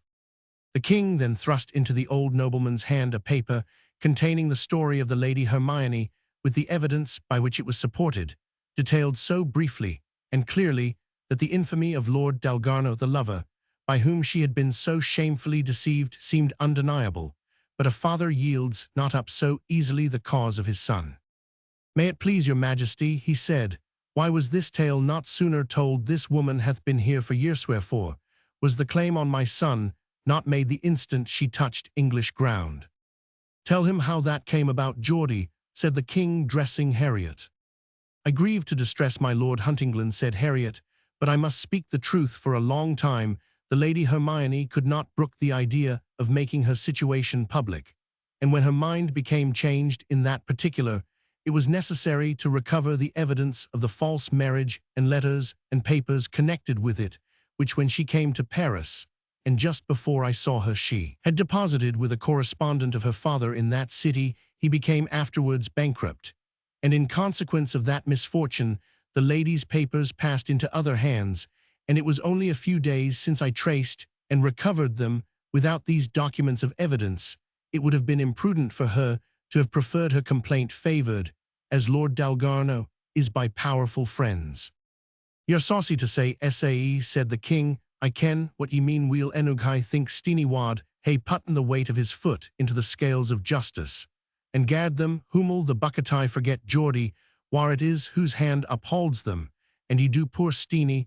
The mayor rang, for he confessed it ance before us and our privy council that Dalgarno would have put the queen aff on him, the pure simple bairn, making him trow that she was a light love in Wilk mind. He remained assured, even when he parted from her, albeit Steenie might hae weel thought ane of the cattle wadna, hae resisted the like of him.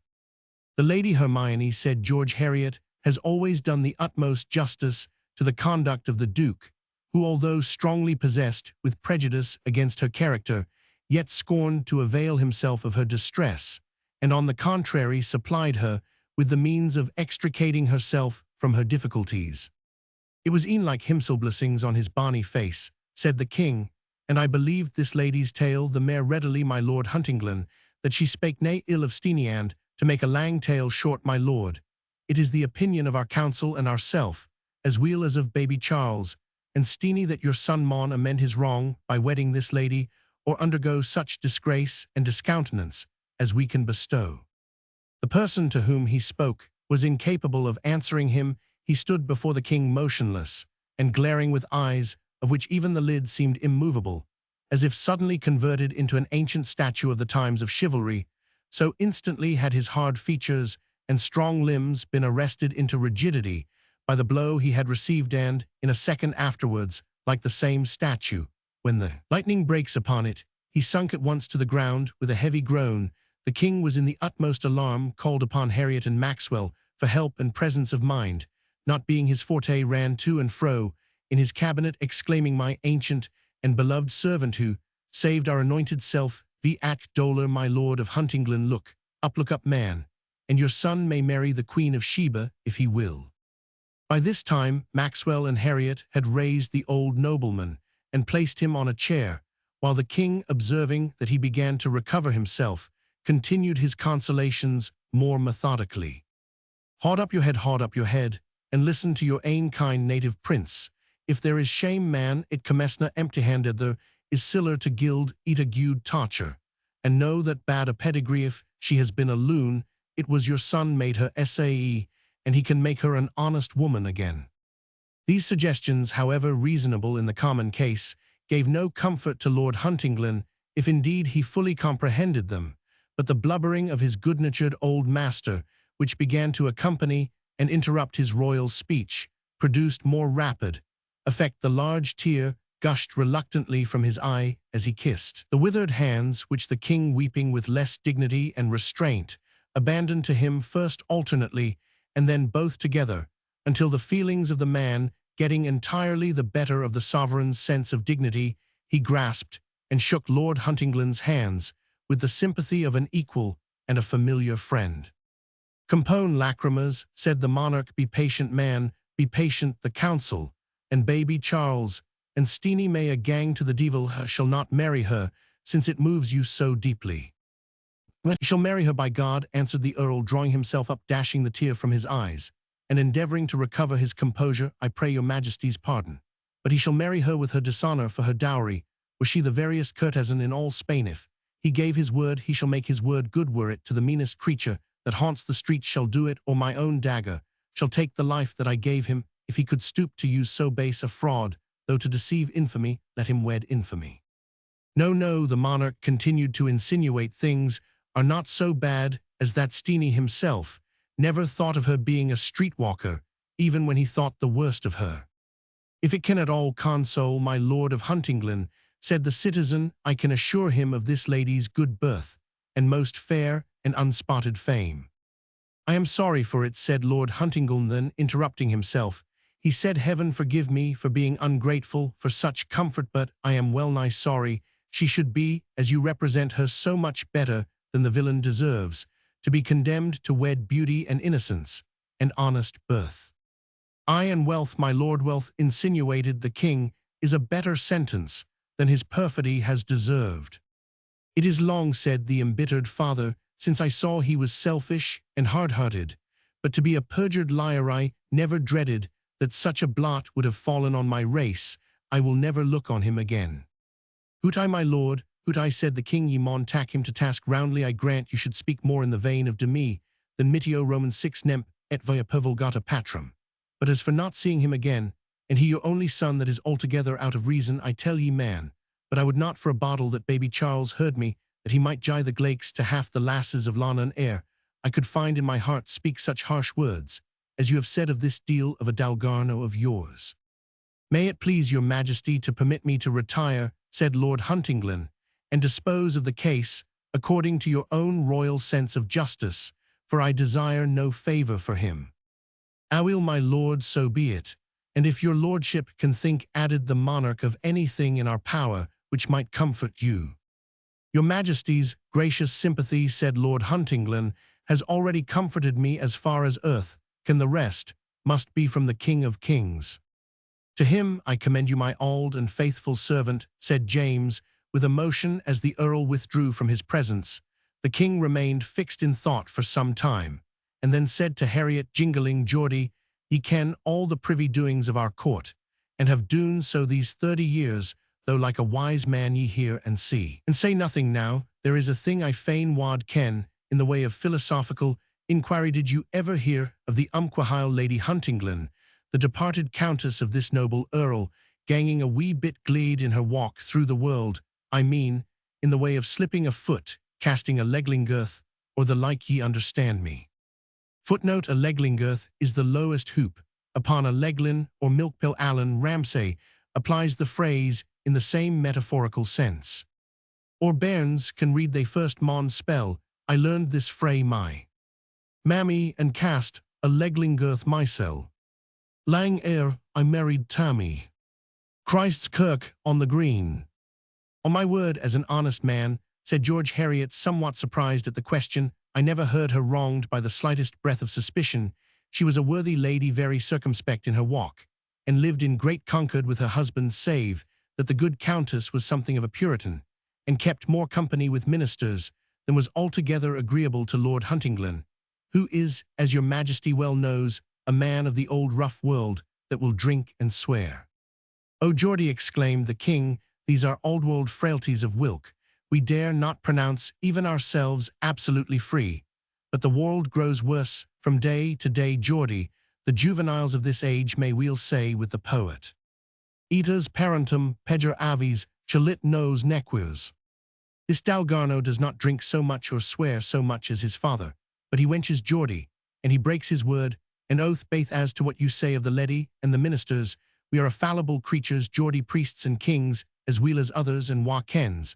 But what that may account for the difference between this Dalgarno and his father the Earl, is the vera soul of honour, and cares nae mair for world's gear than a noble hound for the quest of a fowl mart.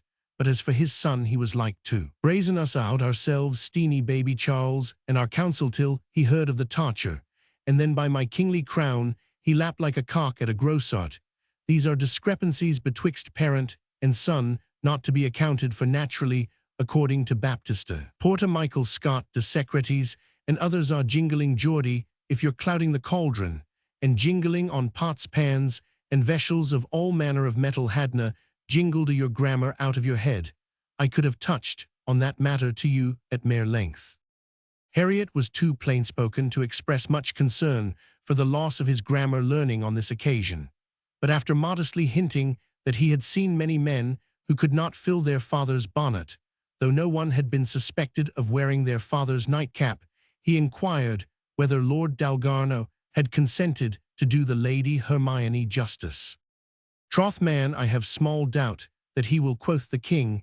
"I gave him the schedule of her worldly substance, which you delivered to us in the council, and we allowed him half an hour to chew the cud upon, that it is rare reading for bringing him to reason. I left baby Charles and Steenie laying his duty before him, and if he can resist doing what they desire him, I wish he would teach me the gait of it.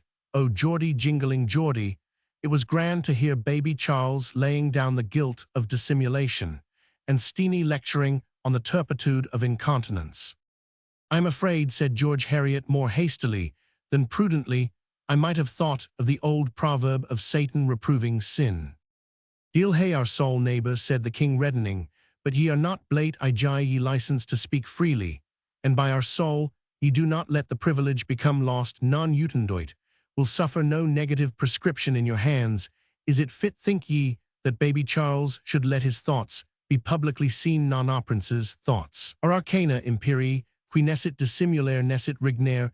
Every liege subject is bound to speak the whole truth to the king, but there is nae reciprocity of obligation, and, for Steenie having been whiles a dyklouper at a time, is it for you who are his goldsmith, and to whom I doubt he owes an uncomitable sum to cast that up to him." Harriet did not feel himself called on to play the part of Zeno and sacrifice himself for upholding the cause of moral truth. He did not desert it, however, by disavowing his words, but simply expressed sorrow for having offended his majesty, with which the placable king was sufficiently satisfied. "And now, Geordie, man," quoth he, "we will to this culprit and hear what he has to say for himself, for I will see the job cleared this blessed day. Ye maun come why me, for your evidence may be wanted."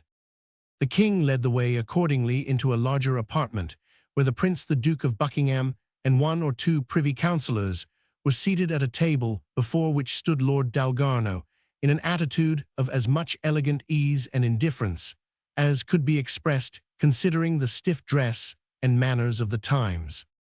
All rose and bowed reverently, while the king, to use a north country word, expressive of his mode of locomotion, toddled to his chair or throne, making a sign to Harriet to stand behind him. "We hope," said his majesty, "that Lord Dalgarno stands prepared to do justice to this unfortunate lady, and to his own character and honour." "May I humbly inquire the penalty," said Lord Dalgarno, "in case I should unhappily find compliance with your majesty's demands impossible?" "Banishment frae our court, my lord," said the king, "frae our court and our countenance." "Unhappy exile, that I may be," said Lord Dalgarno, in a tone of subdued irony. "I will at least carry your majesty's picture with me, for I shall never see such another king." "And banishment," "My lord," said the prince sternly, "from these our dominions." "That must be by form of law, please, your royal highness," said Dalgarno, with an affectation of deep respect. "And I have not heard that there is a statute compelling us, under such penalty, to marry every woman we may play the fool with. Perhaps his grace of Buckingham can tell me." "You are a villain, Dalgarno," said the haughty and vehement favourite.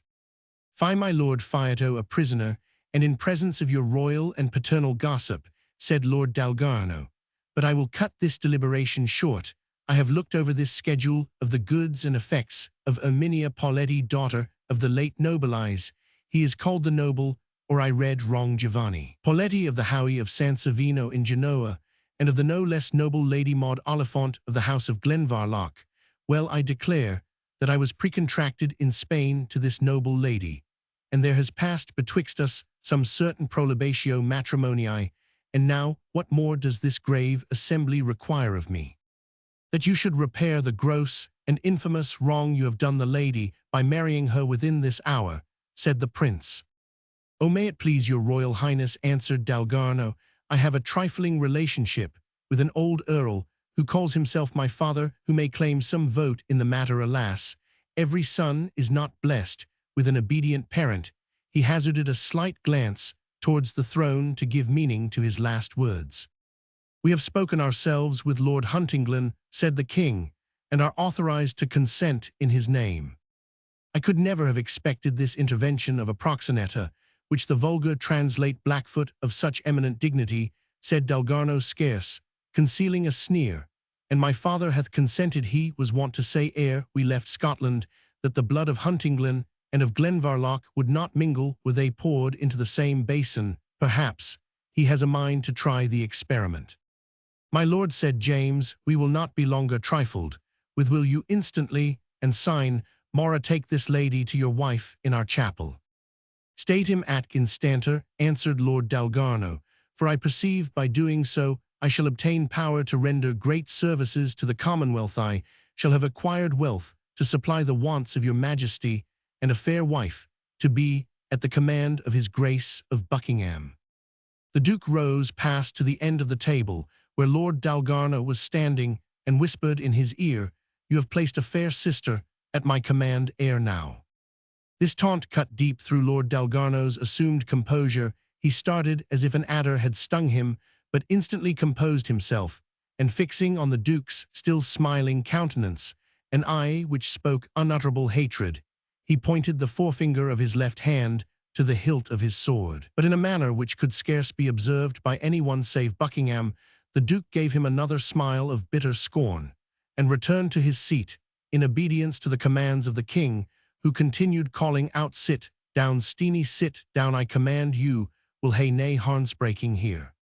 "Your majesty needs not fear my patience," said Lord Dalgarno, "and that I may keep it the better, I will not utter another word in this presence, save those enjoined to me in that happy portion of the prayer book, which begins with dearly beloved, and ends with amazement." "You are a hardened villain, Dalgarno," said the king, "and were I the lass by my father's soul, I would rather brook the stain of having been your concubine than run the risk of becoming your wife. But she shall be under our special protection. Come, my lords, we will ourselves see this blithesome bridal." He gave the signal by rising and moved towards the door, followed by the train. Lord Dalgarno attended, speaking to none, and spoken to by no one, yet seeming as easy and unembarrassed in his gait and manner as if in reality a happy bridegroom.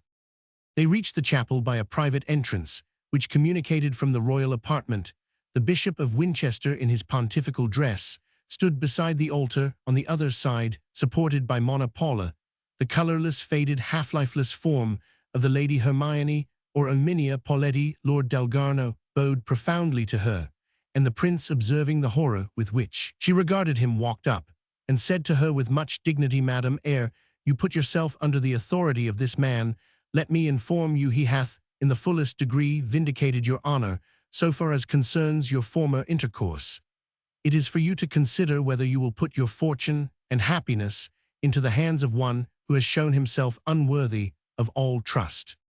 The lady, with much difficulty, found words to make reply. "I owe to his majesty's goodness She said, the care of providing me some reservation out of my own fortune for my decent sustenance, the rest, cannot be better disposed than in buying back the fair fame of which I am deprived, and the liberty of ending my life in peace and seclusion. The contract has been drawn up, said the king, under our own eye, specially discharging the potestas maritales, and agreeing they shall live separate, so buckle them, my lord bishop, as fast as you can, that they may sunder again the sooner. The bishop accordingly opened his book, and commenced the marriage ceremony under circumstances so novel and so inauspicious.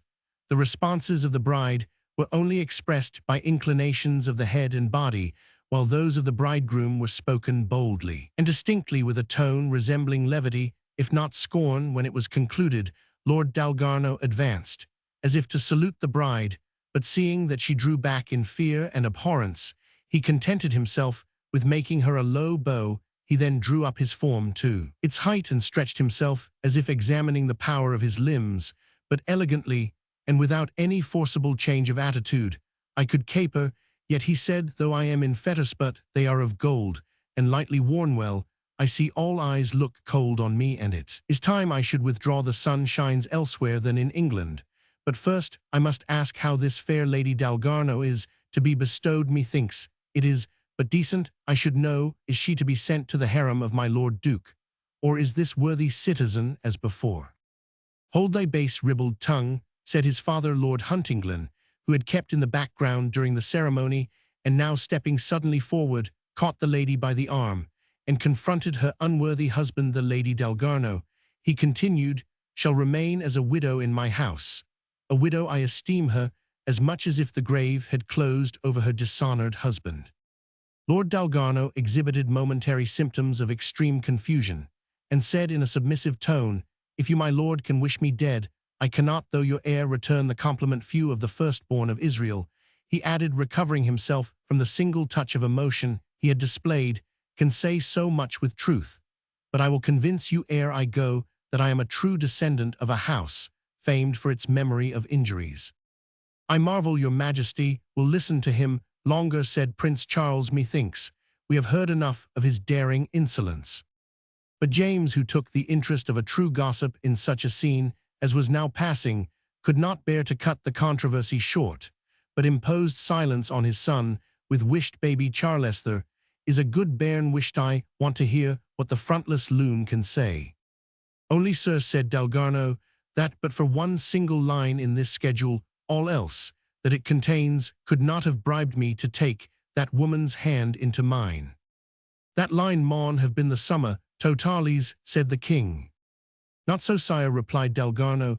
The sum total might indeed have been an object for consideration, even to a Scottish king at no very distant period, but it would have had little charms for me, save that I see here an entry which gives me the power of vengeance over the family of Glenvarloch, and learn from it that yonder pale bride, when she put the wedding torch into my hand, gave me the power of burning her mother's house to ashes. How is that, said the king. What is he speaking about, jingling Geordie? This friendly citizen, my liege, said Lord Dalgarno, hath expended a sum belonging to my lady, and now, I thank heaven to me in acquiring a certain mortgage or wanset over the estate of Glenvarloch, which if it be not redeemed before tomorrow at noon, will put me in possession of the fair domains of those who once called themselves our house's rivals. Can this be true, said the king. It is even but too true, please your majesty, answered the citizen. The Lady Hermione having advanced the money for the original creditor, I was obliged in honor and honesty to take the rights to her, and doubtless they pass to her husband. But the warrant man, said the king, the warrant on our exchequer couldna, that supply the lad why the means of redemption. Unhappily, my liege, he has lost it, or disposed of it is not to be found. He is the most unlucky youth. This is a proper spot of work, said the king, beginning to amble about and play with the points of his doublet and hose in expression of dismay. We cannot aid him without paying our debts twice over, and we have in the present state of our exchequer scarce the means of paying them once. You have told me news, said Lord Dalgarno, but I will take no advantage. Do not, said his father, be a bold villain, since thou must be won and seek revenge with arms, and not with the usurer's weapons. Pardon me, my lord, said Lord Dalgarno, pen and ink are now my surest means of vengeance, and more land is won by the lawyer with the ramskin than by the Andrea Ferrara with his sheep's head handle. But as I said before, I will take no advantages. I will await in town tomorrow near Covent Garden if anyone will pay the redemption money to my scrivener, with whom the deeds lie the better for Lord Glenvarloch. If not, I will go forward on the next day, and travel with all dispatch to the north to take possession. Take a father's malison with you, unhappy wretch, said Lord Huntingdon. And a king's, who is pater patrii, said James.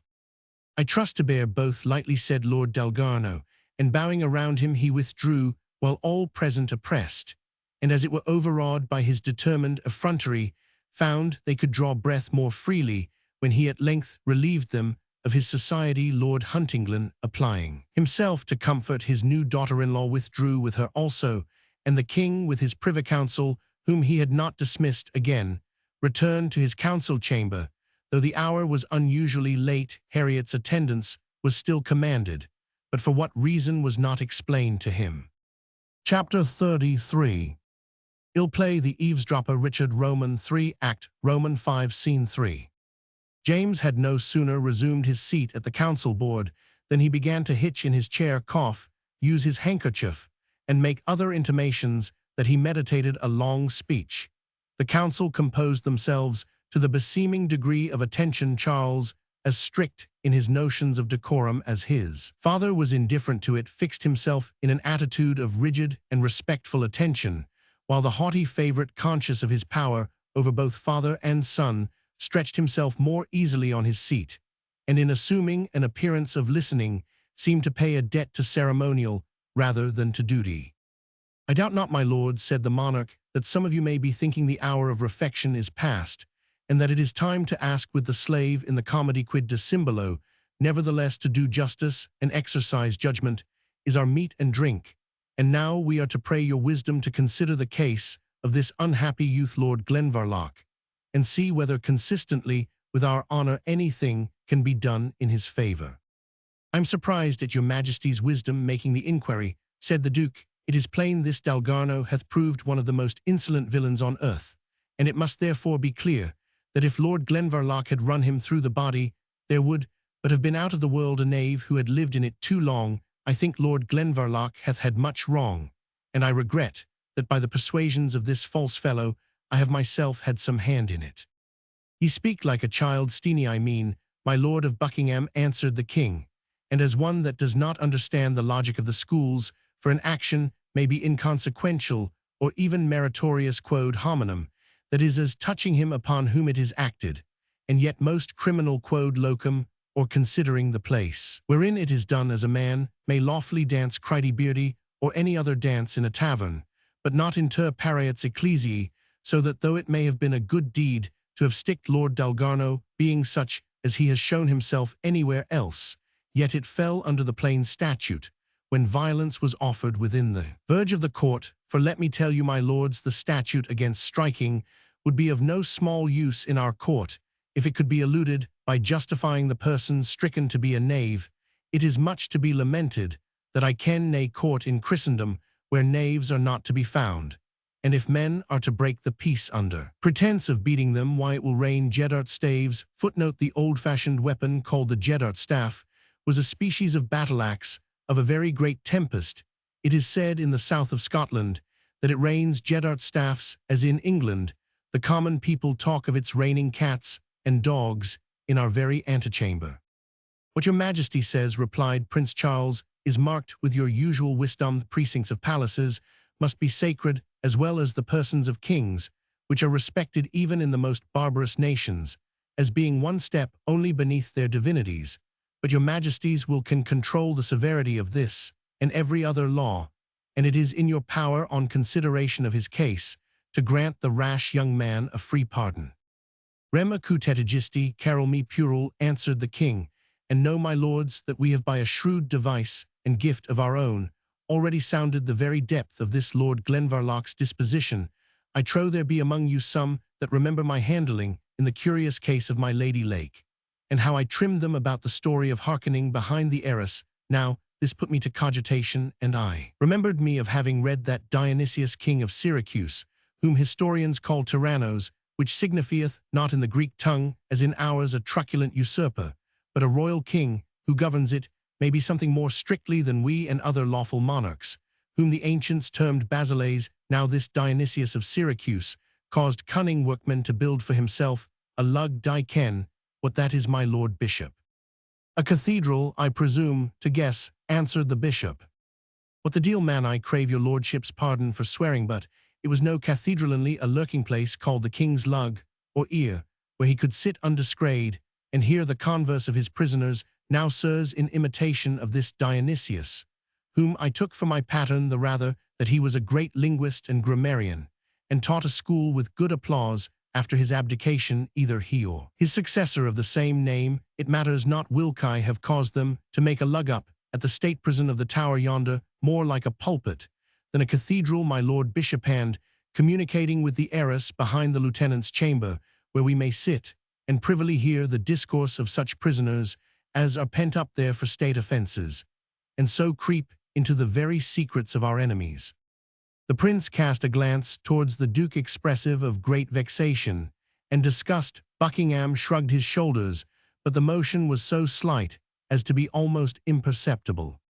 "Will my lords ye ken the fray at the hunting? This morning I shall not get out of the trembling excise until I have a sound night's sleep. Just after that they bring ye in a pretty page that had been found in the park. We were warned against examining him ourselves by the anxious care of those around us. Nevertheless, holding our life ever at the service of these kingdoms, we commanded all to avoid the room, the rather that we suspected this boy to be a girl. What think ye, my lords? Few of you would have thought I had a hawk's eye for sick gear.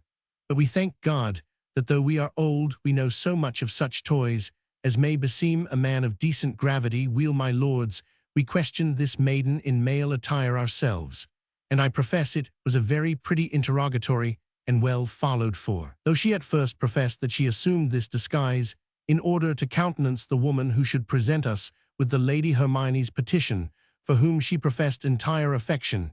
Yet, when we, suspecting anguies in herba, did put her to the very question, she was compelled to own a virtuous attachment for Glenvarlochides, in such a pretty passion of shame and fear that we had much ado to keep our own eyes from keeping company with hers in weeping. Also she laid before us the false practices of this Dalgarno towards Glenvarlochides, inveigling him into houses of ill resort, and giving him evil counsel under pretext of sincere friendship, whereby the inexperienced lad was led to do what was prejudicial to himself and offensive to us. But however prettily she told her tale, we determined not altogether to trust to her narration, but rather to try the experiment whilk we had devised for such occasions, and having ourselves speedily passed from Greenwich to the Tower, we constituted ourselves eavesdropper, as it is called, to observe what should pass between Glenvarlochides and his page, whom we caused to be admitted to his apartment, well judging that if they were of counsel together to deceive us, it could not be, but something of it would spunk out. And what think ye we saw, my lords? Neathing for you to sniggle and laugh at Steenie, for I question, if you could have played the temperate and Christian-like part of this poor lad Glenvarloch, he might be a father of the church, in comparison of you, man, and then to try his patience.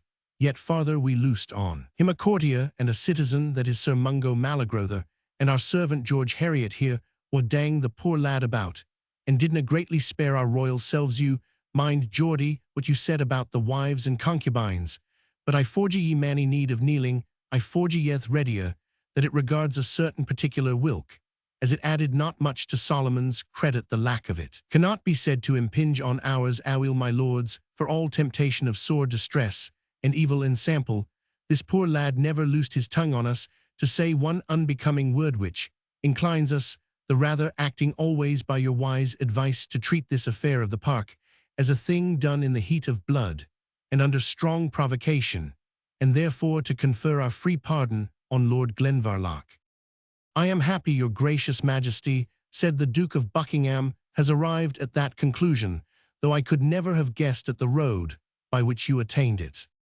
I trust, said Prince Charles, that it is not a path which your majesty will think it consistent with your high dignity to tread frequently.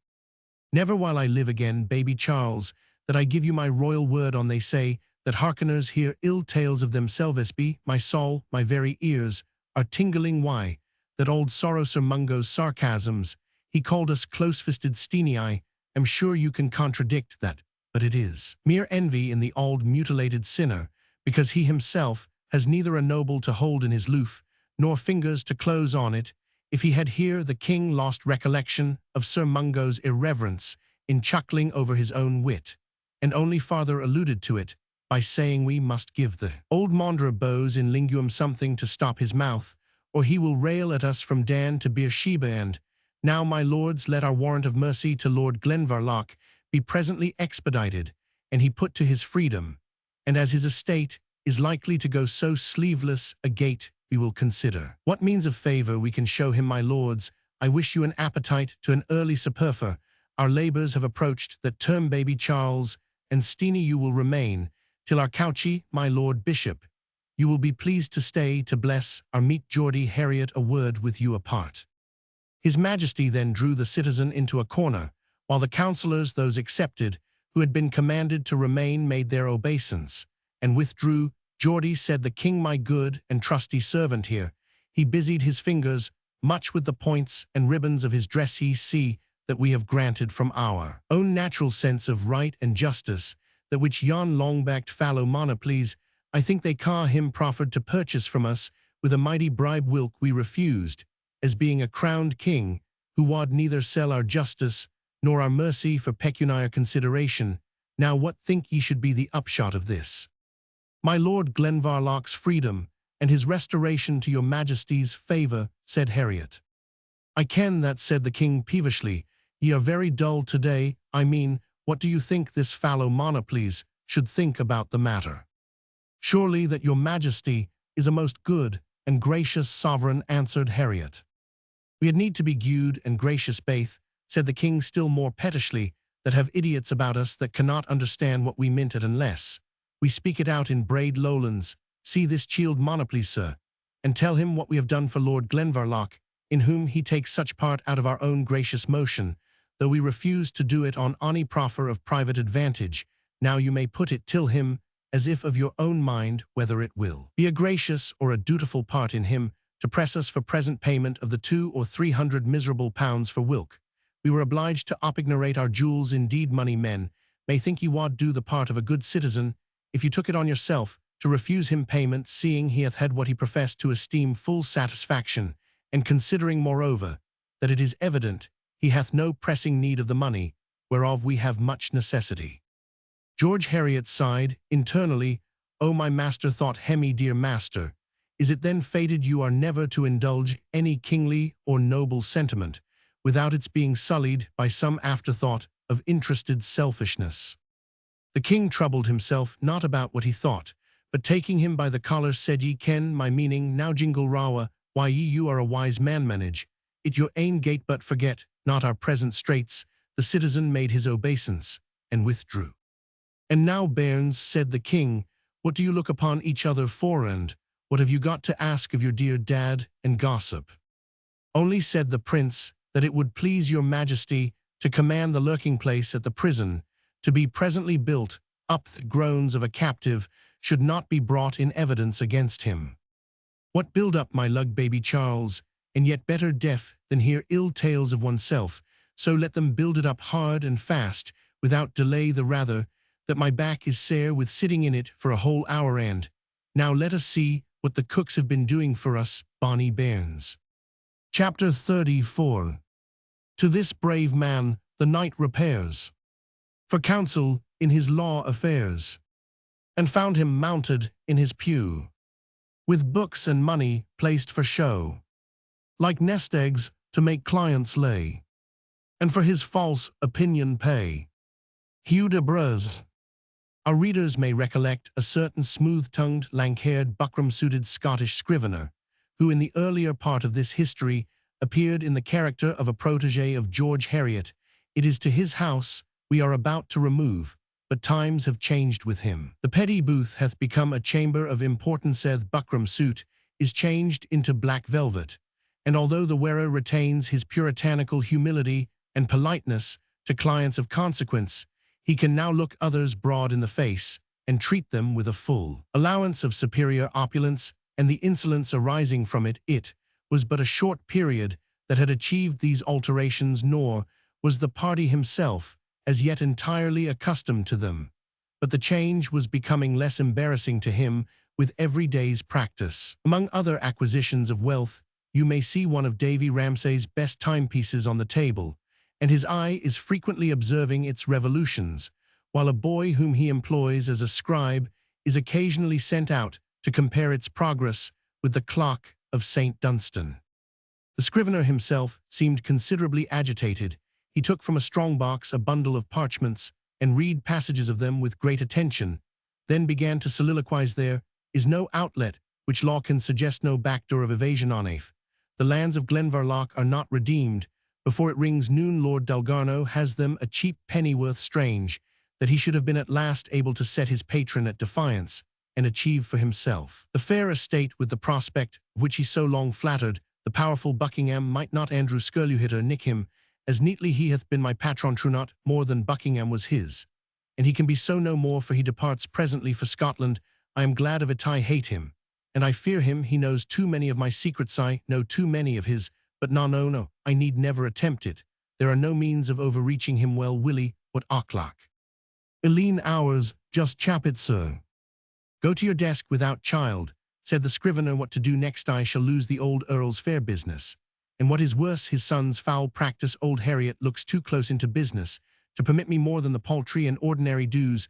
The Whitefriars business was profitable, but it has become unsafe ever since. Upon what brought that in my head just now, I can hardly hold my pen. If men should see me in this way, Willie calling aloud to the boy, a cup of distilled waters, so no, I could face the devil. He spoke the last words aloud, and close by the door of the apartment, which was suddenly opened by Richie Monoples, followed by two gentlemen, and attended by two porters bearing money-bags. If he can face the devil, Maester Skirluhitter, said Richie, you will be the less likely to turn your back on a sack or twa o' siller, which I have ta'en the freedom to bring you. Sathanas and Mammon are near akin. The porters at the same time ranged their load on the floor. Stammered the surprised scrivener. I cannot guess what you mean, sir. Only that I have brought you the redemption money on the part of Lord Glenvarloch in discharge of a certain mortgage over his family inheritance. And here in good time comes Master Reginald Lowestoft and another honourable gentleman of the Temple to be witnesses to the transaction. I incline to think, said the scrivener, that the term is expired. You will pardon us, Master Scrivener, said Lowestoft. You will not baffle use it. Wants 3/4 of noon by every clock in the city. I must have time, gentlemen, said Andrew, to examine the gold by tale and weight. Do so at your leisure, Master Scrivener, replied Lowestoft. Again, we have already seen the contents of each sack told and weighed, and we have put our seals on them. There they stand in a row, 20 in number each, containing 300 yellow hammerswe, are witnesses to the lawful tender. Gentlemen, said the scrivener, this security now belongs to a mighty lord. I pray you abate your haste, and let me send for Lord Dalgarno. Rather, I will run for him myself. So saying, he took up his hat, but Lowestoft called out, Friend Monoples, keep the door fast, and thou best a man he seeks. But to put off the time in plain terms, Andrew, you may send for the devil, if you will, who is the mightiest lord of my acquaintance. But from hence you stir not, till you have answered our proposition by rejecting or accepting the redemption money. Fairly tenderether it liesticit, or leave it, as you will. I have skill enough to know that the law is mightier than any lord in Britain. I have learned so much at the Temple, if I have learned nothing else, and see that you trifle not with it, lest it make your long ears an inch shorter, Master Skirluhitter. Nay, gentlemen, if you threaten me, said the scrivener, I cannot resist compulsion. No threats at all, my little Andrew, said Lowestoft. A little friendly advice only. Forget not, honest Andrew, I have seen you in Alsatia. Without answering a single word, the scrivener sat down and drew in proper form a full receipt for the money proffered. I take it on your report, Master Lowestoft, he said. I hope you will remember I have insisted neither upon weight nor tale. I have been civilif there is deficiency, I shall come to loss. Fill up his nose with a gold piece Richie quoth. The Templar take up the papers, and now wend we merrily to dine thou wotst where. If I might choose, said Richie, it should not be at yonder roguish ordinary, but as it is your pleasure, gentlemen, the treat shall be given wheresoever you will have it. At the ordinary, said the one Templar. At Bogius, said the other, it is the only house in London, for neat wines, nimble drawers, choice dishes, and high charges, quoth Richie Monoplees. But as I said before, gentlemen, ye have a right to command me in this thing, having so frankly rendered me your service, in this small matter of business, without other stipulation than that of a slight banquet. The latter part of this discourse passed in the street, where immediately afterwards they met Lord Dalgarno. He appeared in haste, touched his hat slightly to Master Lowestoft, who returned his reverence with the same negligence, and walked slowly on with his companion, while Lord Dalgarno stopped Richie Monoplees with a commanding sign, which the instinct of education compelled Monoplees, though indignant, to obey. Whom do you now follow, sirrah? Demanded the noble. Whomsoever goeth before me, my lord, answered Monoplees. No sauciness, you knave, I desire to know if you still serve Nigel Oliphant, said Dalgarno. I am friend to the noble Lord Glenvarloch, answered Monoplees with dignity. True, replied Lord Dalgarno, that noble lord has sunk to seek friends among lackeys. Nevertheless, hark thee hither. Nevertheless, if he be of the same mind as when we last met, thou mayst show him that on tomorrow at 4 afternoon I shall pass northward by Enfield Chase. I will be slenderly attended, as I design to send my train through Barnet. It is my purpose to ride an easy pace through the forest, and to linger a while by Camlet. Mothe knows the place, and if he be aught but an Alsatian bully, will think it fitter for some purposes than the park. He is, I understand, at liberty, or shortly, to be so. If he fail me at the place nominated, he must seek me in Scotland, where he will find me possessed of his father's estate and lands. Humph, muttered Richie, there go 2 words to that bargain. He even meditated a joke on the means which he was conscious he possessed of baffling Lord Dalgarno's expectations, but there was something of keen and dangerous excitement in the eyes of the young nobleman, which prompted his discretion for once to rule his wit, and he only answered, God grant your lordship may well brook your new conquest when you get it. I shall do your errand to my Lord Wilk. Is to say, he added internally, he shall never hear a word of it from Richie. I am not the lad to put him in such hazard. Lord Dalgarno looked at him sharply for a moment, as if to penetrate the meaning of the dry, ironical tone, which in spite of Richie's all mingled with his answer, and then waved his hand in signal he should pass on. He himself walked slowly till the trio were out of sight, then turned back with hasty steps to the door of the scrivener, which he had passed in his progress, knocked, and was admitted. Lord Dalgarno found the man of law with the money-bags still standing before him, and it escaped not his penetrating glance that Skirluhitter was disconcerted and alarmed at his approach. How now, man, he said, what hast thou? Not a word of oily compliment to me on my happy marriage, not a word of most philosophical consolation on my disgrace at Courtor. Has my mien as a whittle, and discarded favourite the properties of the Gorgon's head, the turbati Pallades armour, as majesty might say.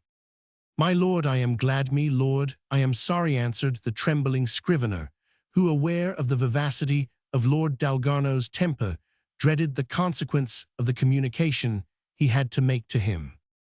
Glad and sorry, answered Lord Dalgarno, that is blowing hot and cold, with a witness. Hark, you picture of petty larceny personified. If you are sorry I am a cuckold, remember I am only mine own. Unavither is too little blood in her cheeks to have sent her astray elsewhere. Well, I will bear mine antlered honours, as I Maygold shall gild them, and for my disgrace revenge shall sweeten it. I revenging, there strikes the happy hour. The hour of noon was accordingly heard to peal from St. Dunstan's well. Banged, brave hammers, said Lord Dalgarno in triumph. The estate and lands of Glenvarloch are crushed beneath these clanging blows, if my steel tomorrow prove but as true as your iron maces today. The poor landless lord will little miss what your peal hath cut him out from the papers. The papers, thou varlet, I am tomorrow northward, ho, at 4 afternoon. I am bound to be at Camlet Moat in the Enfield Chase. Tonight most of my retinue set forward, the papers come dispatch. My lord theth papers of the Glenvarloch mortgage I have them not. Have them not, echoed Lord Dalgarno. Haste, thou sent them to my lodgings. Thou varlet, did I not say I was coming hither? What mean you by pointing to that money? What villainy have you done for it? It is too large to become honestly by. Your lordship knows best, answered the scrivener in great perturbation. The gold is your own, it is. Not the redemption money of the Glenvarloch estate, said Dalgarno. Dare not say it is, or I will upon the spot divorce your pettifogging soul from your carrion carcass.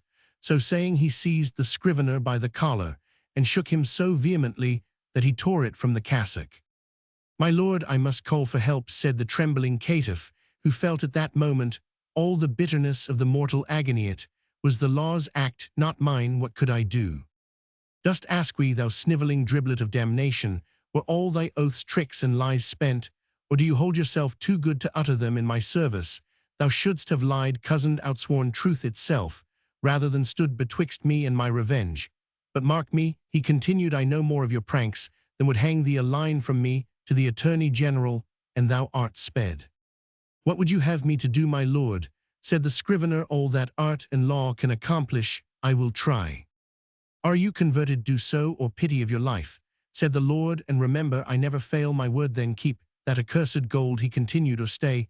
I will not trust you. Send me this gold home presently to my lodging. I will still forward to Scotland, and it shall go hard, but that I hold out Glenvarloch Castle against the owner by means of the ammunition he has himself furnished. Thou art ready to serve me. The scrivener professed the most implicit obedience. Then remember, the hour was past ere payment was tendered, and see, thou hast witnesses of trusty memory to prove that point. Tush, my lord, I will do more, said Andrew, reviving. I will prove that Lord Glenvarloch's friends threatened, swaggered, and drew swords on me. Did your lordship think I was ungrateful enough to have suffered them to prejudice your lordship, save that they had bare swords at my throat? Enough said, replied Dalgarno. You are perfectment that you continue so, as you would avoid my fury. I leave my page below at porters, and let them follow me instantly with the gold. So saying, Lord Dalgarno left the scrivener's habitation. Skirluhitter, having dispatched his boy to get porters of trust for transporting the money, remained alone, and in dismay meditating by what means he could shake himself free of the vindictive and ferocious nobleman who possessed at once a dangerous knowledge of his character, and the power of exposing him where exposure would be ruin. He had indeed acquiesced in the plan rapidly sketched for obtaining possession of the ransomed estate. But his experience foresaw that this would be impossible, while on the other hand, he could not anticipate the various consequences of Lord Dalgarno's resentment without fears, from which his sordid soul recoiled, to be in the power and subject both to the humours and the extortions of a spendthrift young lord, just when his industry had shaped out the means of fortunate, was the most cruel trick which fate could have played the incipient usurer. While the scrivener was in this fit of anxious anticipation, one knocked at the door of the apartment, and being desired to enter, appeared in the coarse riding cloak of uncut Wiltshire cloth, fastened by a broad leather belt and brass buckle, which was then generally worn by graziers and countrymen. Skirluhitter, believing he saw in his visitor a country client who might prove profitable, had opened his mouth to request him to be seated, when the stranger, throwing back his frieze hood, which he had drawn over his face, showed the scrivener features well imprinted in his recollection, but which he never saw without a disposition to swoon. "Is it you?" he said faintly, as the stranger replaced the hood which concealed his features. "Who else should it be?" said his visitor. "Thou son of parchment, got betwixt the inkhorn and the stuffed process bags, that mayest call the pen thy father and the ink thy mother, the wax thy brother and the sand thy sister, and the good pillory thy cousin allied. Rise and do reverence unto me, thy better." "Not yet down to the country," said the scrivener after every warning. "Do not think your grazier's cloak will bear you out, Captino, nor your scraps of stager plays." "Why, what would you have me to do?" said the captain. "Would you have me starve?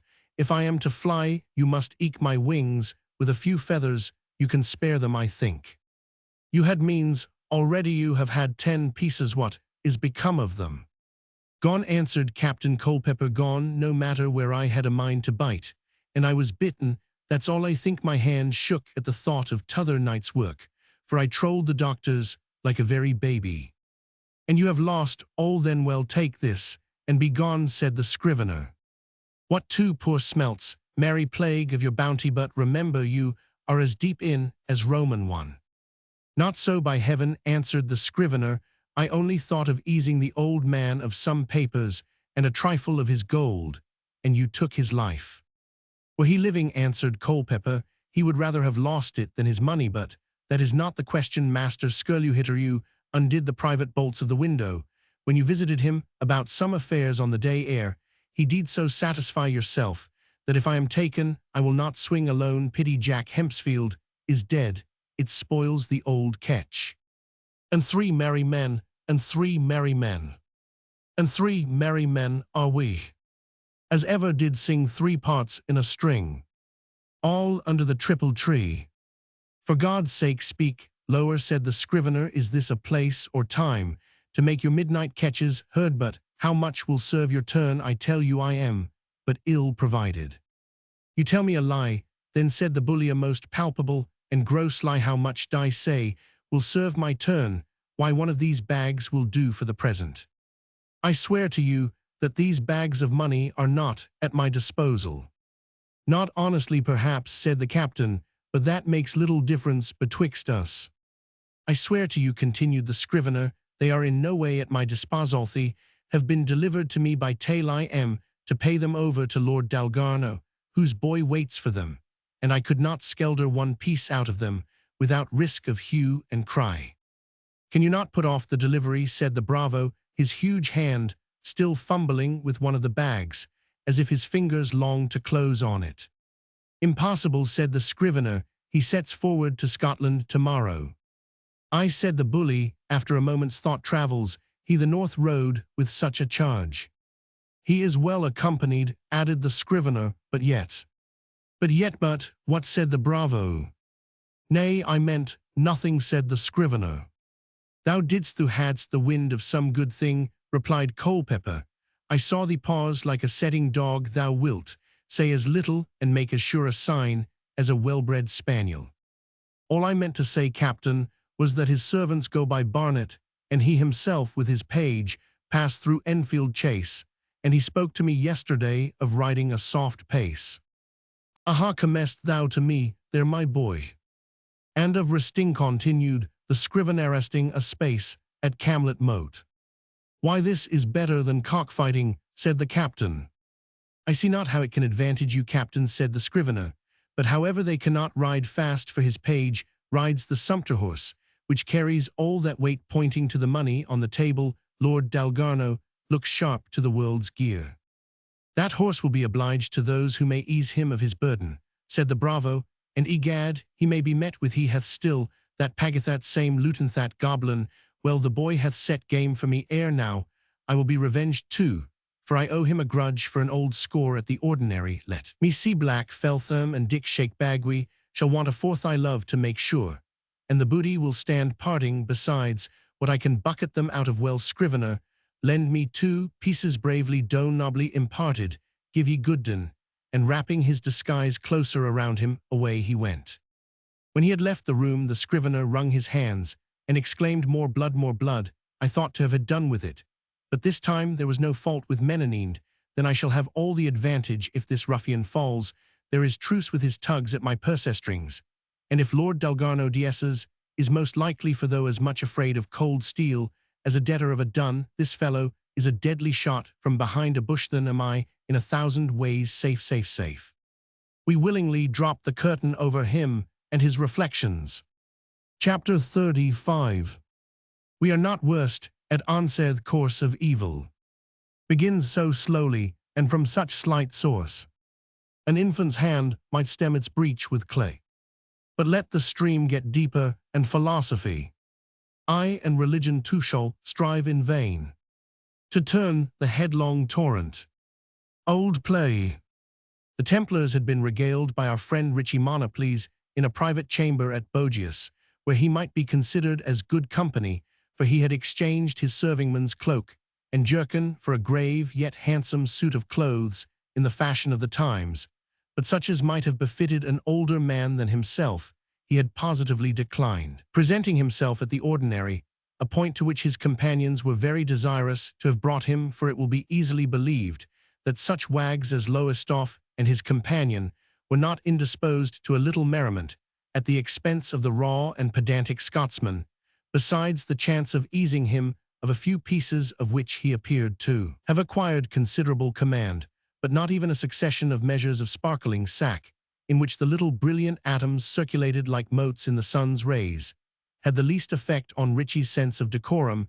He retained the gravity of a judge, even while he drank like a fish, partly from his own natural inclination to good liquor, partly in the way of good fellowship towards his guests. When the wine began to make some innovation on their heads, Master Lowestoft, tired perhaps of the humours of Ritchie, who began to become yet more stoically contradictory and dogmatical than even in the earlier part of the entertainment, proposed to his friend to break up their debauch and join the gamesters.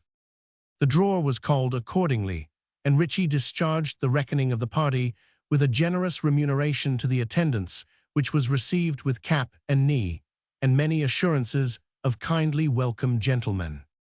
"I grieve we should part so soon, gentlemen," said Ritchie to his companion Sand. "I would you had cracked another quart ere you went, or stayed to take some slight matter of supper, and a glass of Rhenish. I thank you, however, for having graced my poor collation thus far, and I commend you to fortune in your own courses, for the ordinary neither was, is, nor shall be an element of mine." "Fare thee well then," said Lowestoft, "most sapient and sententious Master Monoples. May you soon have another mortgage to redeem, and may I be there to witness it, and may you play the good fellow as heartily as you have done this day." "Nay, gentlemen, it is merely of your grace to say Sabbat, if you would but hear me speak a few words of admonition respecting this wicked ordinary." "Reserve the lesson, most honourable Ritchie," said Lowestoft, "until I have lost all my money, showing at the same time a purse indifferently well provided, and then the lecture is likely to have some weight." "And keep my share of it, Ritchie," said the other Templar, showing an almost empty purse in his turn, "till this be full again, and then I will promise to hear you with some patience." Aye, gallant," said Ritchie, "the full and the empty gang I gate, and that is a grey one, but the time will come." "Nay, it is come already," said Lowestoft. "They have set out the hazard table, since you will peremptorily not go with us. Why, farewell, Ritchie." "And farewell, gentlemen," said Ritchie, and left the house into which they had returned. Monoples was not many steps from the door when a person whom, lost in his reflections on gaming ordinaries and the manners of the age he had not observed, and who had been as negligent on his part, ran full against him, and when Ritchie desired to know whether he meant any incivility, replied by a curse on Scotland and all that belonged to it. A less round reflection on his country would at any time have provoked Ritchie, but more especially when he had a double quart of canary and better in his pate. He was about to give a very rough answer, and to second his word by action, when a closer view of his antagonist changed his purpose. "You are the vera lad in the world," said Ritchie, "whom I most wished to meet." "And you," answered the stranger, "or any of your beggarly countrymen, are the last sight I should ever wish to see. You Scots are ever fair and false, and an honest man cannot thrive within eyeshot of you."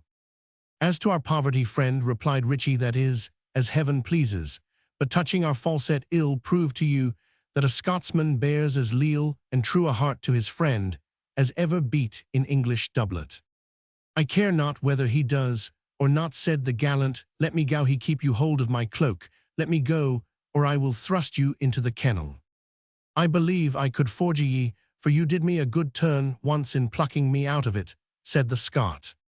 "Beshrew my fingers, then, if they did so," replied the stranger, "I would your whole country lay there, along with you, and heaven's curse blight the hand that helped to raise them. Why do you stop my way?"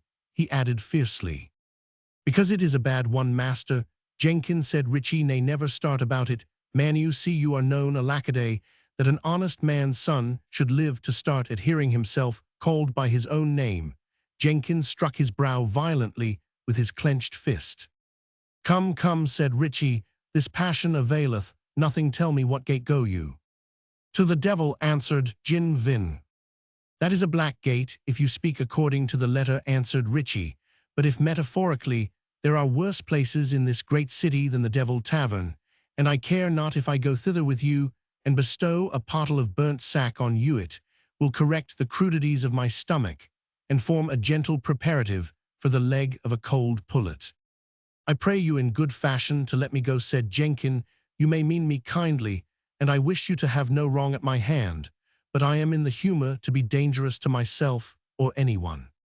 "I will abide the risk," said the Scot, "if you will but come with me, and here is a place convenient, a half nearer than the Devil Wilk, is but an alloman drouthy name for a tavern. This other of the St. Andrew is a quiet place where I have ta'en my wetter now.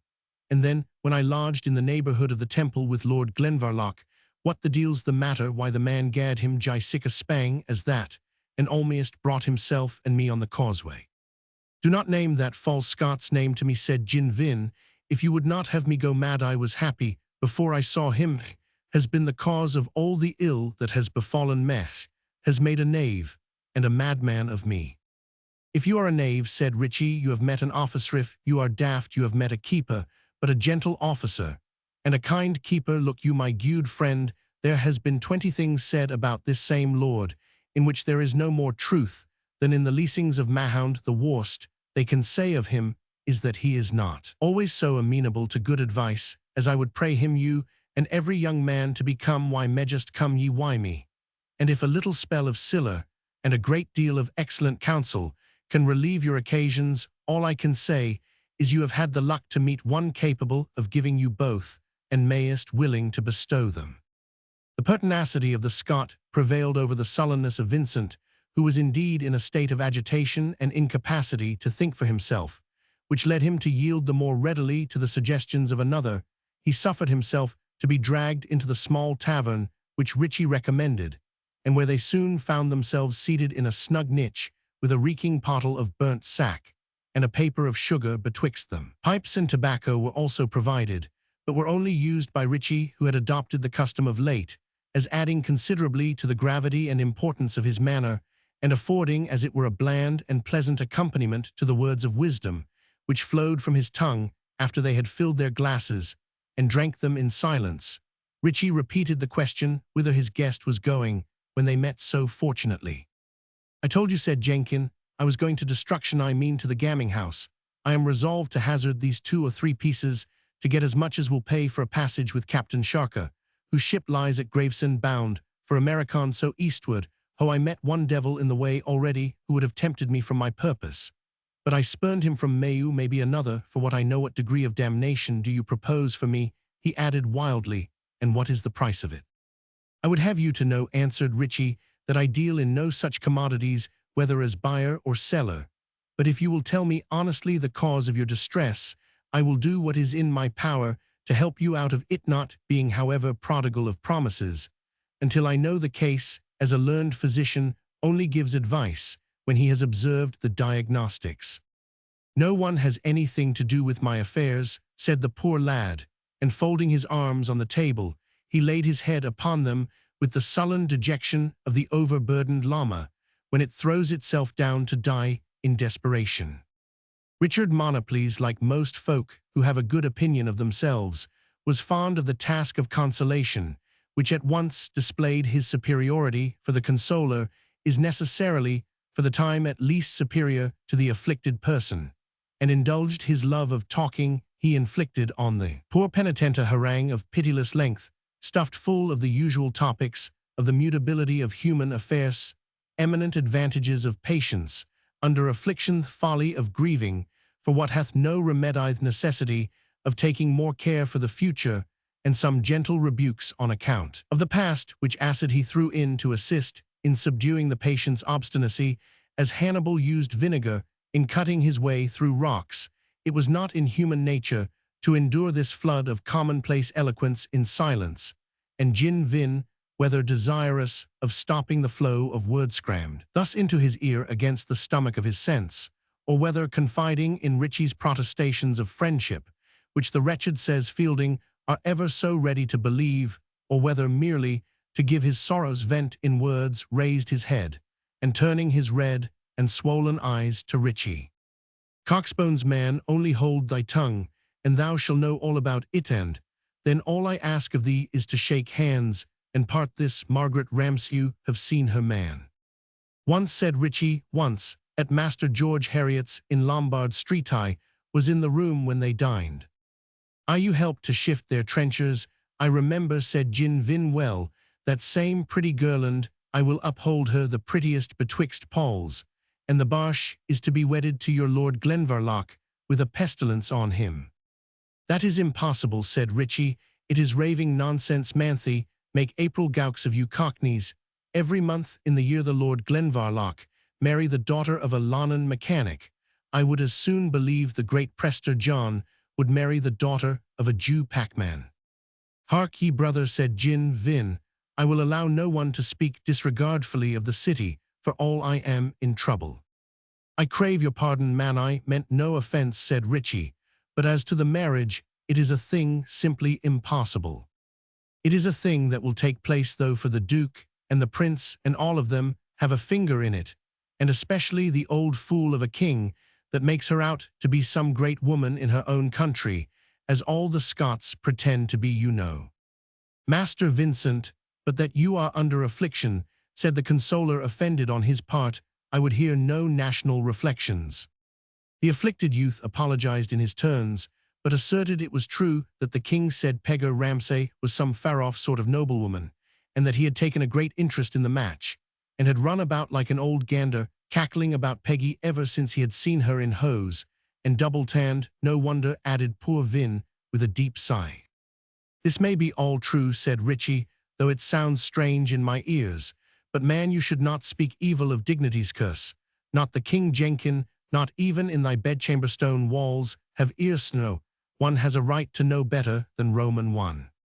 I do not curse the foolish old man, said Jenkin, but I would have them carry things a peg lower if they were to see on a plain field 30,000 such pikes, as I have seen in the artillery gardens. It would not be their long-haired courtiers would help them, I trow. Footnote: Clarendon remarks that the importance of the military exercise of the citizens was severely felt by the Cavaliers during the Civil War, notwithstanding the ridicule that had been showered upon it by the dramatic poets of the day. Nothing less than habitual practice could, at the Battle of Newbury and elsewhere, have enabled the Londoners to keep their ranks as pikemen, in spite of the repeated charge of the fiery Prince Rupert and his gallant cavaliers.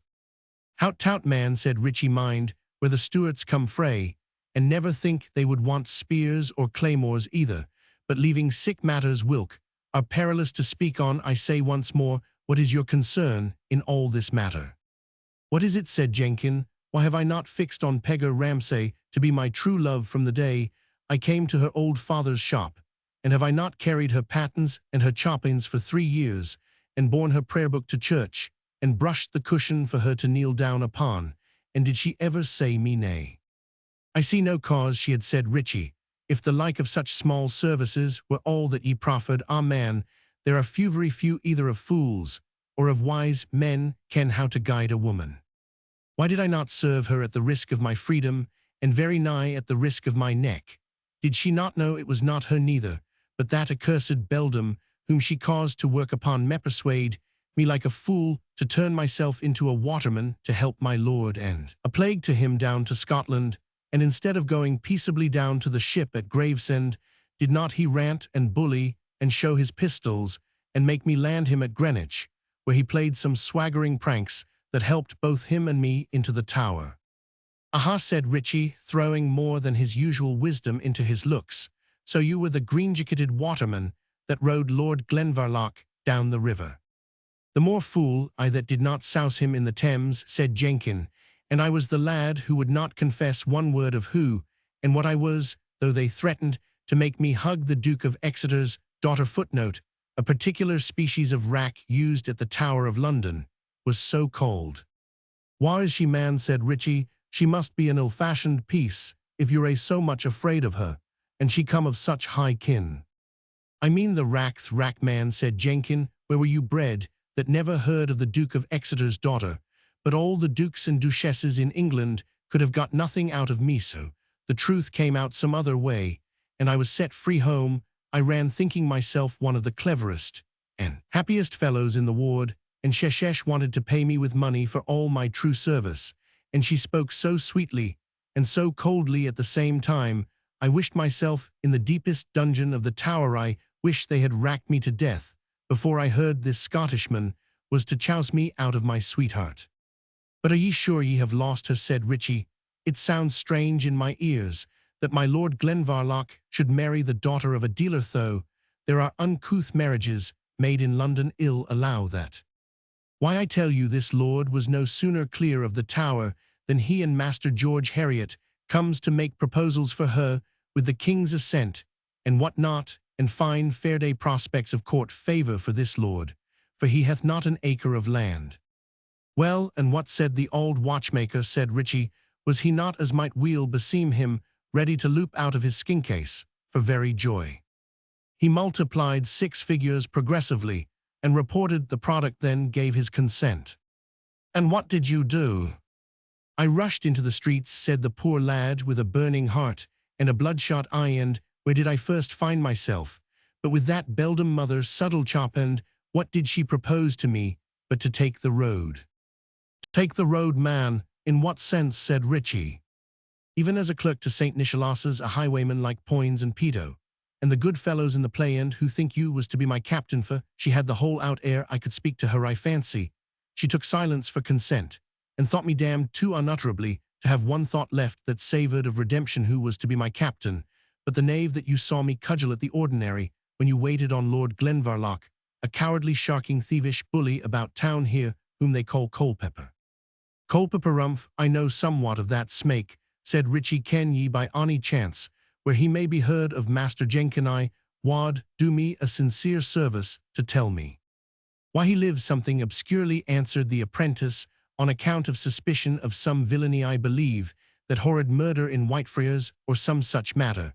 But I might have heard all about him from Dame Suddlechop, for she spoke of my meeting him at Enfield Chase, with some other good fellows, to do a robbery on one that goes northward with a store of treasure.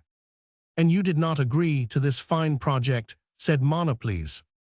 I cursed her for a hag, and came away about my business, answered Jenkin. Aye, and what said she to that man that would startle her, said Richie. Not a whit, she laughed, and said she was in jest, answered Jenkin, but I know the she-devil's jest from her earnest too well to be taken in that way, but she knows I would never betray her. Betray her, no, replied Richie, but are ye in any shape bound to this Berkey Peppercull or Culpepper, or whatever they call him, that ye sold let him do a robbery on the honest gentleman that is travelling to the north, and may be a kindly Scot for what we know? I going home with a load of English money, said Jenkin, but be he who he will, they may rob the whole world and they list, for I am robbed and ruined. Richie filled his friend's cup up to the brim, and insisted that he should drink what he called clean cop out. This love, he said, is but a bairnly matter for a brisk young fellow like yourself, Master Jenkin, and if he must needs have a whimsy, though I think it would be safer to venture on a staid, womanly body, why, here be as bonny lasses in London as this Pegger Ramsay. You need not sigh deeply, for it is very true there is as good fish in the sea as ever came out of it. Now wherefore should you, who are as brisk and trig a young fellow of your inches, as the sun needs to shine on, wherefore need you sit moping this way, and not try some bold way to better your fortune? I tell you, Master Monoples, said Jenkin, I am as poor as any Scot among you. I have broke my indenture, and I think of running my country. Holiday, said Richie, but that mauna be man I ken weel by sad experience that putteth takes away pith, and the man sits full still that has a rent in his breeks. Footnote. This elegant speech was made by the Earl of Douglas, called Tyneman, after being wounded and made prisoner at the Battle of Shrewsbury, where his well-labouring sword had 3 times slain the semblance of the king. But courage, man, you have served me heretofore, and I will serve you now, if you will but bring me to speech of this same captain. It will be the best day's work you ever. Roman 999. "I guess where you are, Master Richard, you would save your countryman's long purse," said Jenkin. "I cannot see how that should advantage me, but I reck not if I should bear a hand I hate, that braggart, that blood-minded cowardly bully. If you can get me mounted, I care not if I show you where the dame told me I should meet him, but you must stand to the risk, for though he is a coward himself, I know he will have more than one stout fellow with him." "Well, have a warrant, man," said Richie, "and the hue and cry to boot." "We will have no such thing," said Jenkin. "If I am to go with you, I am not the lad to betray anyone to the Harmonbeck. You must do it by manhood. If I am to go with you, I am sworn to Cutter's law, and will sell no man's blood." "Aweel," said Richie, "a wilful man must have his way. Ye must think that I was born and bred where cracked crowns were plentier than whole ones. Besides, I have two noble friends here, Master Lowestoft of the Temple, and his cousin Master Ringwood, that will blithely be of so gallant a party." "Lowestoft and Ringwood," said Jenkin, "they are both brave gallants. Thee will be sure company. Know you where they are to be found?" "I marry do," I replied Richie. "They are fast at the cards and dice, till the sma' hours, I warrant them." "They are gentlemen of trust and honour," said Jenkin, "and if they advise it I will try the adventure. Go try, if you can bring them hither, since you have so much to say with them. We must not be seen abroad together. I know not how it is, Master Monoplees," continued he, as his countenance brightened up, and while in his turn he filled the cups, "but I feel my heart something lighter since I have thought of this matter." "Thus it is to have counsellors, Master Jenkins," said Richie, "and truly I hope to hear you say that your heart is as light as a lavrock's, and that before you are many days older never smile and shake your head. But mind what I tell you, and bide here in the meanwhile, till I go to seek these gallants. I warrant you Cartropes would not hold them back from such a ploy as I shall propose to them." Chapter 36. The thieves have bound the true men.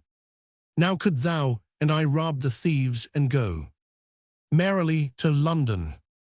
Henry Roman 4 Part Roman 1. The sun was high upon the glades of Enfield Chase, and the deer with which it then abounded was seen sporting in picturesque groups among the ancient oaks of the forest, when a cavalier and a lady on foot, although in riding apparel, sauntered slowly up one of the long alleys which were cut through the park for the convenience of the hunters.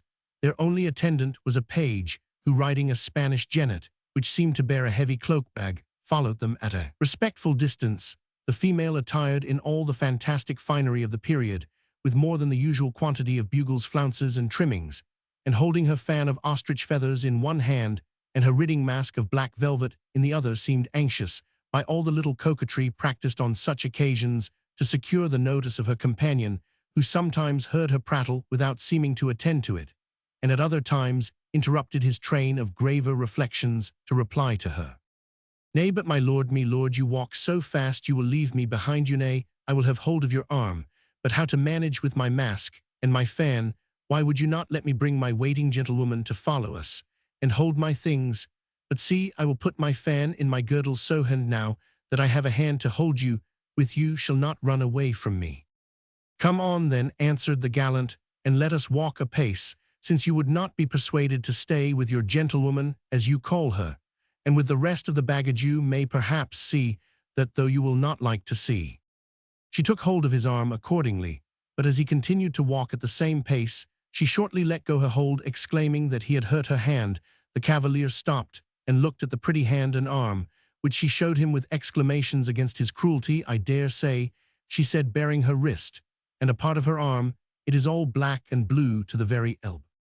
"I dare say you are a silly little fool," said the cavalier, carelessly kissing the aggrieved arm.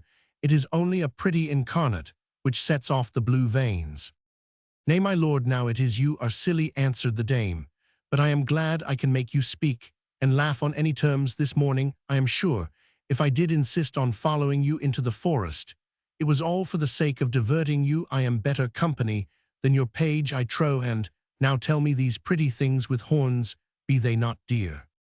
"Even such they be," Nelly answered, her neglectful attendant. "And what can the great folk do with so many of them, forsooth?" "They send them to the city, Nell, where wise men make venison pasties of their flesh, and wear their horns for trophies," answered Lord Dalgarno, whom our reader has already recognized. "Nay, now you laugh at me, my lord," answered his companion, but I know all about venison. Whatever you may think, I always tasted it once a year when we dined with Mr. Deputy," she continued sadly, as a sense of her degradation stole across a mind, bewildered with vanity and folly, though he would not speak to me now if we met together in the narrowest lane in the ward. "I warrant he would not," said Lord Dalgarno, "because thou, Nell, wouldst dash him with a single look, for I trust thou hast more spirit than to throw away words on such a fellow as he."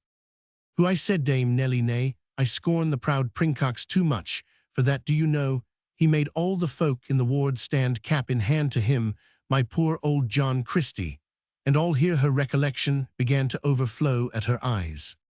"A plague on your whimpering," said Dalgarno somewhat harshly. "Nay, never look pale for the matter, Nell. I am not angry with you, you simple fool. But what would you have me think, when you are eternally looking back upon your dungeon yonder, by the river, which smelt of pitch and old cheese worse than a Welshman does of onions? And all this, when I am taking you down to a castle as fine as is in fairyland." "Shall we be there tonight, my lord?" said Nelly, drying her tears. "Tonight, Nellino, nor this night fortnight. Now the Lord be with us, and keep us. But shall we not go by sea, my lord? I thought everybody came from Scotland by sea. I am sure Lord Glenvarloch and Richie Monoples came up by sea." "There is a wide difference between coming up and going down, Nelly," answered Lord Dalgarno. "And so there is for certain," said his simple companion. "But yet I think I heard people speaking of going down to Scotland by sea as well as coming up. Are you well avised of the way? Do you think it possible we can go by land, my sweet lord?" "It is but trying, my sweet lady," said Lord Dalgarno. "Men say England and Scotland are in the same island, so one would hope there may be some road betwixt them by land." "I shall never be able to ride so far," said the lady. "You will have your saddle stuffed softer," said the lord. "I tell you that you shall mew your city slough and change from the caterpillar of a paltry lane into the butterfly of a prince's garden. You shall have as many tires as there are hours in the day, as many handmaidens as there are days in the week, as many menials as there are weeks in the year, and you shall ride a hunting and hawking with a lord, instead of waiting upon an old ship-chandler who could do nothing but hawk and spit." "Aye, but will you make me your lady?" said Dame Nelly. "Aye, surely, what else?" replied the lord. "My lady love." "Aye, but I mean your lady wife," said Nelly. "Truly, Nell, in that I cannot promise to oblige you. A lady wife," continued Dalgarno, "is a very different thing from a lady love. I heard from Mrs. Suddlechop, whom you lodged me with since I left poor old John Christie, that Lord Glenvarloch is to marry David Ramsay, the clockmaker's daughter. There is much betwixt the cup and the lip, Nelly. I wear something about me may break the bands of that hopeful alliance before the day is much older," answered Lord Dalgarno. "Well, but my father was as good a man as old Davy Ramsay, and as well to pass in the world, my lord, and therefore why should you not marry me? You have done me harm enough, I trow. Wherefore should you not do me this justice?" "For two good reasons, Nelly. Fate put a husband on you, and the king passed a wife upon me," answered Lord Dalgarno. "Aye, my lord," said Nelly, "but they remain in England, and we go to Scotland." "Thy argument is better than thou art aware of," said Lord Dalgarno. "I have heard Scottish lawyers say the matrimonial tie may be unclasped in our happy country by the gentle hand of the ordinary course of law, whereas in England it can only be burst by an act of Parliament. Well, Nelly, we will look into that matter, and whether we get married again or no, we will at least do our best to get unmarried." "Shall we indeed, my honey-sweet lord? And then I will think less about John Christie, for he will marry again, I warrant you, for he is well to pass, and I would be glad to think he had somebody to take care of him, as I used to do. Poor loving old man, he was a kind man, though he was a score of years older than I, and I hope, and pray, he will never let a young lord cross his honest threshold again." Here the dame was once more much inclined to give way to a passion of tears, but Lord Dalgarno conjured down the emotion by saying with some asperity, "I am weary of these April passions, my pretty mistress, and I think you will do well to preserve your tears for some more pressing occasion. Who knows what turn of fortune may in a few minutes call for more of them than you can render." "Goodness, my lord, what mean you by such expressions? John Christie, the kind heart, used to keep no secrets from me, and I hope your lordship will not hide your counsel from me." "Sit down beside me on this bank," said the nobleman. "I am bound to remain here for a short space, and if you can be but silent, I should like to spend a part of it in considering how far I can, on the present occasion, follow the respectable example which you recommend to me." The place at which he stopped was at that time little more than a mound partly surrounded by a ditch, from which it derived the name of Camlet. Mote a few hewn stones there were which had escaped the fate of many others that had been used in building different lodges in the forest. For the royal keepers, these vestiges just sufficient to show that here in former times the hand of man had been marked the ruins of the abode of a once illustrious but long-forgotten family. Mandeville's Earls of Essex, to whom Enfield Chase and the extensive domains adjacent had belonged in elder days, a wild woodland prospect led the eye at various points through broad and seemingly interminable alleys, which, meeting at this point as at a common centre, diverged from each other as they receded, and had therefore been selected by Lord Dalgarno as the rendezvous for the combat, which through the medium of Richie Monoples he had offered to his injured friend Lord Glenvarloch. "He will surely come," he said to himself. "Cowardice was not wont to be his fault. At least he was bold enough in the park. Perhaps yonder churl may not have carried my message, but no, is a sturdy knave. One of those would prize their master's honour above their life. Look to the palfrey Luton, and see thou let him not loose, and cast thy falcon glance down every avenue to mark if anyone comes. Buckingham has undergone my challenge, but the proud minion pleads the king's paltry commands for refusing to answer me.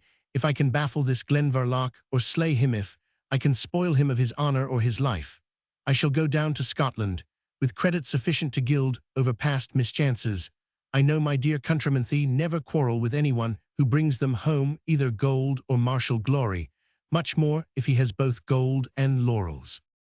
As he thus reflected, and called to mind the disgrace which he had suffered as well as the causes he imagined for hating Lord Glenvarloch, his countenance altered under the influence of his contending emotions to the terror of Nelly, who, sitting unnoticed at his feet, and looking anxiously in his face, beheld the cheek kindle, the mouth become compressed, the eye dilated, and the whole countenance expressed the desperate and deadly resolution of one who awaits an instant and decisive encounter with a mortal enemy.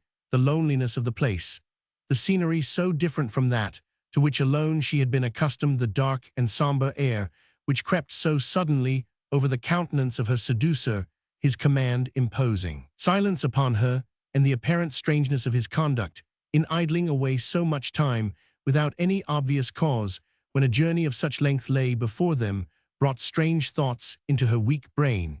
She had read of women seduced from their matrimonial duties by sorcerers allied to the hellish powers, nay, by the father of evil himself, who, after conveying his victim into some desert remote from humankind, exchanged the pleasing shape in which he gained her affections for all his natural horrors. She chased this wild idea away as it crowded itself upon her weak and bewildered imagination. Yet she might have lived to see it realized allegorically, if not literally, but for the accident which presently followed. The page, whose eyes were remarkably acute, at length called out to his master, pointing with his finger at the same time down one of the alleys that horsemen were advancing in that direction. Lord Dalgarno started up, and shading his eyes with his hand, gazed eagerly down the alley, when at the same instant he received a shot, which, grazing his hand, passed right through his brain, and laid him a lifeless corpse at the feet, or rather across the lap of the unfortunate victim of his profligacy, the countenance whose varied expression she had been watching for the last 5 minutes was convulsed for an instant, and then stiffened into rigidity. For ever 3 ruffians rushed from the brake from which the shot had been fired, ere the smoke was dispersed, one, with many imprecations, seized on the page, another on the female, upon whose cries he strove by the most violent threats to impose silence, whilst the third began to undo the burden from the page's horse. But an instant rescue prevented their availing themselves of the advantage they had obtained.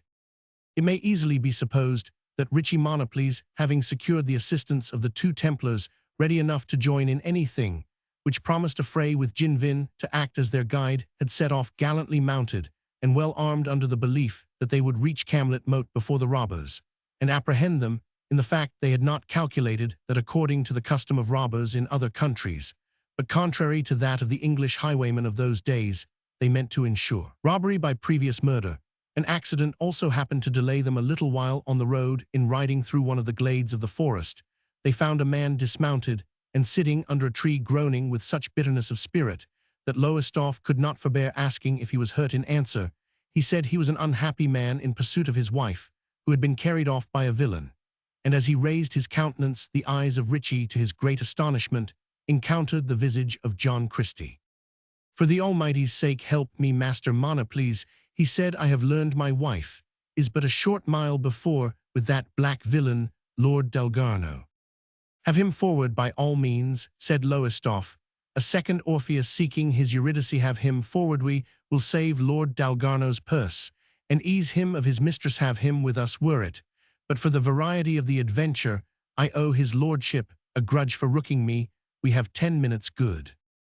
But it is dangerous to calculate closely in matters of life and death. In all probability, the minute or two which was lost in mounting John Christie behind one of their party might have saved Lord Dalgarno from his fate. Thus his criminal amour became the indirect cause of his losing his life, and thus our pleasant vices are made the whips to scourge us. The riders arrived on the field at full gallop the moment after the shot was fired, and Ritchie, who had his own reasons for attaching himself to Culpeper, who was bustling to untie the portmanteau from the page's saddle, pushed against him with such violence as to overthrow him his own horse, at the same time stumbling and dismounting his rider, who was none of the first equestrians. The undaunted Ritchie immediately arose, however, and grappled with the ruffian with such good will that, though a strong fellow, and though a coward now rendered desperate, Monoplees got him under, wrenched a long knife from his hand, dealt him a desperate stab with his own weapon, and leaped on his feet. And as the wounded man struggled to follow his example, he struck him upon the head with the butt end of a musketoon, which last blow proved fatal. "Bravo, Ritchie," cried Lowestoft, who had himself engaged at sword-point with one of the ruffians, and soon put him to flight. "Bravo! Why, man, there lies sin struck down like an ox, and iniquity's throat cut like a calf. I know not why you should upbraid me with my upbringing, Master Lowestoft," answered Ritchie with great composure, "but I can tell you the shambles is not a bad place for training one to this work." The other Templar now shouted loudly to them, "If ye be men, come hither. Lies Lord Dalgarno murdered." Lowestoft and Ritchie ran to the spot, and the page took the opportunity, finding himself now neglected on all hands, to ride off in a different direction, and neither he nor the considerable sum with which his horse was burdened were ever heard of from that moment. The third ruffian had not waited the attack of the Templar, and Ginvin, the latter of whom had put down old Christie from behind him that he might ride the lighter, and the whole five now stood gazing with horror on the bloody corpse of the young nobleman, and the wild sorrow of the female, who tore her hair and shrieked in the most disconsolate manner, until her agony was at once checked, or rather received a new direction, by the sudden and unexpected appearance of her husband, who, fixing on her a cold and severe look, said in a tone suited to his manner, "Ay, woman, thou takest on sadly for the loss of thy paramour." Then, looking on the bloody corpse of him from whom he had received so deep an injury, he repeated the solemn words of Scripture, "Vengeance is mine, saith the Lord, and I will repay it. I whom thou hast injured will be first to render thee the decent offices due to the dead." So saying, he covered the dead body with his cloak, and then, looking on it for a moment, seemed to reflect on what he had next to perform, as the eye of the injured man slowly passed from the body of the seducer to the partner and victim of his crime, who had sunk down to his feet, which she clasped without venturing to look up. His features, naturally coarse and saturnine, assumed a dignity of expression which overawed the young Templars, and repulsed the officious forwardness of Ritchie Monoplees, who was at first eager to have thrust in his advice and opinion. "Kneel not to me, woman," he said, "but kneel to the God. Thou hast offended more than thou couldst offend such another worm as thyself. How often have I told thee, when thou wert at the gayest and the lightest, that goeth before destruction, and a haughty spirit before a fall vanity, brought folly, and folly brought sin, and sin hath brought death, his original companion. Thou must needs leave duty and decency and domestic love to revel it gaily with the wild and with the wicked, and there thou liest like a crushed worm, writhing beside the lifeless body of thy paramour. Thou hast done me much wrong, dishonoured me among friends, driven credit from my house and peace from my fireside, but thou wert my first and only love, and I will not see thee an utter castaway if it lies with me to prevent it. Gentlemen, I render ye such thanks, as a broken-hearted man can give. Richard, commend me to your honorable master. I added gall to the bitterness of his affliction, but I was deluded. Rise up, woman, and follow me. He raised her up by the arm, while with streaming eyes and bitter sobs she endeavored to express her penitence. She kept her hands spread over her face, yet suffered him to lead her away, and it was only as they turned around a break, which concealed the scene they had left, that she turned back, and casting one wild and hurried glance towards the corpse of Dalgarno, uttered a shriek, and clinging to her husband's arm, exclaimed wildly, Save me, they have murdered him.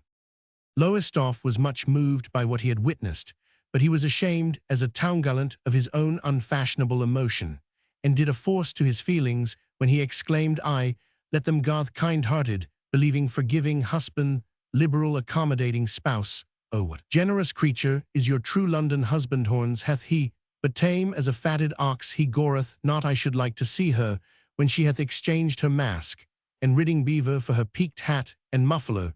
We will visit them at Paul's Wharf, cause it will be a convenient acquaintance. You had better think of catching the gypsy thief Luton, said Richie Monoplees, for by my faith he is off with his master's baggage and the siller.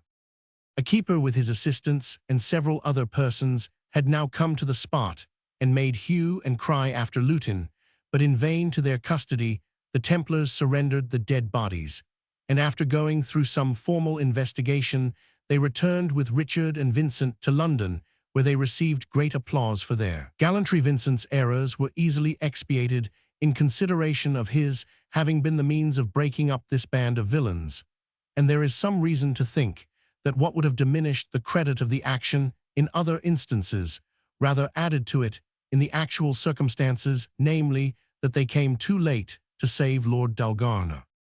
George Heriot, who suspected how matters stood with Vincent, requested and obtained permission from his master to send the poor young fellow on an important piece of business to Paris. We are unable to trace his fate farther, but believe it was prosperous, and that he entered into an advantageous partnership with his fellow apprentice upon old Davy Ramsay, retiring from business in consequence of his daughter's marriage. That eminent antiquary Dr. Dryasdust is possessed of an antique watch with a silver dial plate, the mainspring being a piece of catgut instead of a chain, which bears the names of Vincent and Tunstall memory monitors. Master Lowestoft failed not to vindicate his character as a man of gaiety by inquiring after John Christie and Dame Nellie, but greatly to his surprise, indeed to his loss, for he had wagered 10 pieces that he would domesticate himself in the family. He found the goodwill, as it was called, of the shop was sold, the stock auctioned, and the late proprietor and his wife gone no one knew whither. The prevailing belief was that they had emigrated to one of the new settlements in America. Lady Dalgarno received the news of her unworthy husband's death with a variety of emotions, among which horror that he should have been cut off in the middle career of his profligacy was the most prominent. The incident greatly deepened her melancholy and injured her health, already shaken by previous circumstances, repossessed of her own fortune by her husband's death. She was anxious to do justice to Lord Glenvarloch by treating for the recovery of the mortgage. But the scrivener, having taken fright at the late events, had left the city and absconded, so that it was impossible to discover into whose hands the papers had now passed. Richard Monoplees was silent for his own reasons. The Templars who had witnessed the transaction kept the secret at his request, and it was universally believed that the scrivener had carried off the writings along with him. We may here observe that fears similar to those of Skirluhitter freed London forever from the presence of Dame Subtlechop, who ended her career in the Rasfaus viz. Bridewell of Amsterdam. The stout old Lord Huntingdon, with a haughty carriage and unmoistened eye, accompanied the funeral procession of his only son to its last abode, and perhaps the single tear which fell at length upon the coffin was given less to the fate of the individual than to the extinction of the last male of his ancient race. Chapter 37. Jack, there is sui another flood toward, and these couples are coming to the ark. Here comes a pair of very strange beasts, as you like it. The fashion of such narratives as the present changes like other earthly things time, was that the tale-teller was obliged to wind up his story by a circumstantial description of the wedding bedding, and throwing the stocking as the grand catastrophe to which, through so many circumstances of doubt and difficulty, he had at length happily conducted his hero and heroine. Not a circumstance was then omitted from the manly ardor of the bridegroom and the modest blushes of the bride, to the parson's new surplice and the silk tabinet mantua of the bridesmaid. But such descriptions are now discarded for the same reason, I suppose, that public marriages are no longer fashionable, and that instead of calling together their friends to a feast and a dance, the happy couple elope in a solitary post-chaise, as secretly as if they meant to go to Gretna Green, or to do worse. I am not ungrateful for a change, which saves an author the trouble of attempting in vain to give a new color to the commonplace description of such matters, but notwithstanding, I find myself forced upon it in the present instance, as circumstances sometimes compel a stranger to make use of an old road, which has been for some time shut up. The experienced reader may have already remarked that the last chapter was employed in sweeping out of the way all the unnecessary and less interesting characters, that I might clear the floor for a blithe bridal. In truth, it would be unpardonable to pass over slightly what so deeply interested our principal personage, King James, that learned and good-humored monarch made no great figure in the politics of Europe. But then, to make amends, he was prodigiously busy when he could find a fair opportunity of intermeddling with the private affairs of his loving subjects, and the approaching marriage of Lord Glenvarloch was matter of great interest to him. He had been much struck, that is for him, who was not very accessible to such emotions, with the beauty and embarrassment of the pretty Pegger Ramsay, as he called her, when he first saw her, and he glorified himself greatly on the acuteness which he had displayed in detecting her disguise, and in carrying through the whole inquiry which took place in consequence of it. He labored for several weeks, while the courtship was in progress with his own royal eyes, so as well nigh to wear out. He declared a pair of her father's best barnacles, in searching through old books and documents, for the purpose of establishing the bride's pretensions to a noble though remote descent, and thereby remove the only objection which envy might conceive against the match. In his own opinion, at least, he was eminently successful, for when Sir Mungo Mallegro one day in the presence chamber took upon him to grieve bitterly for the bride's lack of pedigree, the monarch cut him short with, "Ye may save your grief for your ain next occasion, Sir Mungo, for by our royal soul, we will uphold her father Davy Ramsay, to be a gentleman of 9 descents wace great Gudesire, came of the old martial stock of the house of Dalwalsey, than whom better men never did, and better never will draw sword for king and country. Heard ye never of Sir William Ramsay of Dalwalsey, man of whom John Fordone saith he was bellicosissimus nobilissimus? His castle stands to witness for itself, not 3 miles from Dalkeith man, and within a mile of Banachrig. Davy Ramsay came of that old and honoured stock, and I trust he hath not derogated from his ancestors by his present craft. They all wrought wise steel, man, only the old knights drilled holes why their swords in their enemies' corslets, and he saws nicks in his brass wheels, and I hope it is as honourable to give eyes to the blind as to slash them out of the head of those that see, and to show us how to value our time as it passes as to fling it away in drinking, brawling, spear-splintering, and such like unchristian doings. And you maun understand that Davy Ramsay is no mechanic, but follows a liberal art, which approacheth almost to the act of creating a living, being seeing it may be said of a watch, as Claudius saith of the sphere of Archimedes the Syracusan. Inclusus variis, famulator spiritus astris, et vivum certis modibus ergit opus. Your Majesty had best give old Davy a coat of arms, as well as a pedigree, said Sir Mungo. It's done, or ye bade Sir Mungo, said the king, and I trust, we who are the fountain of all earthly honour, are free to spirit a few drops of it on one so near our person, without offence to the Knight of Castle Girnigo. We have already spoken with the learned men of the Herald's College, and we propose to grant him an augmented coat of arms, being his paternal coat charged with the crownwheel of a watch in chief for a difference, and we purpose to add time and eternity for supporters, as soon as the Garter Kingat arms shall be able to devise how eternity is to be represented. I would make him twice as muckle, as time. Footnote: Chaucer says there is nothing new, but what it has been old. The reader has here the original of an anecdote, which has since been fathered on a Scottish chief of our own time. Said Archie Armstrong, the court fool who chanced to be present.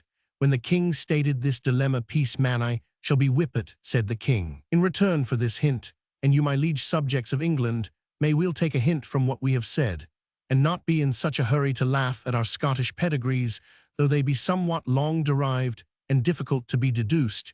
Ye see that a man of right gentle blood may for a season lay by his gentry, and yet ken war to find it when he has occasion for it. It would be as unseemly for a packman or peddler, as ye call a travelling merchant whilk, is a trade to which our native subjects of Scotland are specially addicted, to be blazing his genealogy in the faces of those to whom he sells a bawbie's worth of ribbon, as it would be to him to have a beaver on his head, and a rapier by his side, when the pack was on his shoulders. Na hings his sword on the cleek, lays his beaver on the shelf, puts his pedigree into his pocket, and gangs as dousely and cannily about his peddling craft, as if his blood was nae better than ditchwater.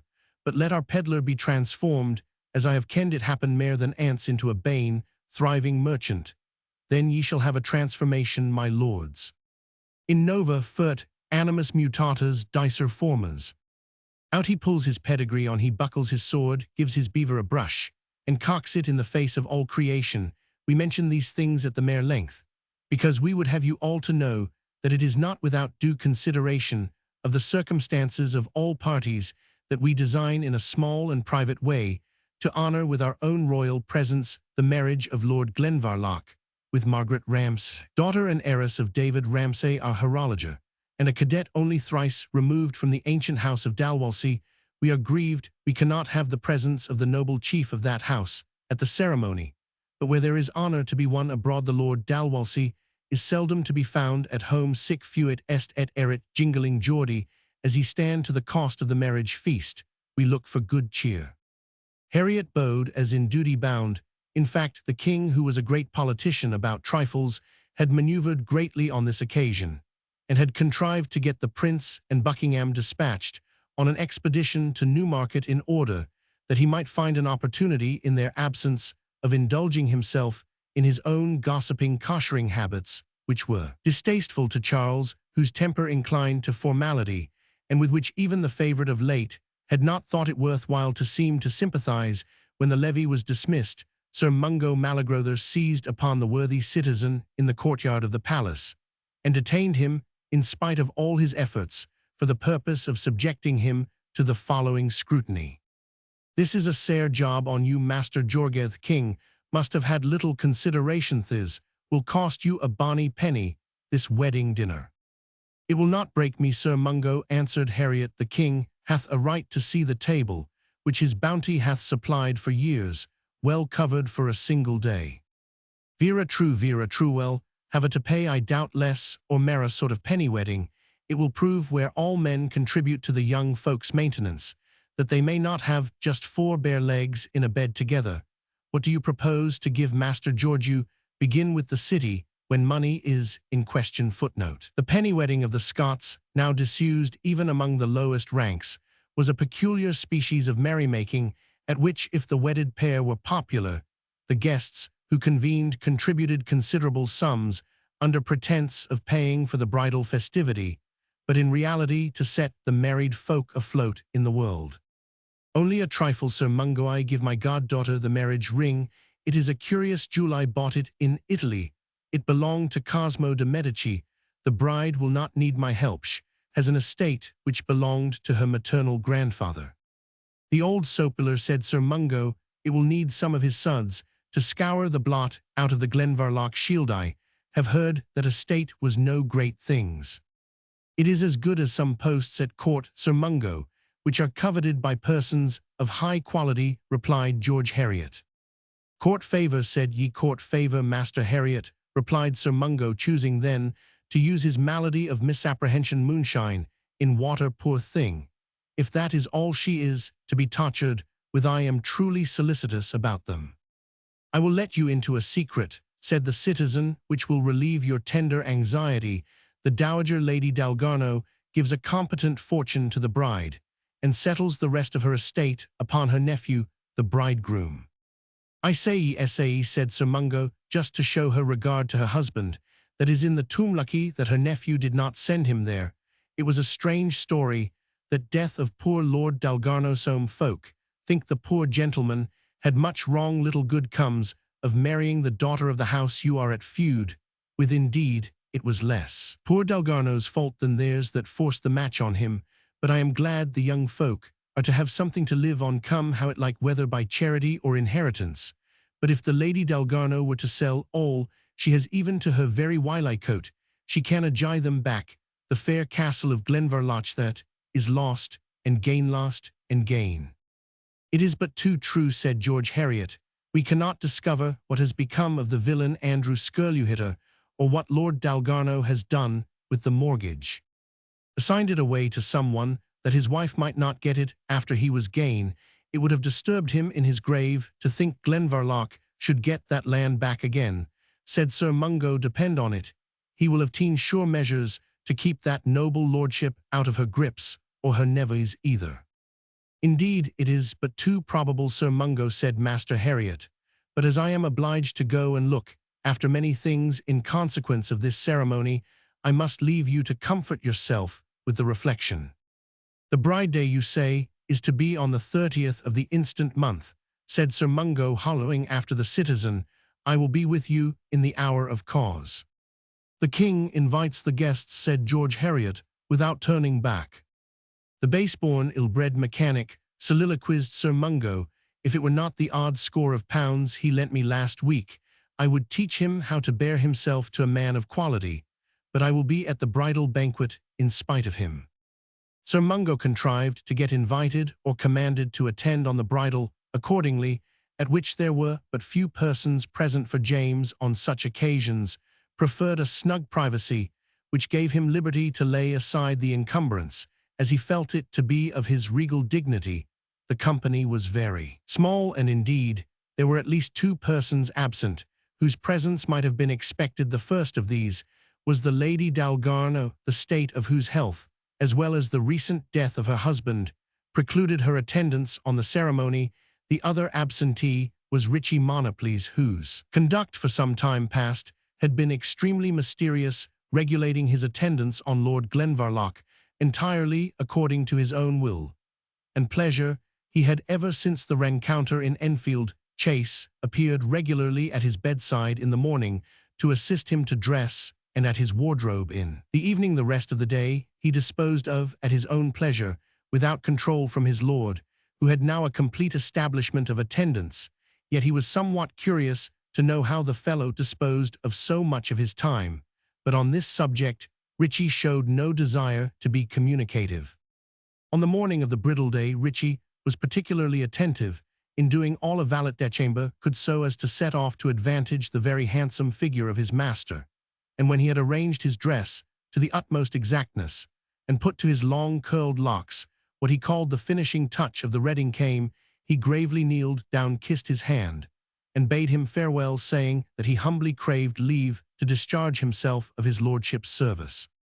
Why, what humour is this, said Lord Glenvarloch, if you mean to discharge yourself of my service, Richie, I suppose you intend to enter my wife's. I wish her good ladyship that shall soon be, and your good lordship, the blessings of as good a servant as myself, in heaven's good time, said Richie, but fate hath so ordained it, that I can henceforth only be your servant in the way of friendly courtesy. Well, Richie, said the young lord, if you are tired of service, we will seek some better provision for you, but you will wait on me to the church and partake of the bridal dinner. Under favour, my lord, answered Richie, I must remind you of our covenant, having presently some pressing business of mine own whilk will detain me during the ceremony, but I will not fail to pry Master George's good cheer in respect. He has made very costly fare whilk it would be unthankful not to partake of. Do as you list, answered Lord Glenvarloch, and having bestowed a passing thought on the whimsical and pragmatical disposition of his follower, he dismissed the subject for others better suited to the day. The reader must fancy the scattered flowers which strewed the path of the happy couple to church, loud music which accompanied the procession's marriage service, performed by a bishop's king who met them at St. Paul's, giving away the bride to the great relief of her father, who had thus time during the ceremony to calculate the just quotient to be laid on the pinion of report. in a timepiece, which he was then putting together. When the ceremony was finished, the company were transported in the royal carriages to George Heriot's, where a splendid collation was provided for the marriage guests in the Foljambe apartments. The king no sooner found himself in this snug retreat than casting from him his sword and belt with such haste, as if they burnt his fingers, and flinging his plumed hat on the table, as who should say lie their authority, he swallowed a hearty cup of wine, to the happiness of the couple, and began to amble about the room mumping laughing and cracking jests, neither the wittiest nor the most delicate, but accompanied and applauded by shouts of his own mirth, in order to encourage that of the company, whilst his majesty was in the midst of this gay humour. And a call to the banquet was anxiously expected. A servant whispered Master Heriot forth of the apartment. When he re-entered, he walked up to the king, and in his turn whispered something at which James started. "He is not wanting his siller," said the king shortly and sharply. "By no means, my liege," answered Heriot. "It is a subject he states himself as quite indifferent about so long as it can pleasure your majesty." "Body of us, man," said the king, "it is the speech of a true man and a loving subject, and we will grace him accordingly, what though he be but a carlia tuppenny cat may look at a king's swith man, have himpendite fors monoplies. They should have called the chield monopennies, though I saw warrant you English think we have not such a name in Scotland." "It is an ancient and honourable stock, the monopennies," said Sir Mungo Malagrother. "The only loss is there are sae few of the name." "The family seems to increase among your countrymen, Sir Mungo," said Master Lowestoft, whom Lord Glenvarloch had invited to be present, since his majesty's happy accession brought so many of you here. "Right, sir, right," said Sir Mungo, nodding, and looking at George Heriot. "There have some of ourselves been the better of that great blessing to the English nation." As he spoke, the door flew open, and in entered, to the astonishment of Lord Glenvarloch, his late servingman Richie Monoples, now sumptuously, nay gorgeously attired, in a superb brocaded suit, and leading in his hand the tall, thin, withered, somewhat distorted form of Martha Trapbois, arrayed in a complete dress of black velvet, which suited so strangely with the pallid and severe melancholy of her countenance, that the king himself exclaimed in some perturbation, "What the deal has the fallow brought us here, body of our regal selves? It is a corpse that has run off with the mortcloth." "May I supplicate your majesty to be gracious unto her," said Richie, "being that she is in respect of this morning's walk my ain wedded wife, Mrs. Martha Monoples by name. Saul of our body, man, but she looks wondrous grim," answered King James. "Art thou sure she has not been in her time maid of honour to Queen Mary, our kinswoman of red-hot memory?" "I am sure in it, like your majesty, that she has brought me 50,000 pounds of good siller and better, and that has enabled me to pleasure your majesty and other folk." "Ye need have said neathing about that, man," said the king. "We ken our obligations in that sma matter, and we are glad this Ruda's spouse of thine hath bestowed her treasure on ane wha kens, to put it to the profit of his king and country. But how the deal did ye come by her, man?" "In the old Scottish fashion, my liege. She is the captive of my bow and my spear," answered Monoples. "There was a convention that she should wed me when I avenged her father's death, so I slew and took possession." "It is the daughter of old Trapbois, who has been missed so long," said Lowestoft. "Where the devil could you mew her up so closely, friend Richie?" "Master Richard, if it be your will," answered Richie, "or Master Richard Monoples, if you like it better for mewing of her up. I found her a shelter in all honour and safety, under the roof of an honest countryman of my own end.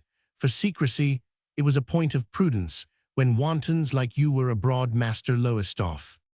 There was a laugh at Richie's magnanimous reply on the part of everyone but his bride, who made to him a signal of impatience, and said, with her usual brevity and sternness, "Peace, peace, I pray you, peace, let us do that which we came for." So saying, she took out a bundle of parchments, and delivering them to Lord Glenvarloch, she said aloud, "I take this royal presence, and all here to witness that I restore the ransomed lordship of Glenvarloch to the right owner, as free as ever it was held by any of his ancestors."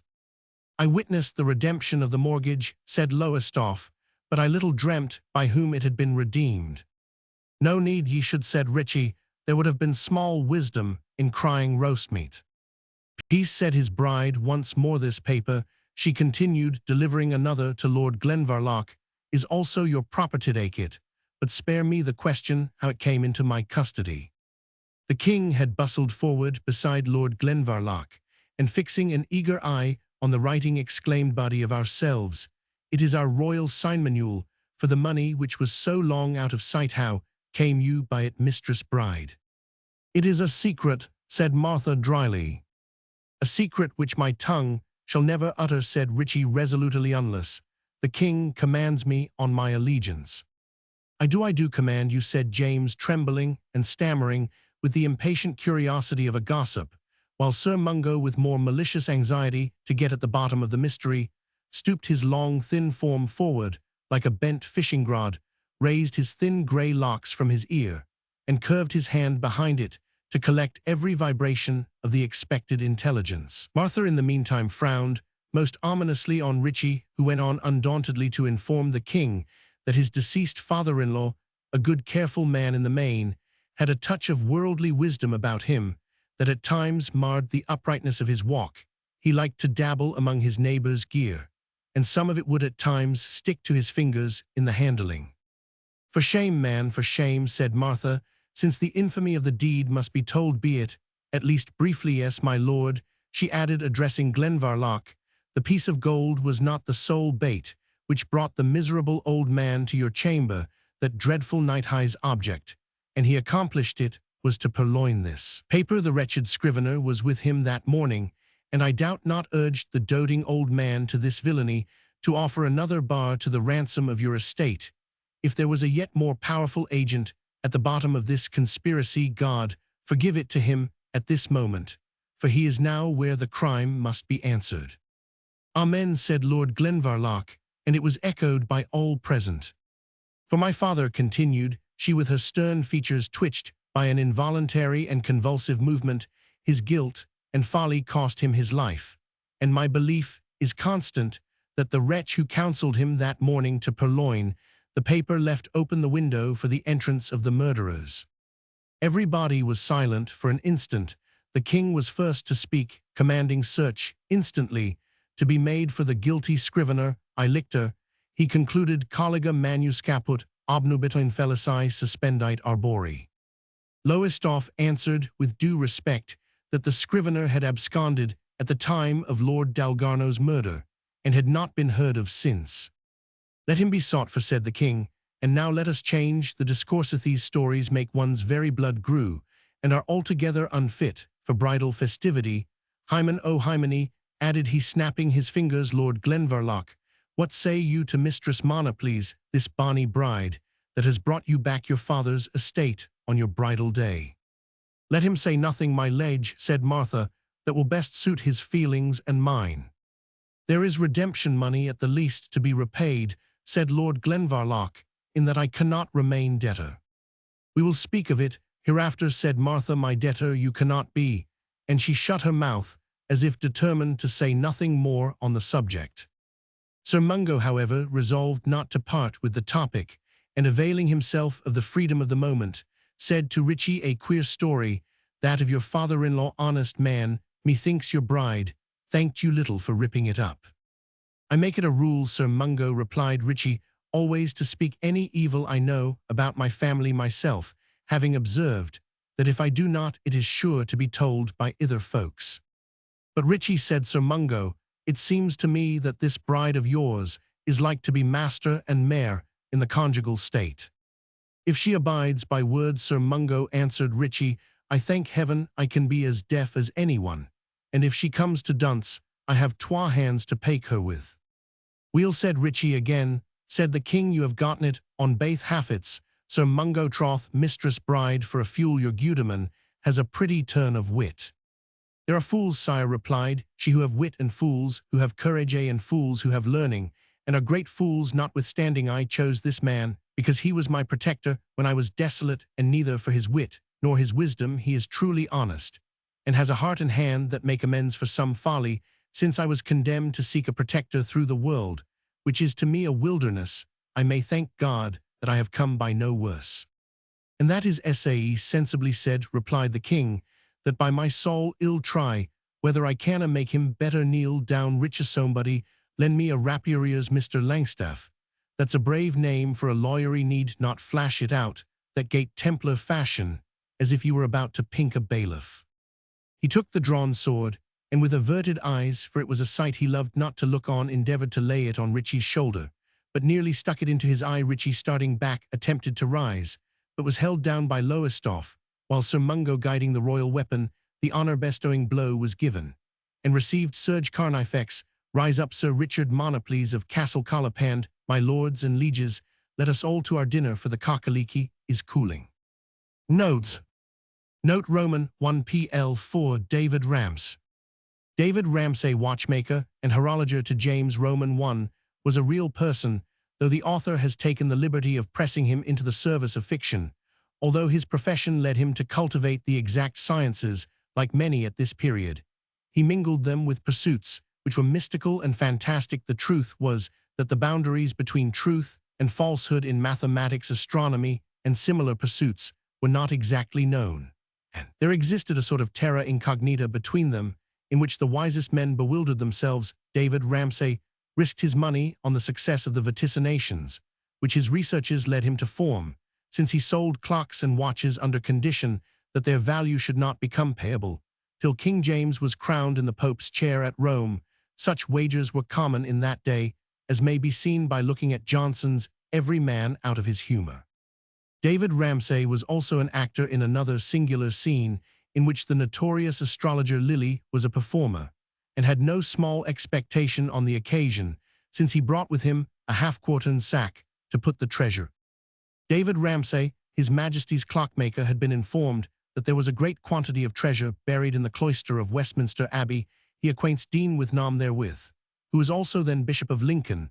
The Dean gave him liberty to search after it, with this proviso, that if any was discovered, his church should have a share of it. Davy Ramsay finds out one John Scott, who pretended the use of the Mosaical rods to assist him, herein footnote the same now called, I believe, the divining rod, and applied to the discovery of water not obvious to the eye. I was desired to join with him, unto which I consented one winter's night. Davy Ramsay, with several gentlemen, myself, and Scott, entered the cloisters. We played the hazel rods round about the cloisters. Upon the west end of the cloisters, the rods turned one over another, an argument that the treasure was there. The labourers digged at least 6 feet deep, and then we met with a coffin, but which in regard it was not heavy, we did not open, which we afterwards much repented. From the cloisters we went into the abbey church, where upon a sudden, there being no wind when we began, so fierce, and so high, so blustering, and loud a wind did rise, that we verily believed the west end of the church would have fallen upon us. Our rods would not move at all. The candles and torches also, but one were extinguished, or burned very dimly. John Scott, my partner, was amazed, looked pale, knew not what to think or do, until I gave directions and command to dismiss the demons, which when done all was quiet again, and each man returned unto his lodging late, about 12 o'clock at night. I could never since be induced to join with any such like actions. The true miscarriage of the business was by reason of so many people being present at the operation, for there was about 30, some laughing, others deriding us, so that if we had not dismissed the demons, I believe most part of the abbey church would have been blown down. Secrecy and intelligent operators, with a strong confidence and knowledge of what they are doing, are best for the work. Lily's Life and Times, p. 46. David Ramsay had a son called William Ramsay, who appears to have possessed all his father's credulity. He became an astrologer, and in 16,512 published Vox Stellarum, an introduction to the judgment of eclipses and the annual revolutions of the world. The edition of 1652 is inscribed to his father. It would appear, as indeed it might be argued from his mode of disposing of his goods, that the old horologer had omitted to make hay, while the son shone for his son in his dedication. Has this exception to the paternal virtues? It's true your carelessness in laying up while the sun shone for the tempests of a stormy day hath given occasion to some inferior-spirited people not to value you according to what you are by nature, and in yourself, for such look not to a man longer than he is in prosperity, esteeming none but for their wealth, not wisdom, power, nor virtue. From these expressions it is to be apprehended that while old David Ramsay, a follower of the Stuarts, sunk under the parliamentary government, his son William had advanced from being a dupe to astrology to the dignity of being himself a cheat. Note Roman 2 p. 27 George Heriot. This excellent person was but little known by his actions when alive, but we may well use in this particular the striking phrase of Scripture that being dead he yet speaketh, we have already mentioned in the introduction. The splendid charity of which he was the founder, the few notices of his personal history are slight and meagre. George Heriot was born at Trabrown in the parish of Gladsmuir. He was the eldest son of a goldsmith in Edinburgh, descended from a family of some consequence in East Lothian. His father enjoyed the confidence of his fellow citizens, and was their representative in Parliament. He was besides one of the deputies sent by the inhabitants of the city to propitiate the king when he had left Edinburgh abruptly after the riot of 17th December 1596. George Heriot the son pursued his father's occupation of a goldsmith, then peculiarly lucrative and much connected with that of a moneybroker. He enjoyed the favor and protection of James, and of his consort Anne of Denmark. He married for his first wife a maiden of his own rank, named Christian Marjoribanks, daughter of a respectable burgess. This was in 1586. He was afterwards named jeweller to the Queen, whose account to him, for a space of 10 years, amounted to nearly L. George Heriot, having lost his wife, connected himself with the distinguished house of Rosebery by marrying a daughter of James Primrose Clerk to the Privy Council of this lady. He was deprived by her dying in childbirth in 1612, before attaining her 21st year after a life spent in honourable and successful industry. George Heriot died in London, to which city he had followed his royal master, on the 12th February 1624, at the age of 61 years. His picture, copied by Skougal from a lost original in which he is represented in the prime of life, is thus described: his fair hair, which overshades the thoughtful brow, and calm calculating eye with the cast of humour on the lower part of the countenance, are all indicative of the genuine Scottish character, and well distinguish a person fitted to move steadily and wisely through the world, with a strength of resolution to ensure success, and a disposition to enjoy it. Historical and descriptive account of Heriot's Hospital, with a memoir of the founder by Messrs. James and John Johnstone, Edinburgh, 1827. I may add, as everything concerning George Heriot is interesting, that his second wife Alison Primrose was interred in St. Gregory's Church, from the register of which parish the Rev. Mr. Barham, rector, has in the kindest manner sent me the following extract. Mrs. Alison, the wife of Mr. George Heriot, gentleman, 20th April 1612, St. Gregory's, before the great fire of London, which consumed the cathedral, formed one of the towers of old St. Paul's, and occupied the space of ground now filled by Queen Anne's statue in the south aisle of the choir.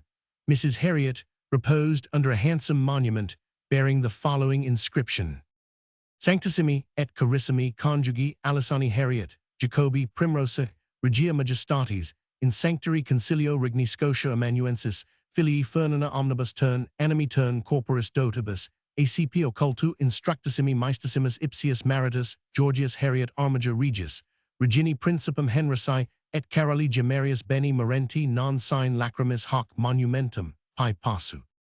Obiit mensis Aprilis die 16, anno salutis, 1612 aetatis 20, in ipso flor juventi, et mihi parentibus, et amicis tristissimum sui desiderium reliquit. Hic Alicia Primrosa.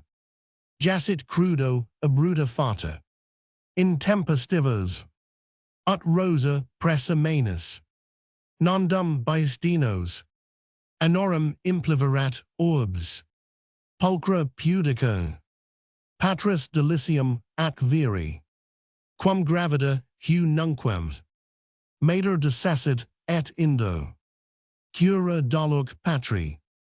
Cura doluc vira. Non sublata tamen. Tantum translata recessit. Nunc rosa prima poli.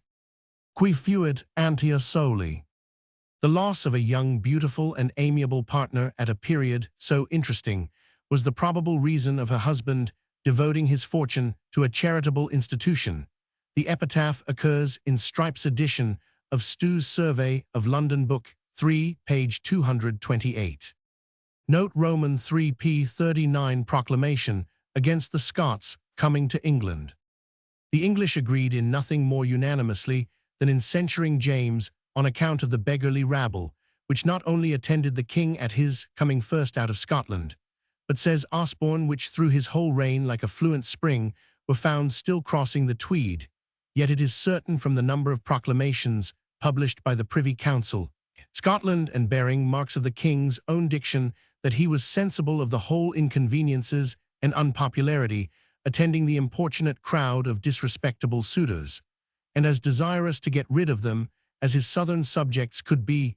But it was in vain that his Majesty argued with his Scottish subjects on the disrespect they were bringing on their native country and sovereign, by causing the English to suppose there were no well-nurtured or independent gentry in Scotland, they who presented themselves being in the opinion and conceit of all beholders, but idle rascals and poor miserable bodies.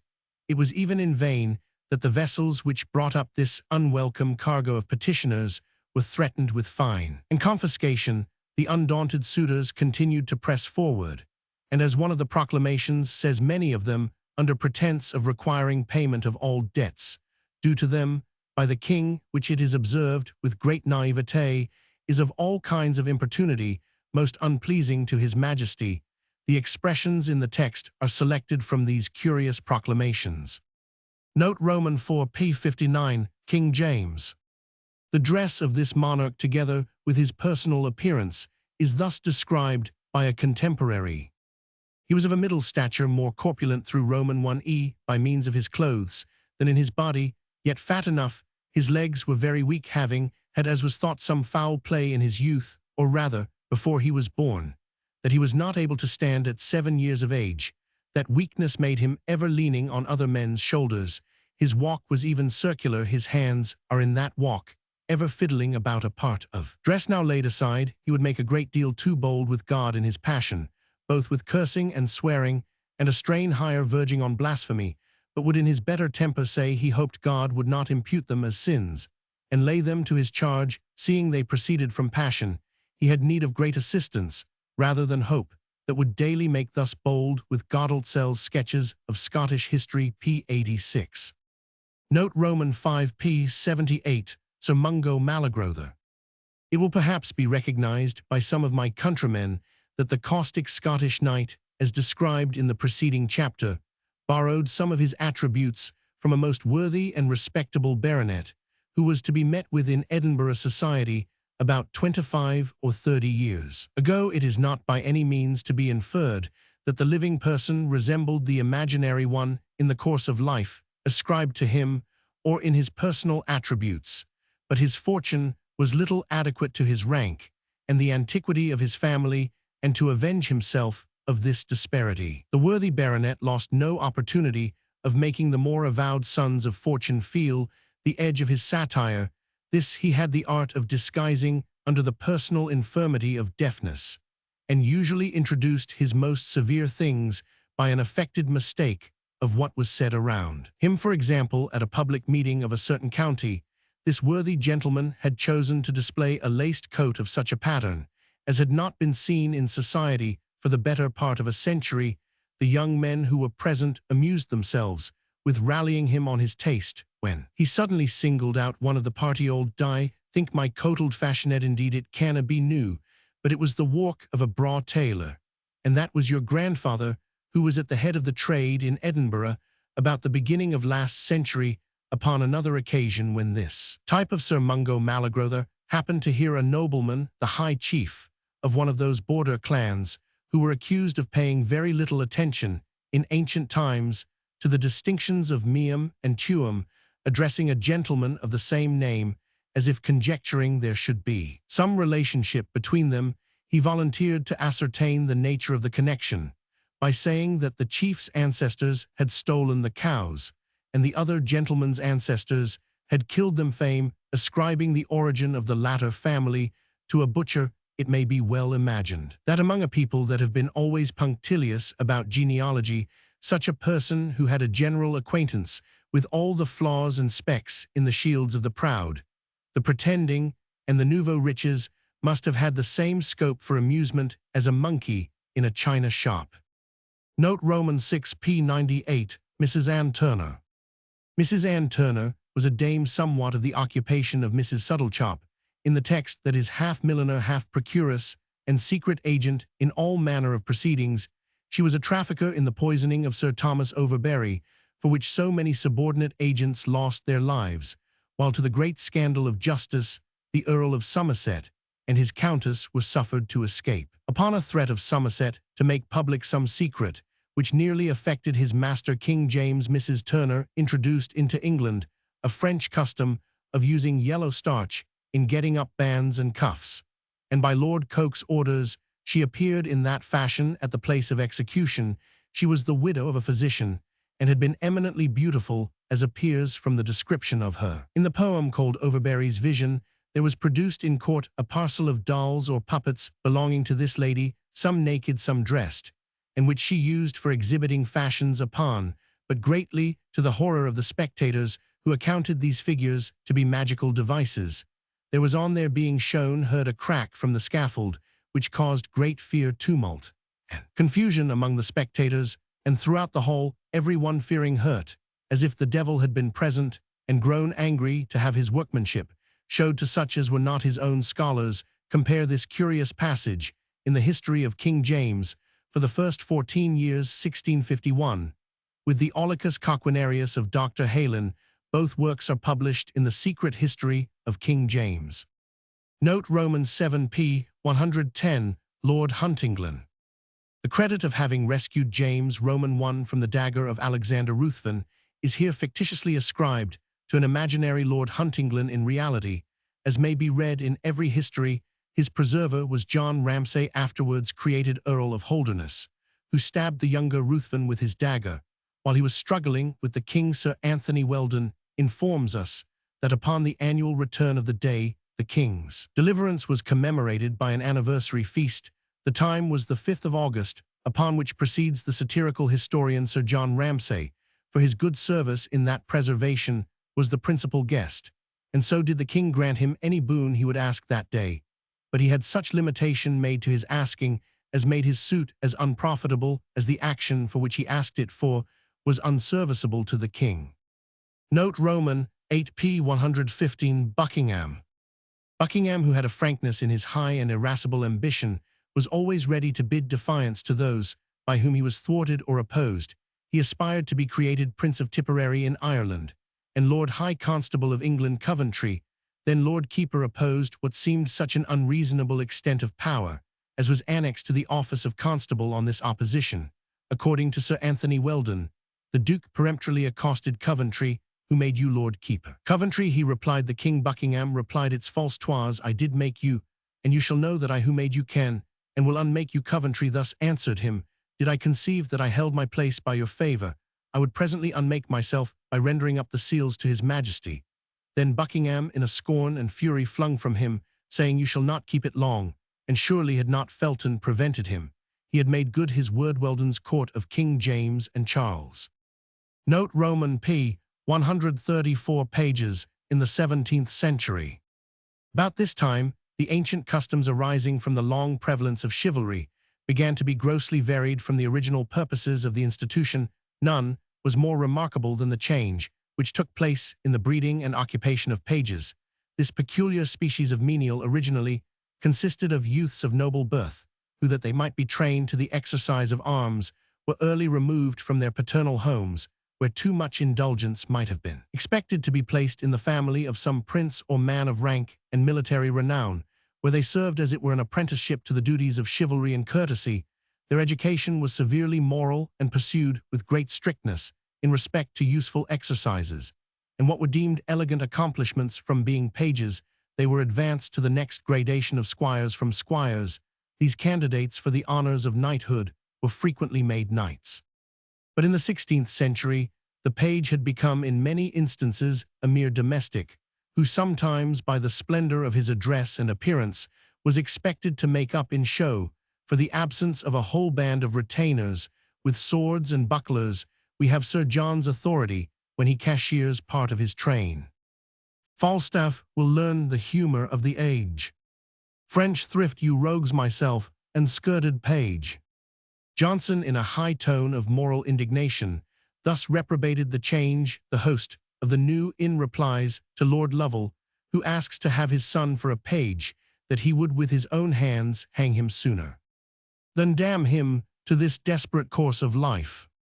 Lovell call you that desperate which by a line of institution from our ancestors hath been derived down to us and received in a succession for the noblest way of brushing up our youth in letters arms, fair mean discourses, civil exercise, and all the blazon of a gentleman. Where can he learn to vault, to ride, to fence, to move his body gracefully, to speak the language pure, or to turn his mind or manners more to the harmony of nature, than in these nurseries of nobility? Host, I that was when the nursery's self was noble, and only virtue made it not the market, that titles were not vended at the drum, and common outcry goodness gave the greatness, and greatness worship every house became an academy, and those parts we see departed in the practice now, quite from the institution. Lovell, why do you say so? Or think so enviously? Do they not still learn us, the centaurs, skill the art of Thrace, to ride, or Pollux mystery, to fence, the Pyrrhic gestures both to stand and spring, in armor to be active for the wars, to study figures, numbers, and proportions, may yield them great in counsels, and the art to make their English sweet upon their tongue. As Reverend Chaucer says, host, sir, you mistake. To play Sir Pandarus, my copy hath it, and carry messages to Madam Cressid, instead of backing the brave steed our mornings, to kiss the chambermaid, and for a leap, oh, the vaulting horse, to ply the vaulting house, for exercise of arms, a bale of dice, and 2 or 3 packs of cards to show the cheat, and nimbleness of hand, mistake a cloak from my lord's back, and pawn it, ease his pockets of a superfluous watch or gelded jewel, of an odd stone, or so twinge 3 or 4 buttons from off my lady's gown. These are the arts, or 7 liberal deadly sciences of pagery, or rather paganism, as the tides run, to which, if he apply him, he may perhaps take a degree at Tyburn, a year the earlier come to read a lecture upon Aquinas at St. Thomas Waterings, and so go forth a laureate in hemp circle. The New in Act Roman, 1 note Roman 10 p. 135, Lord Henry Howard. Lord Henry Howard was the second son of the poetical Earl of Surrey, and possessed considerable parts and learning. He wrote in the year 1583 a book called A Defensive against the poison of supposed prophecies.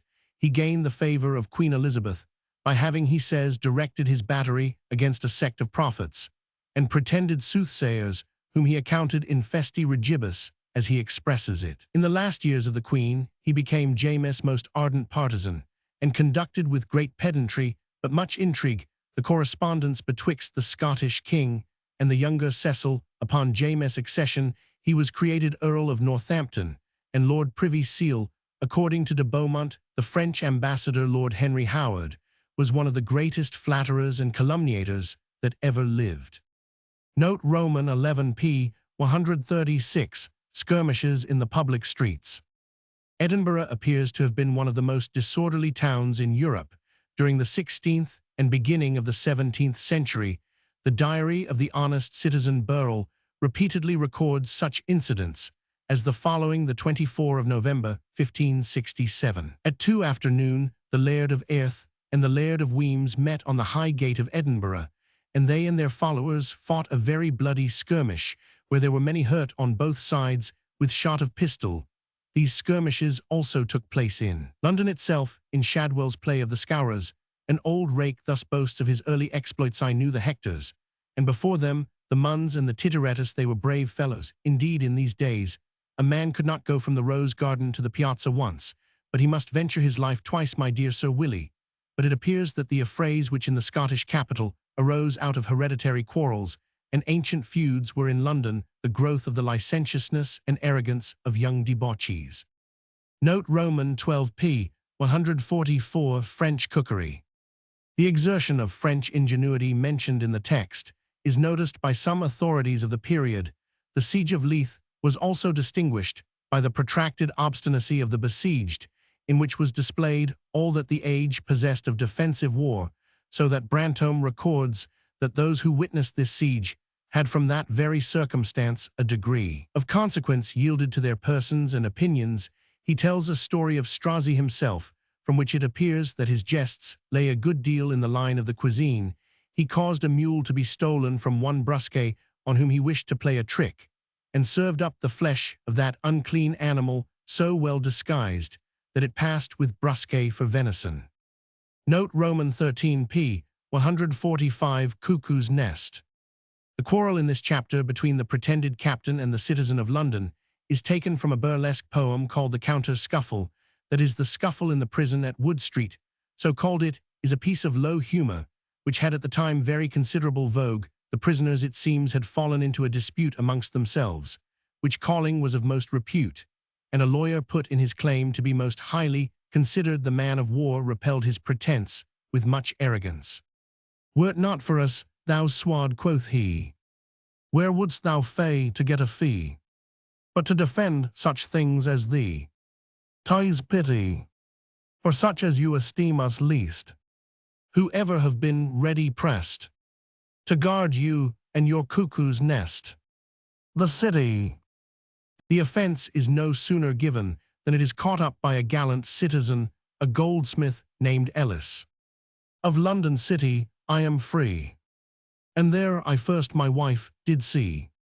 And for that very cause, said he, I love it. And he that calls it cuckoo's nest, except he say he speaks in jest, he is a villain and a beast. Ill prove it. For though I am a man of trade, and free of London city made, yet can I use gun, bill, and blade in battle, and citizens, if need require, themselves can force the foe retire. Whatever this low country squire may prattle. The dispute terminates in the scuffle, which is the subject of the poem. The whole may be found in the second edition of Dryden's Miscellany 12 Mo Vol Roman 3. Note Roman 14, p. 150 Burbage. Burbage, whom Camden terms another Roscius, was probably the original representative of Richard Roman III, and seems to have been early almost identified with his prototype Bishop Corbet in his Iter. Boreal tells us that mine host of Market Bosworth was full of ale and history. Hear him see you yon, would there Richard lay, with his whole army look the other way. And lo, where Richmond, in a field of gorse, encamped himself in might and all his force. Upon this hill they met, why he could tell the inch where Richmond stood, where Richard fell. Besides, what of his knowledge he could say, he had authentic notice from the play, which I might guess by his mustering up the ghosts, and policies not incident to hosts, but chiefly by that one perspicuous thing, where he mistook a player for a king. For when he would have said that Richard died, and called a horse, he Burbage cried. Richard Corbet's Poems edition, 1815 p. 193. Note Roman 15 p. 323, M. Hicalastarmore. This is the Highland patronymic of the late gallant chief of Glengarry. The allusion in the text is to an unnecessary alarm taken by some lady at the ceremonial of the coronation of George Roman IV at the sight of the pistols, which the chief wore as a part of his Highland dress. The circumstance produced some confusion, which was talked of at the time. All who knew Glengarry, and the author knew him well, were aware that his principles were of devoted loyalty to the person of his sovereign. Note Romans 16 p. 323, King James hunting bottle. Roger Coke, in his Detection of the Court, and State of England, London, 1697 p. observes of James Roman 1. The king was excessively addicted to hunting and drinking not ordinary French and Spanish wines, but strong Greek wines, and thought he would compound his hunting with these wines, and to that purpose he was attended by a special officer, who was as much as he could be always at hand to fill the king's cup in hunting when he called for it. I have heard my father say that hunting with the king, after the king had drank of the wine, he also drank of it, and though he was young and of a healthful disposition, it so deranged his head that it spoiled his pleasure, and disordered him for 3 days after, whether it was from drinking these wines or from some other cause. The king became so lazy and so unwieldy that he was trussed on horseback, and as he was set, so would he ride without stirring himself in the saddle, nay, when his hat was set upon his head, he would not take the trouble to alter it, but it sate as it was put on.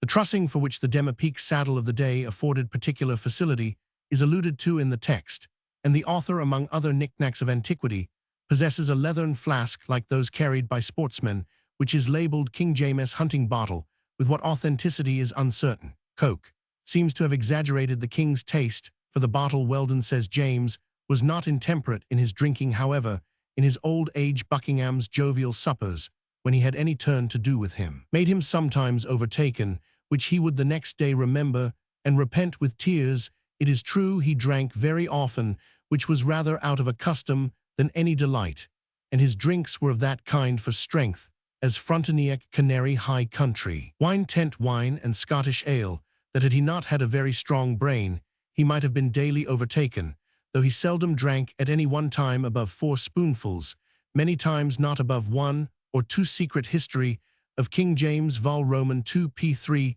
Eden 1811. Note Roman 17 p. 325, scene in Greenwich Park. I cannot here omit mentioning that a painting of the old school is in existence having a remarkable resemblance to the scene described in the foregoing chapter, although it be nevertheless true that the similarity is in all respects casual, and that the author knew not of the existence of the painting till it was sold, amongst others, with the following description attached to it in a well-drawn-up catalogue. Federigo Zacchero. Scene as represented in The Fortunes of Nigel, by Federigo Zacchero, the king's painter. This extraordinary picture, which, independent of its pictorial merit, has been esteemed a great literary curiosity, represents most faithfully the meeting in Greenwich Park between King James and Nigel Oliphant, as described in The Fortunes of Nigel, showing that the author must have taken the anecdote from authenticated facts. In the center of the picture sits King James on horseback, very erect and stiffly, between the king and Prince Charles, who is on the left of the picture. The Duke of Buckingham is represented riding a black horse and pointing eagerly towards the culprit Nigel Oliphant, who is standing on the right side of the picture. He grasps with his right hand a gun or crossbow and looks angrily towards the king, who seems somewhat confused and alarmed behind Nigel. His servant is restraining 2 dogs, which are barking fiercely. Nigel and his servant are both clothed in red, the livery of the Oliphant family, in which to this day the town officers of Perth are clothed, there being an old charter granting to the Oliphant family the privilege of dressing the public officers of Perth in their livery. The Duke of Buckingham is in all respects equal in magnificence of dress to the king or the prince. The only difference that is marked between him and royalty is that his head is uncovered. The king and the prince wear their hats. In Letitia Aiken's Memoirs of the Reign of King James will be found a letter from Sir Thomas Howard to Lord Roman 50 Harrington, in which he recommends the latter to come to court, mentioning that His Majesty has spoken favorably of him. He then proceeds to give him some advice by which he is likely to find favor in the king's eyes. He tells him to wear a bushy ruff well starched, and after various other directions as to his dress, he concludes, but above all things fail not to praise the roan jennet, whereon the king doth daily ride. In this picture, King James is represented on the identical roan jennet. In the background of the picture are seen 2 or 3 suspicious-looking figures, as if watching the success of some plot. These may have been put in by the painter to flatter the king, by making it be supposed that he had actually escaped or successfully combated some serious plot, the king is attended by a numerous band of courtiers and attendants, all of whom seem moving forward to arrest the defaulter. The painting of this picture is extremely good, but the drawing is very Gothic, and there is no attempt at the keeping of perspective. The picture is very dark and obscure, which considerably adds to the interest of the scene. Note Roman 18 p. 325, King James' timidity. The fears of James for his personal safety were often excited without serious grounds. On one occasion, having been induced to visit a coal pit on the coast of Fife, he was conducted a little way under the sea and brought to daylight again on a small island, or what was such at full tide down, which a shaft had been sunk. James, who conceived his life or liberty aimed at when he found himself on an islet surrounded by the sea, instead of admiring as his cicerone hoped the unexpected change of scene, cried treason with all his might, and could not be pacified till he was rowed ashore at Lochmaben. He took an equally causeless alarm from a still slighter circumstance. Some vendises, a fish peculiar to the loch, were presented to the royal table as a delicacy, but the king, who was not familiar with their appearance, concluded they were poisoned and broke up the banquet with most admired disorder. Note Roman 19 p. 328 Traitors' Gate. Traitors' Gate, which opens from the Tower of London to the Thames, was, as its name implies, that by which persons accused of state offences were conveyed to their prison when the tide is making, and the ancient gate is beheld from within the buildings. It used to be a most striking part of the old fortress, but it is now much injured in appearance, being half built up with masonry to support a steam engine or something of that sort. Note Roman 20 p. 361, Punishment of Stubbs by mutilation. This execution, which so captivated the imagination of Sir Mungo Malagrother, was really a striking one. The criminal, a furious and bigoted Puritan, had published a book, in very violent terms, against the match of Elizabeth with the Duke of Alençon, which he termed an union of a daughter of God with a son of Antichrist. Queen Elizabeth was greatly incensed at the freedom assumed in this work, and caused the author Stubbs, with Page the publisher, and one Singleton the printer, to be tried on an act passed by Philip and Mary against the writers and dispersers of seditious publications. They were convicted, and although there was an opinion strongly entertained by the lawyers that the act was only temporary and expired with Queen Mary, Stubbs and Page received sentence to have their right hands struck off. They accordingly suffered the punishment, the wrist being divided by a cleaver driven through the joint by force of a mallet. The printer was pardoned. I remember, says the historian Camden, being then present, that Stubbs, when his right hand was cut off, plucked off his hat with the left, and said with a loud voice, God save the Queen. The multitude standing about was deeply silent, either out of horror of this new and unwonted kind of punishment, or out of commiseration towards the man, as being of an honest and unblameable repute, or else out of hatred to the marriage, which most men presaged would be the overthrow of religion. Camden's Annals for the year 1581. Note Roman 21 p. 375, Arel Chai Monoples behind the arras. The practical jest of Richie Monoples going behind the arras to get an opportunity of teasing Harriet was a pleasantry such as James might be supposed to approve of. It was customary for those who knew his humor to contrive jests of this kind for his amusement. The celebrated Archie Armstrong and another jester called Drummond, mounted on other people's backs, used to charge each other like knights in the tiltyard, to the monarch's great amusement. The following is an instance of the same kind, taken from Webster upon witchcraft. The author is speaking of the faculty called ventriloquism. But to make this more plain and certain, we shall add a story of a notable impostor or ventriloquist, from the testimony of Mr. Adye, which we have had confirmed from the mouth of some courtiers, that both saw and knew him, and this it hath been saith, he credibly reported, that there was a man in the court of King James his days, that could act this imposture so lively, that he could call the king by name, and cause the king to look round about him, wondering who it was that called him, whereas he that called him stood before him in his presence with his face towards him. But after this imposture was known, the king in his merriment would sometimes take occasionally this impostor to make sport upon some of his courtiers, as for instance, there was a knight belonging to the court whom the king caused to come before him in his private room, where no man was but the king and this knight and the impostor, and feigned some occasion of serious discourse with the knight. But when the king began to speak, and the knight bending his attention to the king, suddenly there came a voice, as out of another room, calling the knight by name, Sir John, come away, Sir John, at which the knight began to frown that any man should be unmannerly as to molest the king and him. And still listening to the king's discourse, the voice came again, Sir John, come away and drink off your sack. At that Sir John began to swell with anger, and looked into the next room to see who it was that dared to call him so importunately, and could not find out who it was, and having chid with whomsoever he found, he returned again to the king. The king had no sooner begun to speak as formerly, but the voice came again, Sir John, come away, your sack stayeth for you.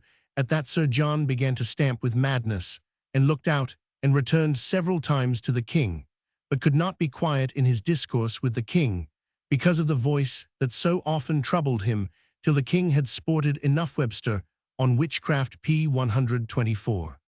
Note Roman 22, p. 393, Lady Lake.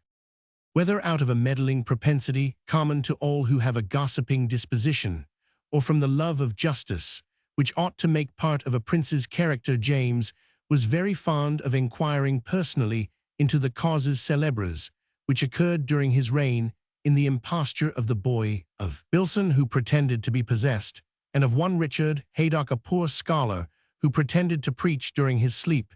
The king, to use the historian Wilson's expression, took delight in sounding with the line of his understanding the depths of these brutish impositions, and in doing so showed the acuteness with which he was endowed by nature. Lady Lake's story consisted in a clamorous complaint against the Countess of Exeter, whom she accused of a purpose to put to death Lady Lake herself, and her daughter Lady Ross, the wife of the Countess, own son-in-law Lord Ross, and a forged letter was produced, in which Lady Exeter was made to acknowledge such a purpose.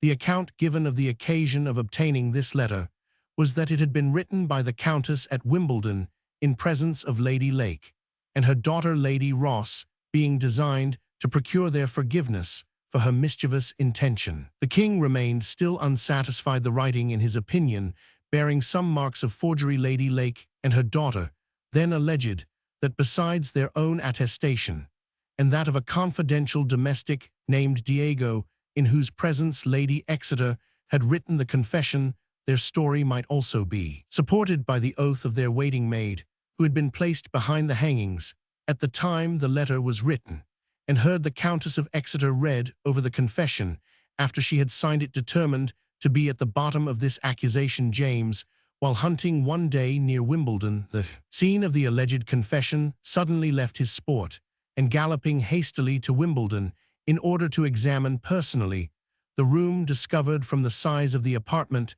that the alleged conversation could not have taken place in the manner sworn to, and that the tapestry of the chamber, which had remained in the same state for 30 years, was too short by 2 feet, and therefore could not have concealed anyone behind it.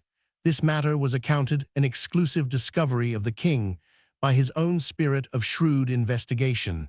The parties were punished in the Star Chamber by fine and imprisonment.